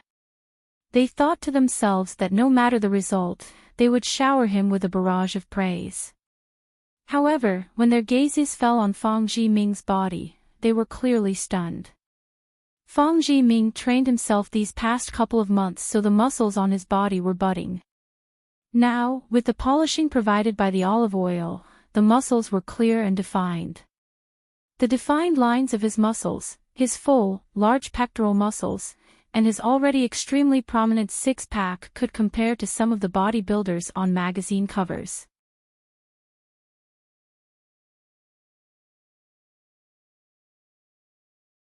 Chapter 148. Chapter 148, Bikini Beauties. Young Master Fang, you're too handsome. You're truly too handsome. The result is too great. Your body could be compared to Schwarzenegger. If I were female, I would fall into your arms, young Master Fang, Xiao Bin and Lu Ming gasped. You two stinking brats, you only know how to kiss ass. After hearing their words, Fang Jiming was unable to contain his glee. He pulled out a large mirror and examined himself. He discovered that his muscles were much more apparent. In particular, the planes and lines of his muscles were much more defined. Fang Jiming nodded in satisfaction in regards to the quality of his muscles. He tossed away the mirror in his hand, put on a pair of black sunglasses, and stood. He walked on the beach naturally. He looked to be walking aimlessly, but he was actually walking towards the area where his high school classmates were gathered. Wow, look, that man is really handsome. His muscles are really big, I really want to touch his pecs. You have to look at the abs of men that have truly trained. That man doesn't only have pecs, he also has a clear six-pack. He really is a muscle man. Don't you all feel as though that person looks kind of familiar? Look closely, isn't that our classmate Fang Jiming? It wasn't just men that liked looking at bikini beauties, beauties liked to admire muscular men even more. By revealing his body, Fang Jiming immediately elicited a wave of gasps. He was tall, large, healthy, and strong, he had lots of muscles, he wore cool sunglasses, and had a fashionable air about him. He easily became the focal point of the gazes of beautiful women. Fang Jiming, you're really handsome. Someone from the crowd suddenly shouted. The corner of Fang Jiming's lips formed an almost imperceptible evil smile. He suddenly stopped and turned slightly towards the direction that the shout had come from. At the same time, he confidently and casually removed his sunglasses, furrowed his thick eyebrows, and said calmly, "What did you say?" "Fang Jiming, you're really handsome." The female strained her throat and yelled. Fang Jiming pretended not to hear. He was so excited that he wanted to fly. "Louder, I can't hear you." Fang Jiming faked it extremely well. That woman yelled again a good number of times, and attracted the people all around. Wow! It really is Fang Jiming, it really is Fang Jiming. Fang Jiming, you're too handsome. I'm still single, do you want to consider me? Fang Jiming's high school classmates looked over. The women screamed when they saw his sexy muscles, while the men looked on with envy. There were too many people on this beach, so the gazes of a good amount of strangers were also attracted to the scene. They expressed some shock when they saw Fang Jiming. It was considered a feast for the eyes to see such a strong and handsome pretty boy on this beach. Fang Jiming immediately became the focal point of the spectators. He continued to uphold a natural expression externally, but he was extremely excited internally. He basked in the feeling of being treated like a famous celebrity and being the focus of 10,000 eyes. Wow, look over there, that woman has a really nice figure. She's really beautiful, she couldn't be a famous celebrity here on vacation, could she? So sexy, her figure is really too sexy. I hope a strong gust of wind blows by and blows away this beauty's bikini. Fang Jiming enjoyed the feeling of being the center of attention when a series of gasps resounded from all around. The commotion was even greater than that elicited in response to Fang Jiming. It was like a vicious downpour, it could not stop. No one paid any more attention to Fang Jiming, but he still stood there posing like a fool. He lost the halo of a famous celebrity and looked more like a sculpture of no interest to anyone. After all of the gazes fell on Bai Qing, they could not peel their eyes away. She had a tall and slender figure, skin fair and clear like snow, a lovely pair of slim and straight legs that reflected dazzling rays of light, a sexy and raised behind that swayed side to side as she walked, a flat stomach, an attractive belly button, a small and full waist, a full and spectacular chest, fair and refined collarbones, and black lustrous hair that flowed over her shoulders and was mushed by the wind. The spectators' hearts were similarly mushed. The woman was too beautiful. Though she wore large red sunglasses that covered half her face, spectators were certain that she was an ultimate beauty. The sky blue bikini that she wore was simple, fashionable, and timeless. In an instant, all of the men who saw Bai Qing immediately fell lying on the ground. They admired Bai Qing's beauty by looking up at her. Fang Jiming finally came to his senses. So the crazy screams were not elicited by him. He awkwardly looked over. After his gaze fell on Bai Qing's body, his entire body immediately reacted.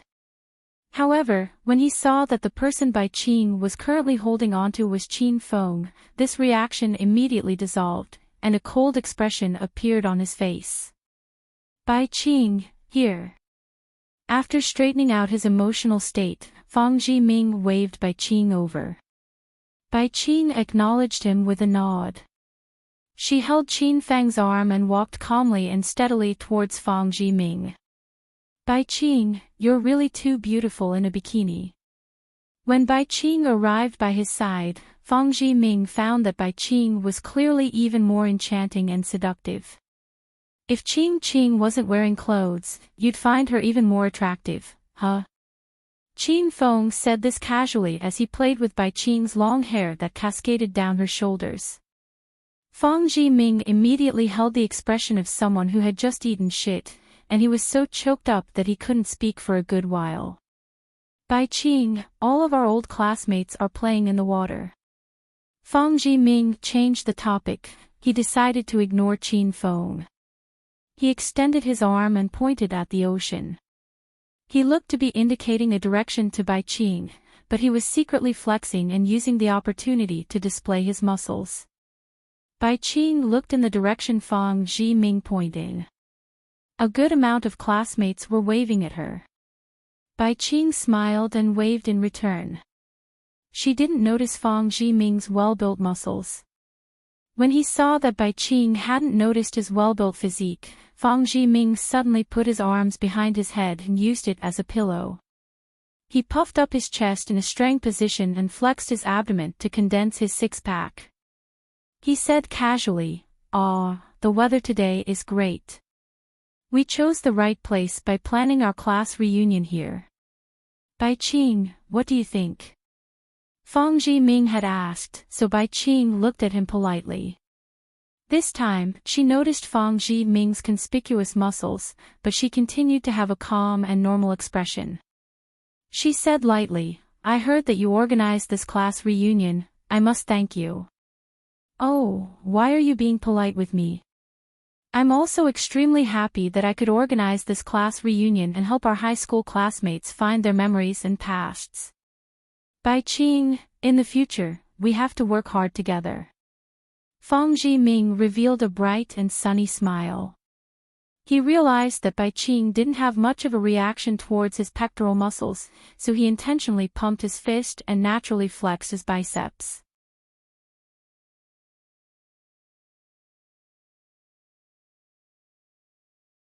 Chapter 149. Chapter 149, To Become a Drowning Dog. Yeah, Bai Qing didn't even look at Fang Jiming. She smiled and waved at the classmates by the edge of the water. In an instant, Fang Jiming's entire body failed. He felt a pain equivalent to 10,000 arrows piercing his heart. He spent 3 months of hard work developing his muscles to show them off to Bai Qing at this reunion. As a result, Bai Qing had no reaction to it. This was a strong blow to Fang Jiming. He was depressed and wondered whether or not he wanted to show Bai Qing his gluteal muscles, back muscles, and his most private muscle. Maybe it would see her eye. Suddenly, a bucket of icy, bone-chilling water splashed onto him. It felt as exciting as the ice bucket challenge. Fang Jiming was completely unprepared. He was so shocked that he hopped about and howled continuously. Qin Feng, are you crazy? Why did you splash me with cold water? Fang Jiming's lungs were about to explode due to his anger. He saw Qin Feng joyfully dancing about and laughing. Haha, you fell into the trap, you fell into the trap. Ha! What did you rub on your body? Why is it oily? That's disgusting. Fang Jiming hurriedly glanced at his body and realized the carefully applied olive oil was rinsed away by the water. It ran unevenly through different parts of his body. The true shape of his previously defined muscles was immediately revealed, and turned him from a muscle man to a chicken-breasted man. Look! Where did the muscles on Fang Jiming's body go? He clearly had full pecs and a six-pack earlier, why is it not as prominent now? Wow! Look at Bai Qing's boyfriend. So he has some goods, no wonder Bai Qing fell for that loser. From a glance, you can tell he's a macho man. She must be with him because he won her over with his endurance. Since Qin Feng was standing with Bai Qing, everyone previously looked only at Bai Qing and ignored Qin Feng. Now that their gazes fell on Qin Feng's body, they discovered that the muscles on his body were magnificent. His tall, bulging, and firm pectoral muscles surpassed the chests of half of the women at the beach. Even when his arms hung casually beside his thighs, his muscles were still firm and defined. His abdomen was made completely of muscle, and he had a clear 12-pack. His thigh and calf muscles were also extremely strong and taut. Though these muscles were on Qin Feng's body, they were not out of place. He wasn't like Schwarzenegger who had discordant muscles formed by hormone injections. Qin Feng's muscles were extremely harmonious, and formed perfect lines with his figure. Since his muscles were formed through training and exercising while Fang Jiming's was for show, Fang Jiming's muscles made through last-minute preparation could not be compared to Qin Feng's. At this time, Qin Feng was wearing his flying dragon armor. He made it invisible so no one could see it. However, these 300 kilograms weighed on Qin Feng's body, so even while he was standing motionless, all of the muscles on his body were taut and naturally very defined. The people attending the class reunion all looked at Qin Feng. When Qin Feng and Fang Jiming stood side by side, one was large, tall, straight, and well-built while the other was bent over after getting splashed by water and had a belly with excess fat. This clear comparison turned Fang Jiming into a drowning dog. His previously imposing and energetic manner was shot away beyond the highest clouds. Qin Feng, wait for me, I'm not done with you. Fang Jiming had no face to continue on. He ran away after saying these angry words in a low voice. Why did he suddenly leave? It's not often that you get to vacation together, so why not have fun with everyone else? What a weirdo. Qin Feng shook his head at Fang Jiming's back with dissatisfaction. Bai Qing's gaze fell on Qin Feng's body.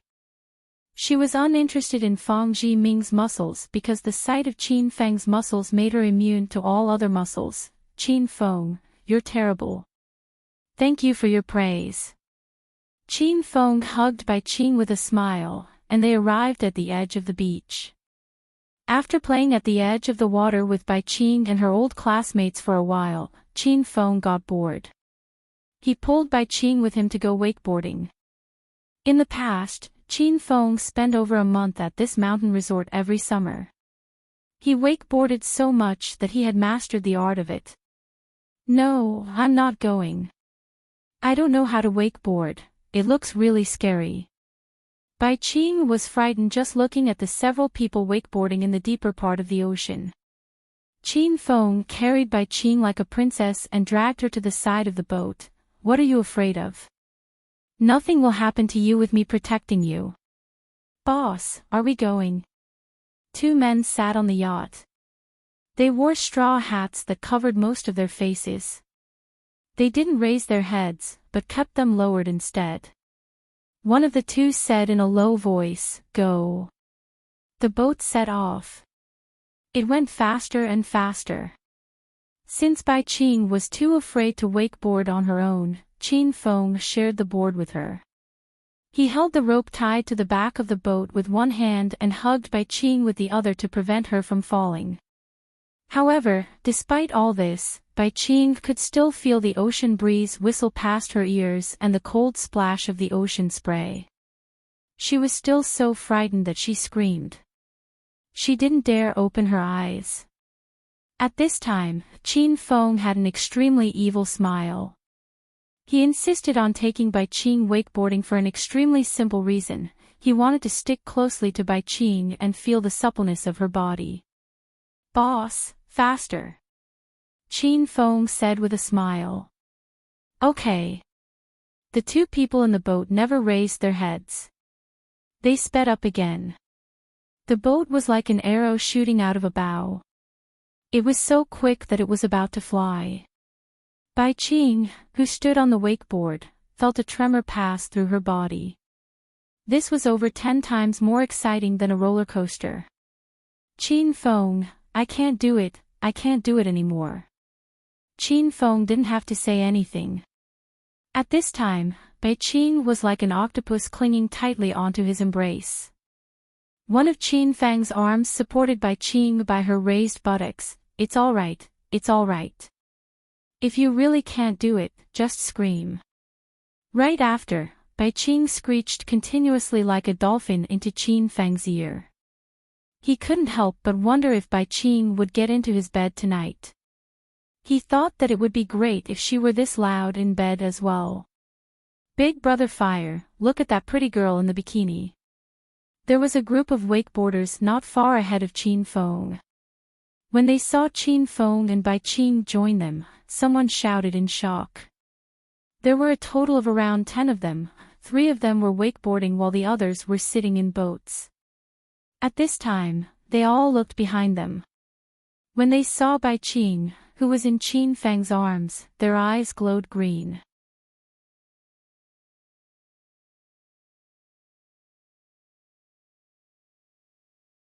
Chapter 150.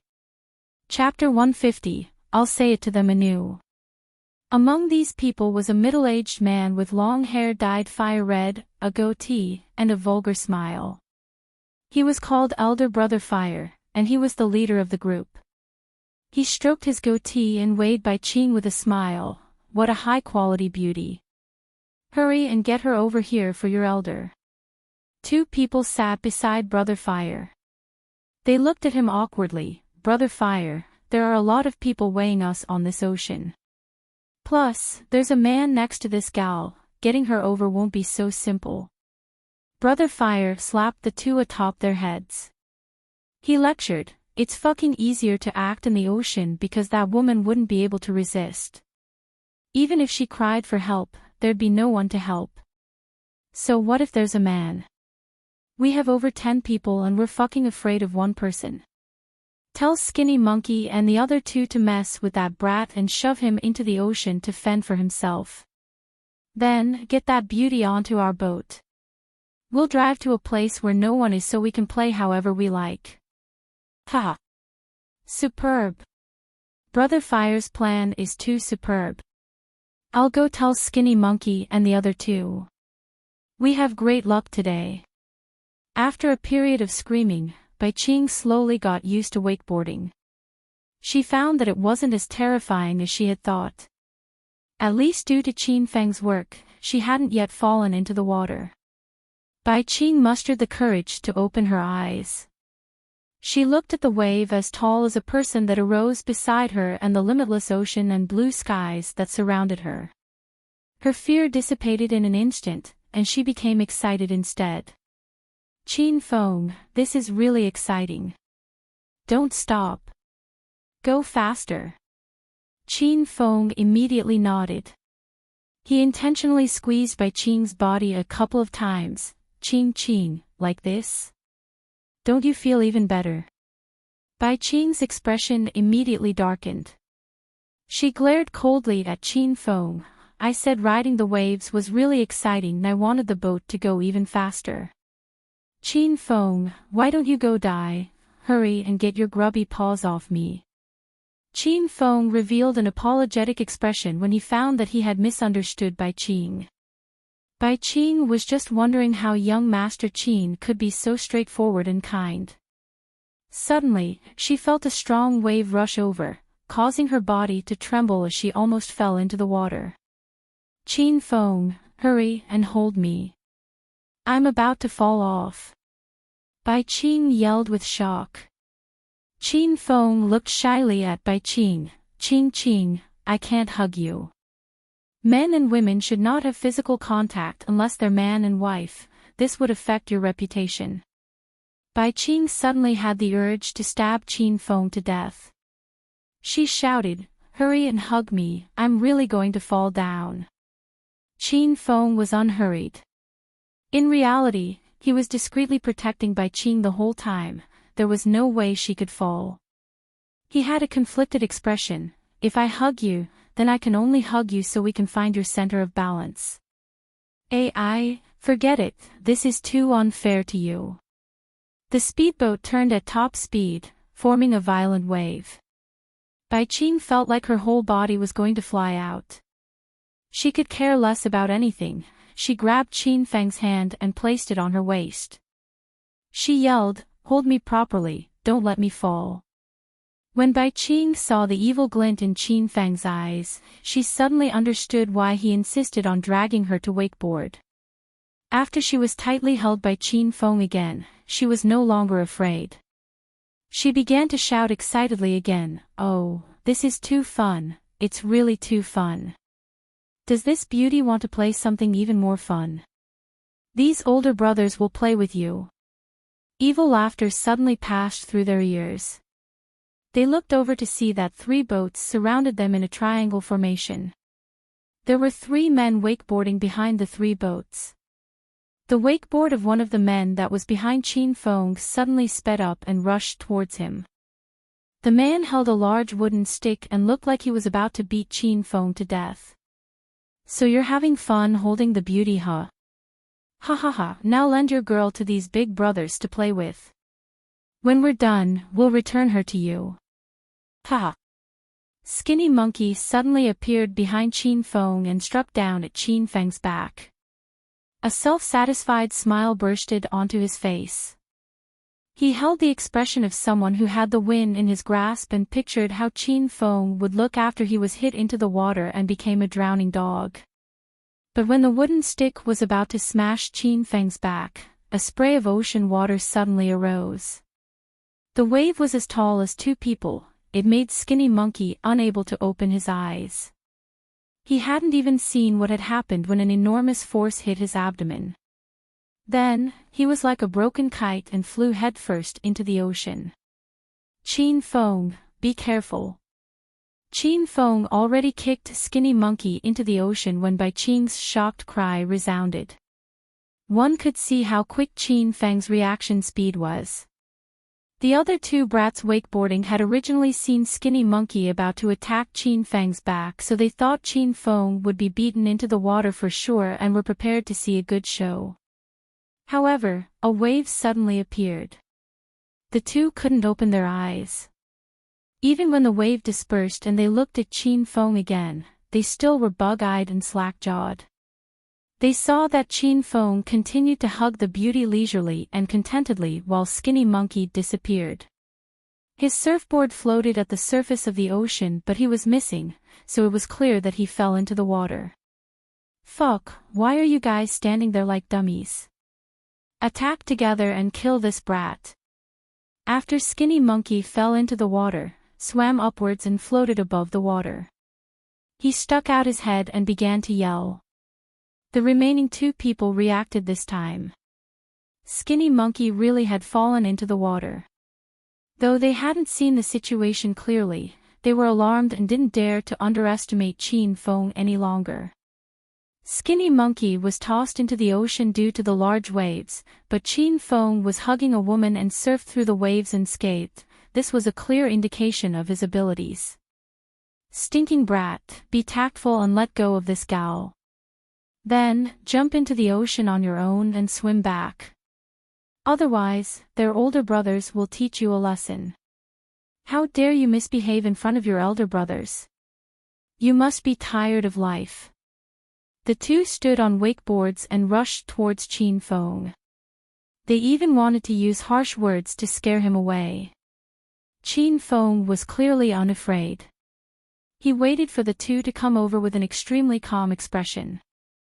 However, the Bai Qing in his arms tightened her grip on him. She said with some worry, "Qin Feng, if you leave me alone and run away, then you aren't a man." Qin Feng looked at Bai Qing with a laugh. Then, he looked at the 2 people and said lightly, "I'm sorry, this is my girl. Other people can look, but they can't play with her. If you want to play, then bring out your money." After speaking, Qin Feng felt a pain at his waist. He saw Bai Qing's cold expression and hurriedly explained, "I've seen too many soap operas, so it just slipped out. I didn't mean it, I'll say it to them anew."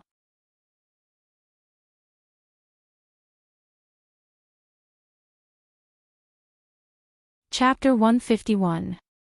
Chapter 151, Heart-Thumping Playing. Qin Feng stood perfectly straight and relaxed. His expression was indifferent like water. He looked at the two of them coldly. "Listen to this young master well, only I can play with my women. No matter how much money you have, don't even think about playing with her." Bai Qing's mouth chewed. She always felt that no good words ever came out of a scoundrel like Qin Feng. "Ha ha ha, so this person here is a fool." Brother Fire with the head of fiery red hair burst into laughter. "Mingzi, Wei, attack together and throw this brat into the ocean to feed the fish. Then, get that gal and bring her onto my boat. I'll teach you guys a lesson today. Rather than inferior car shaking or horse shaking, I'll let you guys feel the ocean shaking on the boat." Qin Feng's eyes glinted. He looked at Bai Qing and said honestly, Qing, shaking the ocean is good, shaking the ocean is good. Do you want to try it out?"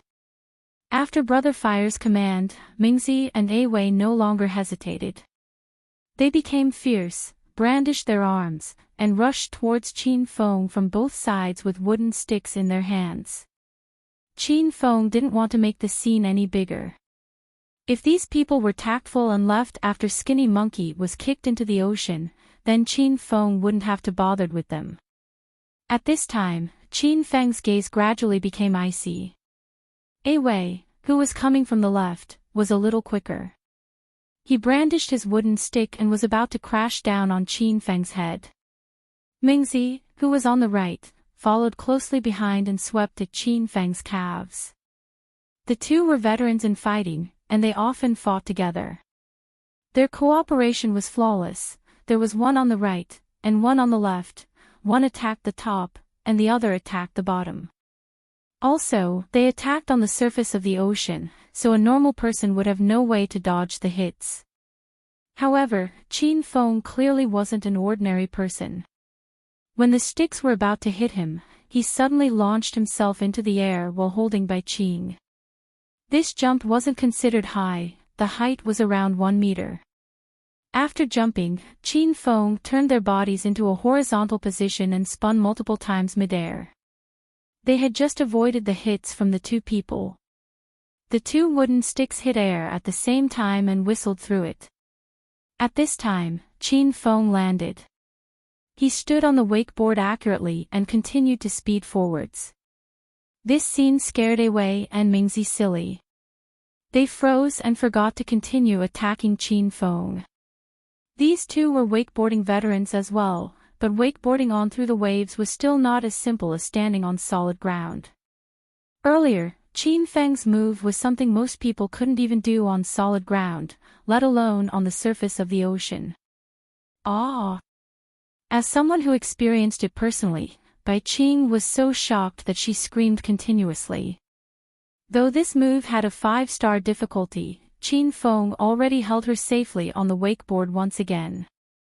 However, the excitement made it impossible for one's heartbeat to slow down. Her heart was still beating rapidly and felt as though her heart would jump out of her throat. The frightening scene that just passed was still replaying in her mind.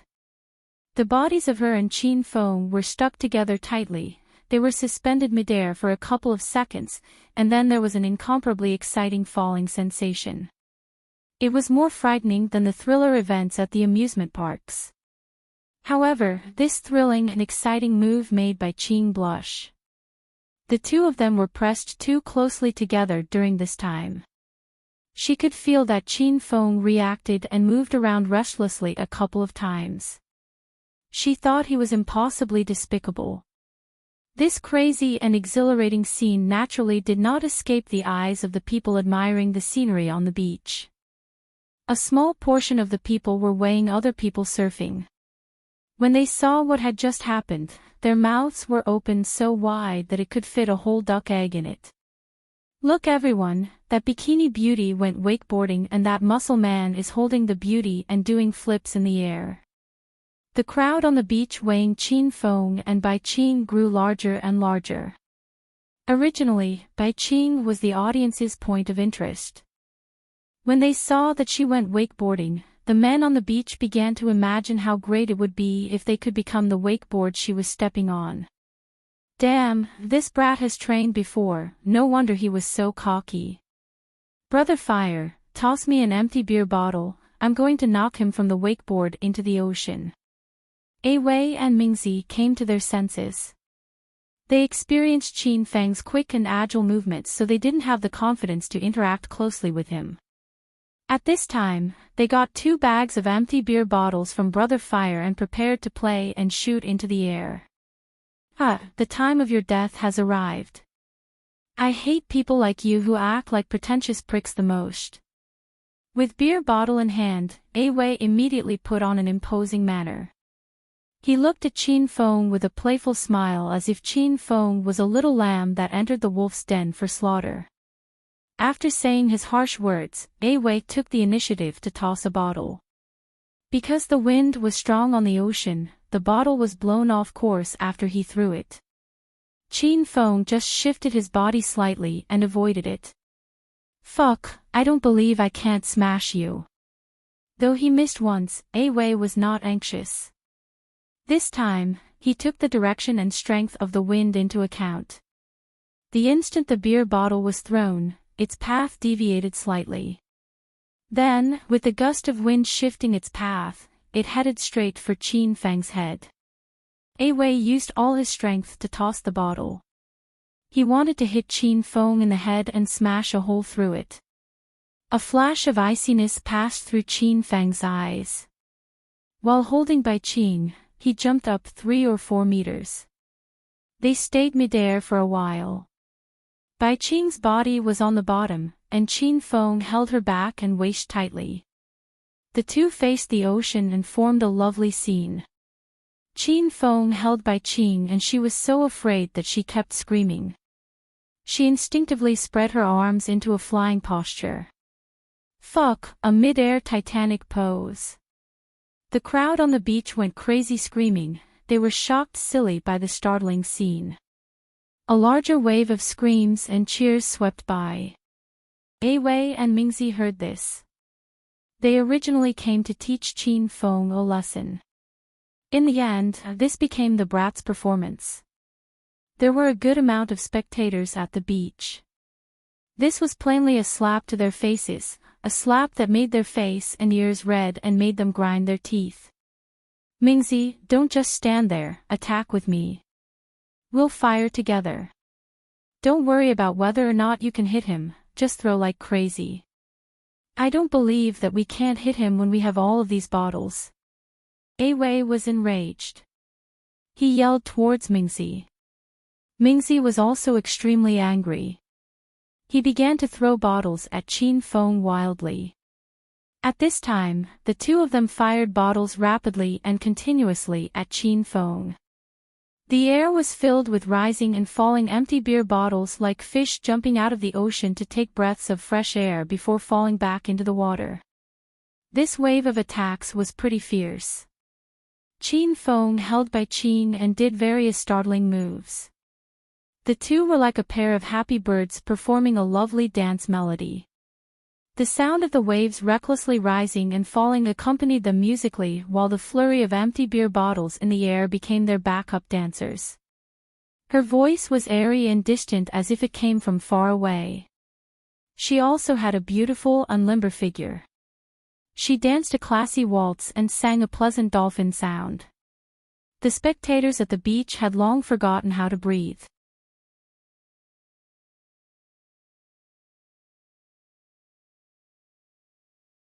Chapter 152. Chapter 152, You're all old. Too handsome, he's too handsome. I also want to be hugged by that man. I want to play too. The heavenly music, the dance steps of the soul, it's too romantic. A waltz on the ocean surface, this is the most unique dance form of the year. Not only did those fans get enchanted by Qin Feng and by Qing, even A Wei and Mingzi stopped. They finished throwing all of the empty beer bottles. Of the over 40 that they threw, not one hit Qin Feng, they didn't even touch a hair on his body. He turned them into clowns and made it so that the bottles gave an extra flair to their dance. They wanted to jump into the ocean rather than bear this kind of slap in the face. They felt that it wasn't easy for them to act like pretentious pricks. Bang! A crash was heard. At this time, Qin Feng held by Qing and spun 360 degrees in the air. His toes tapped a falling beer bottle and the bottle seemed to take on a new life. It sped towards A Wei. Boom! In the next second, A Wei's forehead was shattered by the beer bottle. A great force caused his body to shoot forth and fall into the ocean. Qin Feng's body still spun midair. After one spin, his other foot fell onto another empty beer bottle. With a whoosh, the bottle whistled over and hit Mingzi's chest. This kick looked like he was making a penalty kick where the ball hit the goalie's stomach. The kick possessed an unblockable strength that sent the goalie flying with it. They shot over 10 meters into the air before falling into the ocean. Qin Feng, when did you become so great? Right from the beginning, Bai Qing hated these bad people that came out of nowhere. When she saw that they were beaten, she excitedly danced for joy like a little girl. I was like this since I was very little, Qin Feng said earnestly and seriously. Bullshit, Bai Qing furrowed her eyebrows and quirked her lips. Qin Feng scrunched his nose and didn't explain. Experts were always lonely. This scene also captured the gazes of the two driving the boat that pulled Qin Feng and Bai Qing. They continued to lower their heads so their faces couldn't be seen. The surprise came and went through their eyes in a flash. Fuck, since you had the guts to make a move, brothers, crash their boat until it flips and let them fall into the ocean to feed the sharks. When he saw that 3 of his brothers were smacked into the ocean, Brother Fire was so angry that his face became sinister. He fiercely drove his boat towards Qin Feng. The boat was extremely fast, it came closer and closer to Qin Feng and Bai Qing. This time, Bai Qing couldn't get excited. Their opponent was driving a boat over, and based on his crazed expression and the constantly increasing speed of his boat, this red-haired man had really gone insane and was looking to claim her and Qin Feng's lives. Qin Feng's expression abruptly fell serious, and a faint murderous air shot out of his eyes. He used some strength to toss Bai Qing into his boat. Then, with more strength, he boosted himself up 5 meters with his legs. He flipped handsomely, and landed stably on Brother Fire's boat. The series of moves were extremely smooth and were completed in the time it takes to spark a fire. Fuck, where is he? Where did the brat go? Brother Fire found that Qin Feng disappeared in the blink of an eye. He thought Qin Feng hid himself. Brat, I don't believe that you can hide in the ocean for your whole life. Brother Fire, the brat is right behind you. Brother Fire didn't see Qin Feng, but the other 2 on the boat saw everything clearly. Qin Feng was like a ghost that disappeared and appeared randomly. They didn't know when he got onto the boat. The 2 stared dumbstruck with their mouths agape. Brother Fire immediately turned. He distractedly turned the boat in a circle on the ocean and then growled angrily, Fuck, who said the brat was behind me? I turned the boat around completely, why don't I see anyone? The other 2 had the urge to jump into the ocean. Qin Feng's startling move earlier made them fearful. They felt wronged and said, Brother Fire, he's behind you. Right behind you. Brother Fire instantly looked like he was struck by lightning. His body turned rigid. He slowly turned his body and looked behind him to find Qin Feng weighing him with a smile. Though he wore a smile, the smile made Brother Fire's hair stand on end. The smile carried the icy feel of the Grim Reaper. Brother, when did you get here? Let's go get a drink.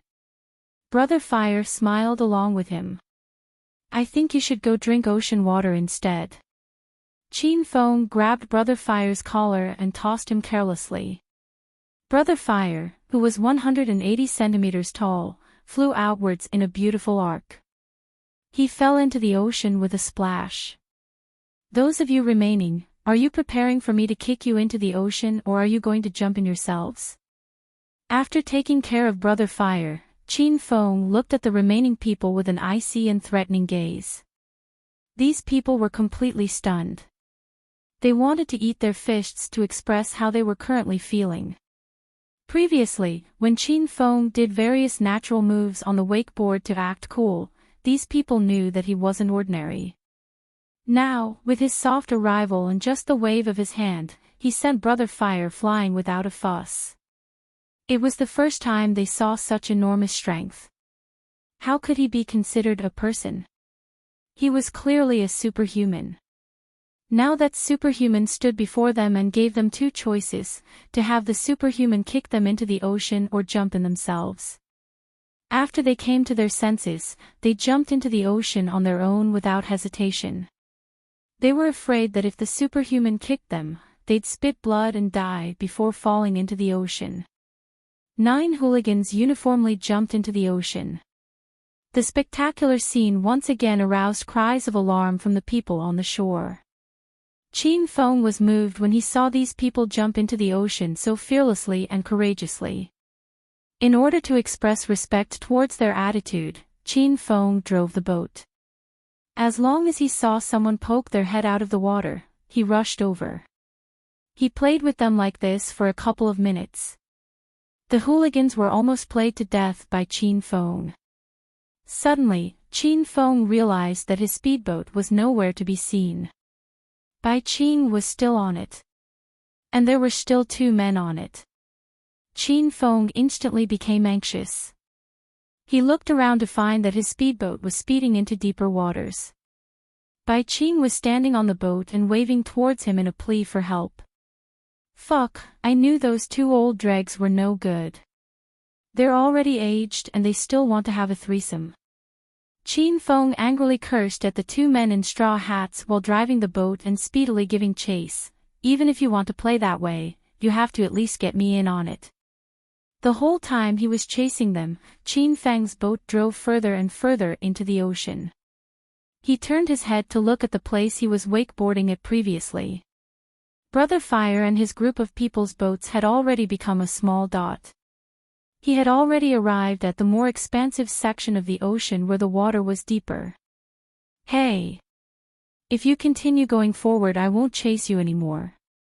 If I run out of gas to play with a woman, this young master would have to swim back to shore, Chin Feng yelled angrily. After yelling, he really did change directions and drove the boat back.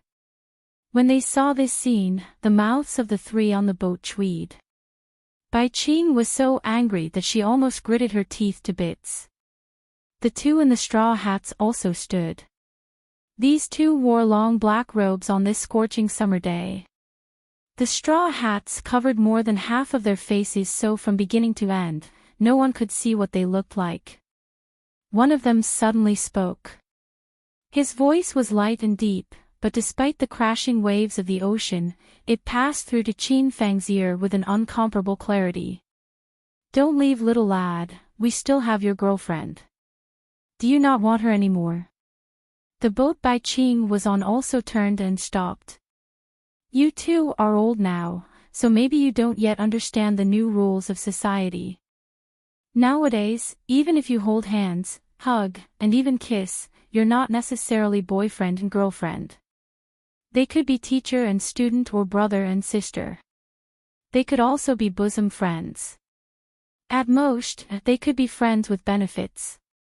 Chin Feng also stopped his boat and looked at the 2 of them. This beauty and I are friends with benefits. Bai Qing's expression instantly froze over. Chin Feng's words were like countless arrows piercing her heart. She suddenly lost it and laughed lightly. Haha, friends with benefits. He's right, him and I are just friends with benefits. Why would he care whether I live or die? Qin Feng, you're a fucking bastard, you're a fucking beast. Bai Qing suddenly went out of control. She squatted on the boat and burst into tears. Qin Feng and the two men in straw hats stared blankly. After a good while, the man in the straw hat couldn't help but ask, what kind of relationship is friends with benefits? It's where you meet to set fireworks at night, Qin Feng responded earnestly after thinking for a while. It's just setting fireworks at night. Qin Feng nodded. The men in the straw hats furrowed their eyebrows. They thought to themselves, aren't they just talking about setting off fireworks? Why is this woman so agitated? The two were a little over 60 and they usually retreated from society and only concerned themselves with cultivation. Thus, modern things were all gibberish to them. The two men wearing straw hats came back to their senses. They came to capture Qin Feng. Why did they start asking about friends with benefits? Young lad, this lady is pretty and her body is sexy. Are you certain you want to dump her here? The expressions of the men in the straw hats became icy again. Qin Feng turned to leave just to test the two to see they had captured Bai Qing because they coveted her beauty or if they wanted to lure him in. Now the situation was clear. I have plenty of women, and each of them are more than 10 times more beautiful than this gal. If you two like this gal, then I'll give her to you.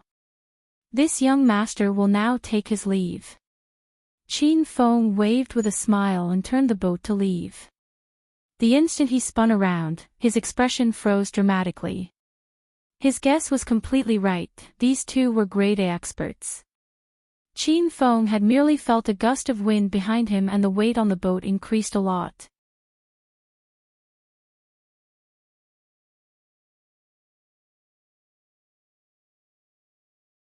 Chapter 153. Chapter 153, I'll give you 100 snow lotus herb plants. Youngster, where are you going? The two men in straw hats had already jumped onto Qin Feng's boat. They stood on both sides of him and squeezed his shoulders. Hee, it seems that I don't know you two good men. What do you want? Qin Feng turned his body and asked with a smile. Drive the boat out further and don't try any funny business. Your bit of ability is sorely lacking in front of us two Yin-Yang elders.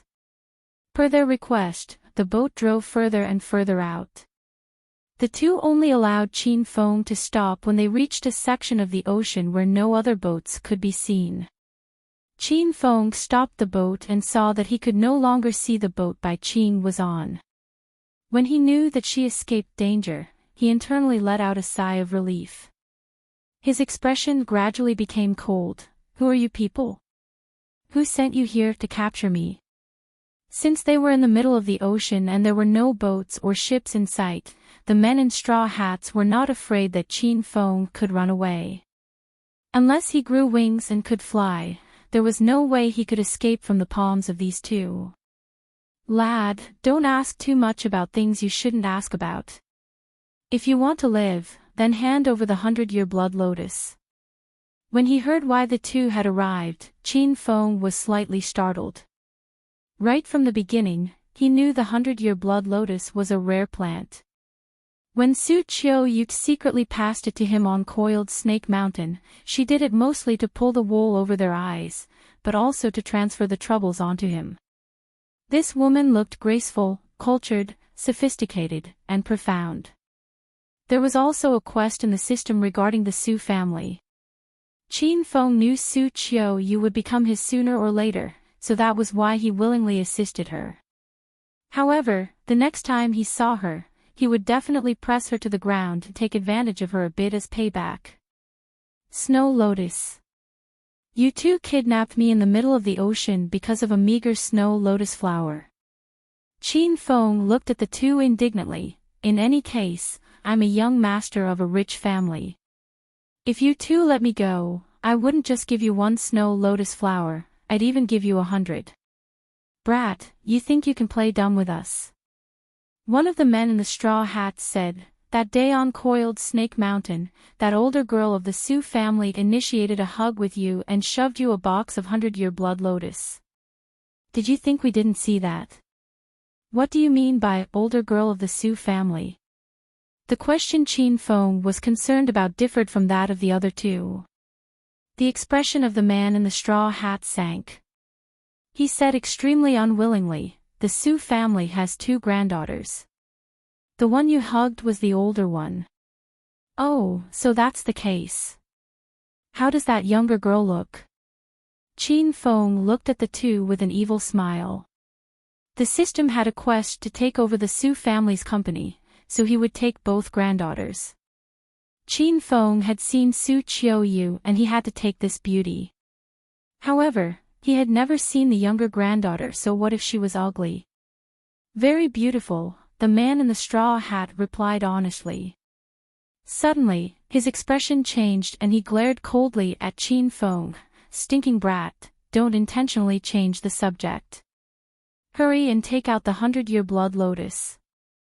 Otherwise, I'll kill you with one hit." "If she's beautiful then that's good, that's good." He pretended not to hear the two and revealed a vulgar expression. "Humph, since you don't want to live, the 2 of us young old men will fulfill your wish."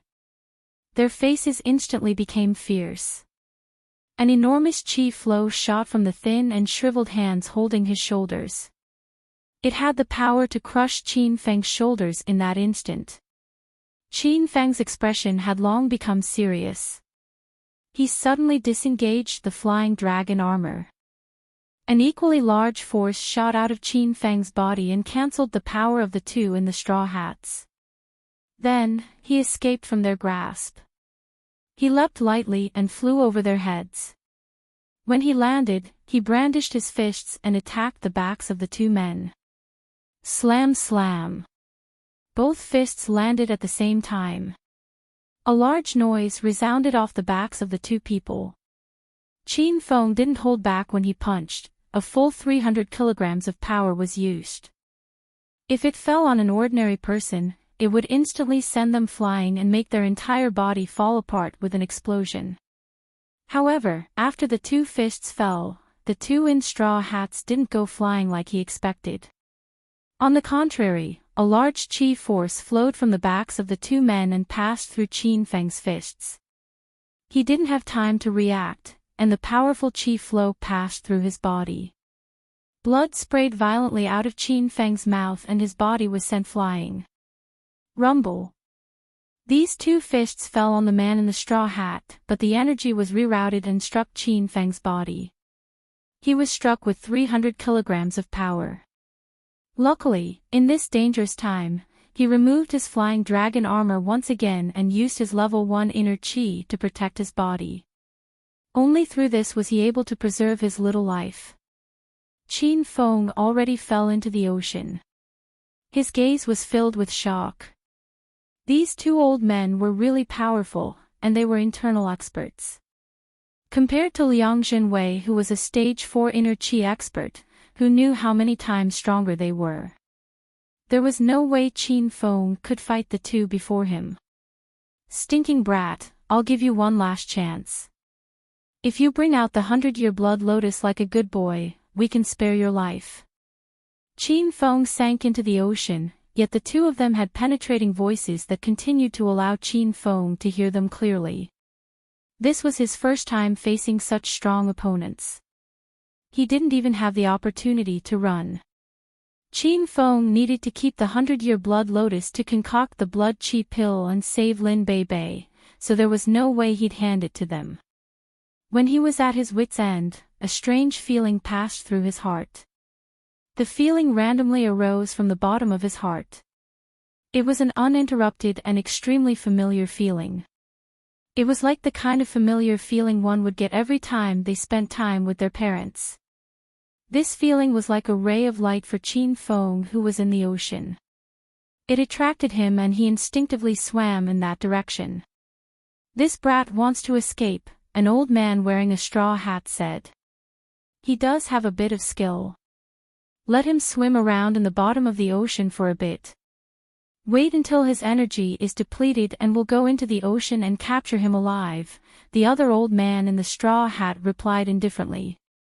The two drove the boat and followed the path Qin Feng swam away in. At this time, Qin Feng was still quite fast because that familiar feeling came closer and closer, and felt stronger and stronger.